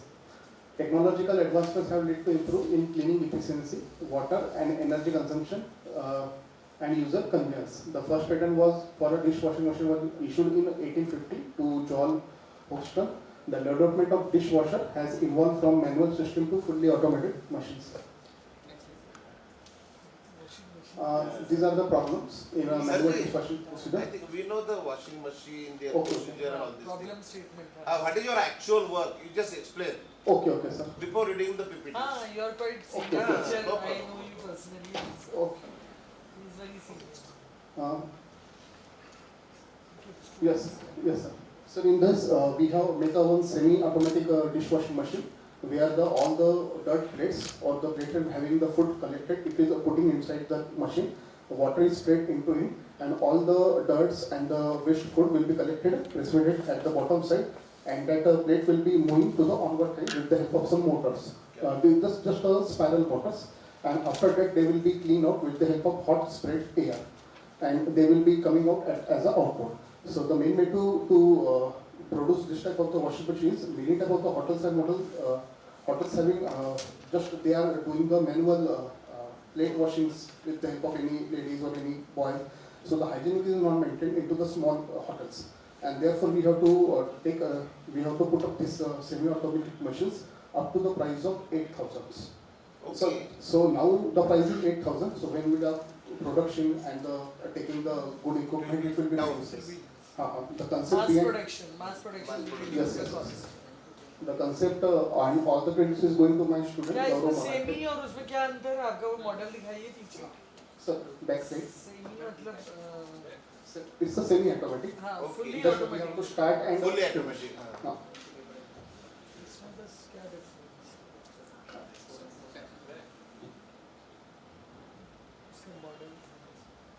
तो ये बनाया है आपके students ने sir? Yes, बनाया है, and it is put in the college workshop. UG, PG or UG students. UG students. Yes. What is the dimension of this? It is this portion. Okay. तो regular भी इतना ही रहता है वैसे. So क्या difference क्या है फुल्ली ऑटोमेटिक और इसमें? Madam, in fully automatic, all the working and process will be taken up with the help of electricity. Just we have to start the button and we have taking the desired output what we want.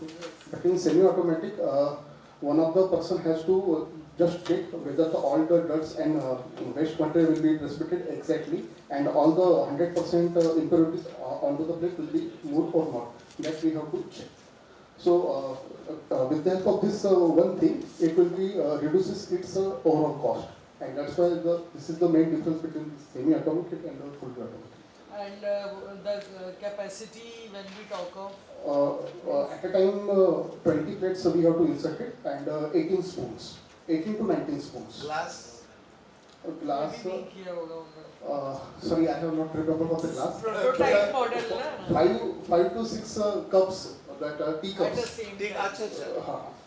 Glass का तो शायद ऐसा. It will not broken?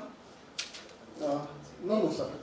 No, just a cold water. So sir is talking of this glass material, not steel glasses. No, there is a one bottom plate. Into that we have to just put up, and the hot water we have to spread into that cups. Okay. So it will be not enough. Just a small spread up. Okay, sir. Thank you. Okay, thank you very much. Thank you, sir. Nice. So nice. My name is Samir Nimkar. I am MBA final year student. My institutional guide is Dr. Sanjeev Kumar. MBA? Yes, and my research topic is an analytical study on cybersecurity awareness. Next slide. So, cybersecurity is the main concern in the survey paper. area. It's a survey paper? No, sir. No, sir. Like we found the regression Security equation. alert level. Okay. So, as integration of information communication technologies in our daily lives, so it leads to, it leads to cybersecurity challenges involving safeguarding and the digital informations, like various types of viruses and keyloggers, trojans, ransomwares are present or lead towards the cybercrime. So they, in our study, we found a significant gap exists understanding the cybersecurity vulnerabilities and the precautions highlighting need the addressing cybersecurity practices in higher education. In our, if we talk about Maharashtra, so Maharashtra faces daily losses approximately 3 crores due to cybercrime, and we only fractions of losses recovered since 2019. So the Maharashtra government allocated 837 crores for the comprehensive cybersecurity project, and including 24/7 call centers. These are the literature reviews. In all these literature review, like all the authors are did in various different sectors. We can say that there is not particularly aligned with the cybersecurity analysis. The first one is on cybersecurity awareness in Saudi Arabia. That is not from our India. Next. So this is our research methodology. So we have collected primary data through the Google Form questionnaire, and secondary data with literature review through JGET online journals and websites. So our sample size was 284 respondents from Central Asia. So the sampling frame was individuals above 18 years of age and residing the central region of India. Sampling technique is judgmental sampling. Next. So we did this statistical analysis. So in that our reliability of data is 0.66. It is close to 0.67 or 0.7. So it is a good. So we use the further statistical tests. This is the item total statistics. If we can see from the above table, if we delete any of the variables, it is not increasing the Cronbach alpha value, which means it is not increasing the reliability of the data. Next. We applied chi-square test. As we can see here, the Pearson's chi-square value is 124. Its significance value is 0.00, is less than 0.05. Thus the null hypothesis is rejected, and our hypothesis was, is there no relationship between academic background and professionally experienced people falling to cybercrime. So this was rejected. There exists a relationship between. So these are the model summary of our data. So this, as we can see, the value of R square is 0.23. That means independent variables are collectively explained 23%, and the dependent variables 77%. And the dependent variables, the 77% of the dependent variables is explained by unknown factors, error factors. So our difference model, like if I can see the adjusted R square, so this gives us an idea of how model generalize, or ideally we would like its value to be same or very close to R square. So our difference of model is less than 1%, which is 0.008. So that means the shrinkage means that if model were derived from the population rather than its sample. If we took the population for this test, so we got only 1% of variance, less than 1% of variance. So this cross validity of this model is very good. This is the ANOVA test that tells us that how regression equation fits how well. As the p-value is less than 0.05, so the regression model statistically predicts outcome of variables. So these are the coefficient table. Here we took the dependent variable is ability to deal with cybercrime, and the level of background. Level of background is independent variable. Awareness about the cybercrime, education level of citizens contributes statistically significantly to the model. So this is the regression equation, ability to deal with cybercrime is equals to 0.332 plus 0.299, which is level of background, 0.387 awareness about the cybercrime plus 0.220 education level of citizens plus error factors. These are our hypotheses. So as we saw in the chi-square test, there is a relationship. There exists a relationship. So our first hypothesis was rejected. So there are higher level of awareness cybersecurity, the lower number of incident cases. If the respondent is very aware about the cybersecurity awareness, so the number of that he will not lead to the incident. And there is a proportional relationship between level of background and the ability to deal with cybercrimes with the awareness and education. So this is our hypothesis. Next. So we can see that predominantly young populations is 18 to 25 years is susceptible to cyber threats due to internet usage. So mostly youngsters are falling for cybercrime. Yeah. So using our regression equation to gauge the citizens' education level and cybercrime response capability. So our recommendations are integrate cybersecurity training to academic curricula and professional development program, collaborative efforts for tailored awareness campaigns and policy frameworks. So from our study we derived that all the institutions or corporates which are using the computers or which are using the information communication technologies, they need to aware their clients or they need to aware their employees or students about the cyber security awareness, so that they will not lead to cybercrime. That's it. आपने जो ये demographics दिया है ना, इसमें senior citizen का भी तो रहेगा. हाँ मैम, सीनियर सिटीजन सबसे ज़्यादा तो उनके साथ ही हो रहा है. डेली पेपर में आप देखिए. Actually that respondents we have selected.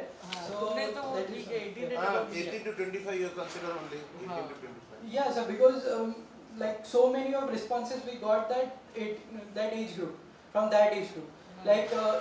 we tried that, but like the questionnaire is so lengthy, or if I can say that no senior citizen, no one like to feel that Okay, Google ठीक comes. है, So आपने that's सब it. analysis कर लिया. Yes, Now, as a citizen, how will you promote to मतलब how will you promote your analysis for amongst the मतलब using that people, regression हाँ. equation. How मतलब cyber security Like if someone wants to know like how he able to deal with cybercrime, he needs to analyze him on the level of 1 to 5, like their education level of education and the awareness about that.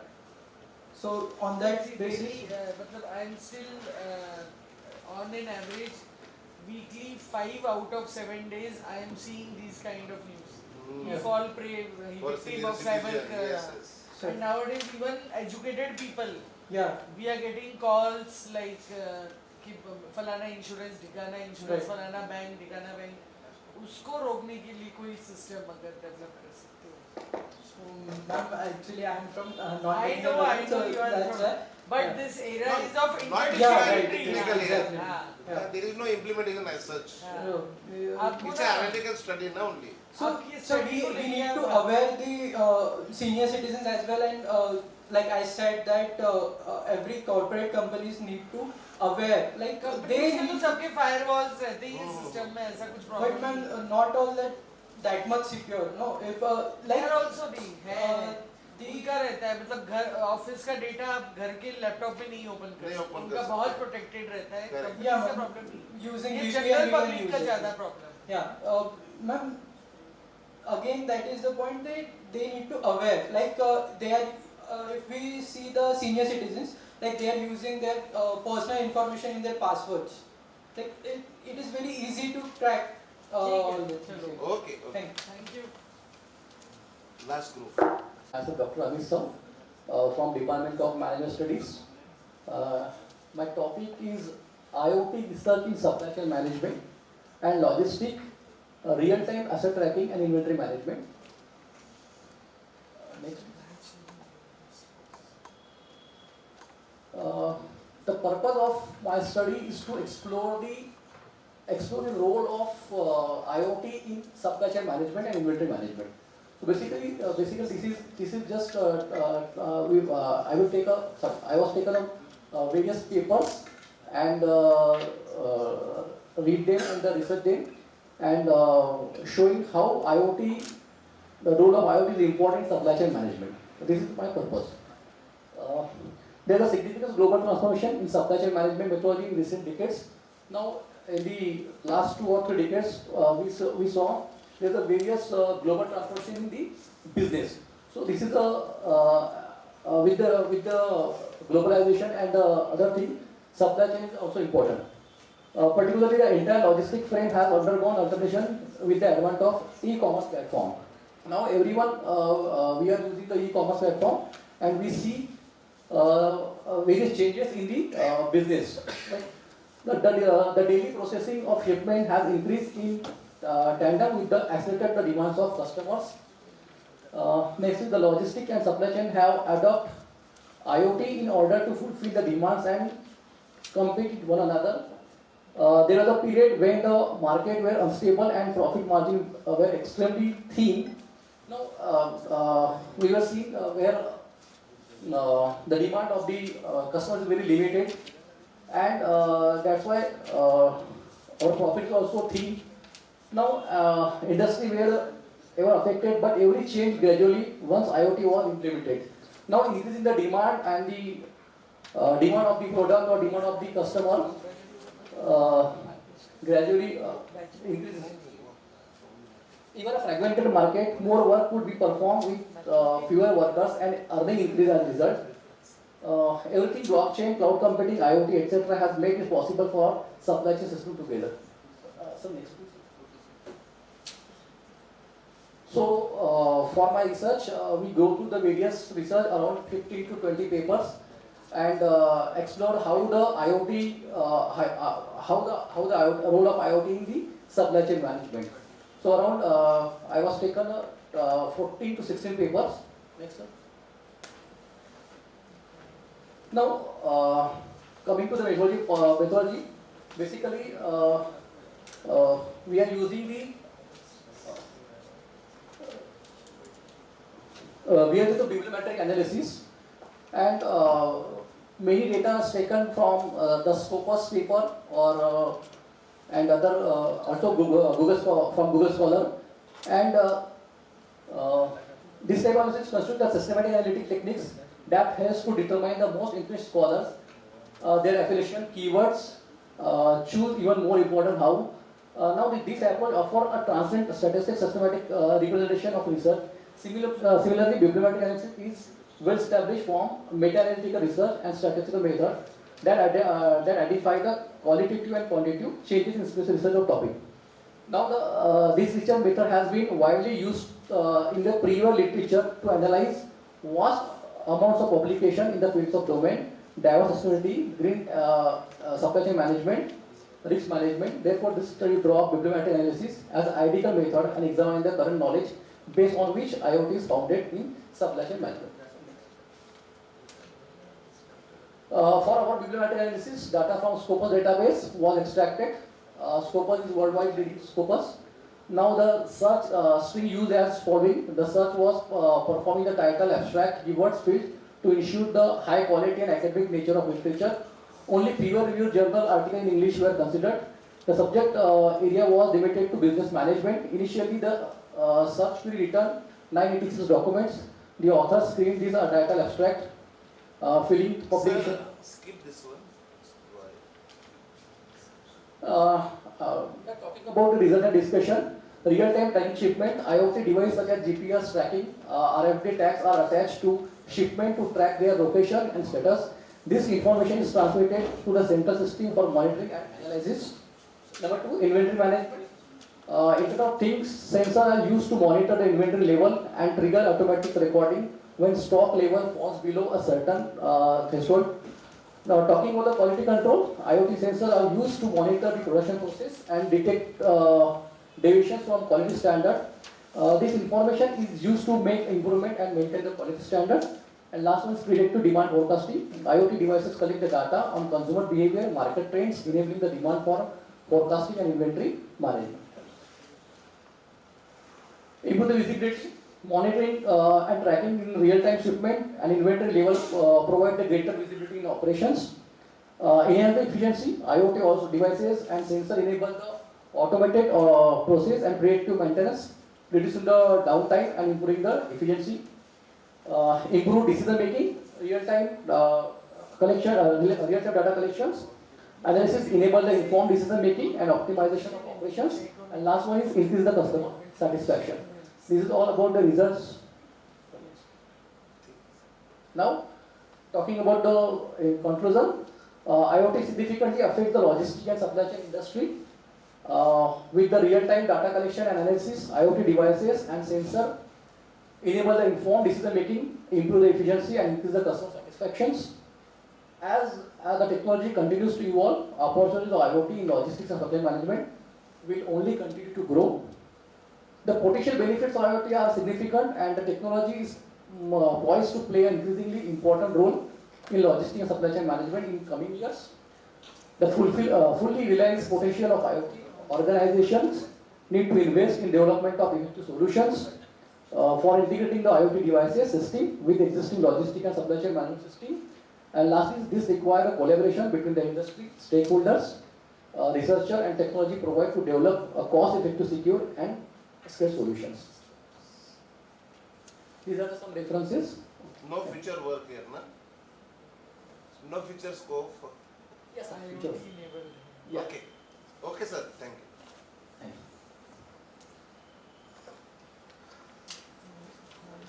you.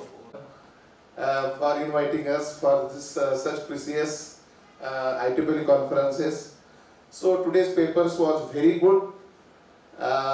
Some of the papers from I think some from mechanical background, some from management background, some from electronics and telecommunication, and some of the paper from computer as well as IT backgrounds. Okay. So all the presenters are very nice, but there are some their contents are very good, but there are some difficulty to present the papers. Okay, so my suggestion is that don't read the PPTs.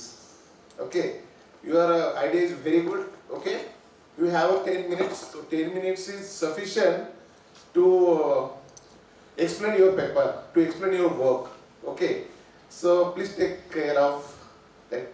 And with these words, I conclude my speech. Thank you very much. Everyone, first of all, I would like to extend thanks to the management, principal and organizer, general chair of this international conference on innovations and challenges in emerging technologies. I really appreciate the papers which were selected exactly based on the emerging technology themes, and including MBA presenters. I appreciate the efforts of every single presenter over here. Thing is, the themes were very nice, like ranging from the field of health applications to agriculture to inventory management. So a complete range was covered. Apart from that, all the presentations were very nice. I must congratulate every single presenter over here. But at the end, winner has to be only one. But it should not affect the, moral of all others. Yes. So remaining 9 are also equally good. But just for the sake of declaring the winner, shall we announce it? Or we will announce that in directory. It is to be kept confidential. Yes. So we will have declare the result to Rahul sir, and thank you everyone. Thanks again GHRC for inviting me as the session. Yes. Rahul sir, can we have a group photo, sir? Yes, we will. With all the... Yes. Yes. Sir, आप भी आए ना? आ जाओ.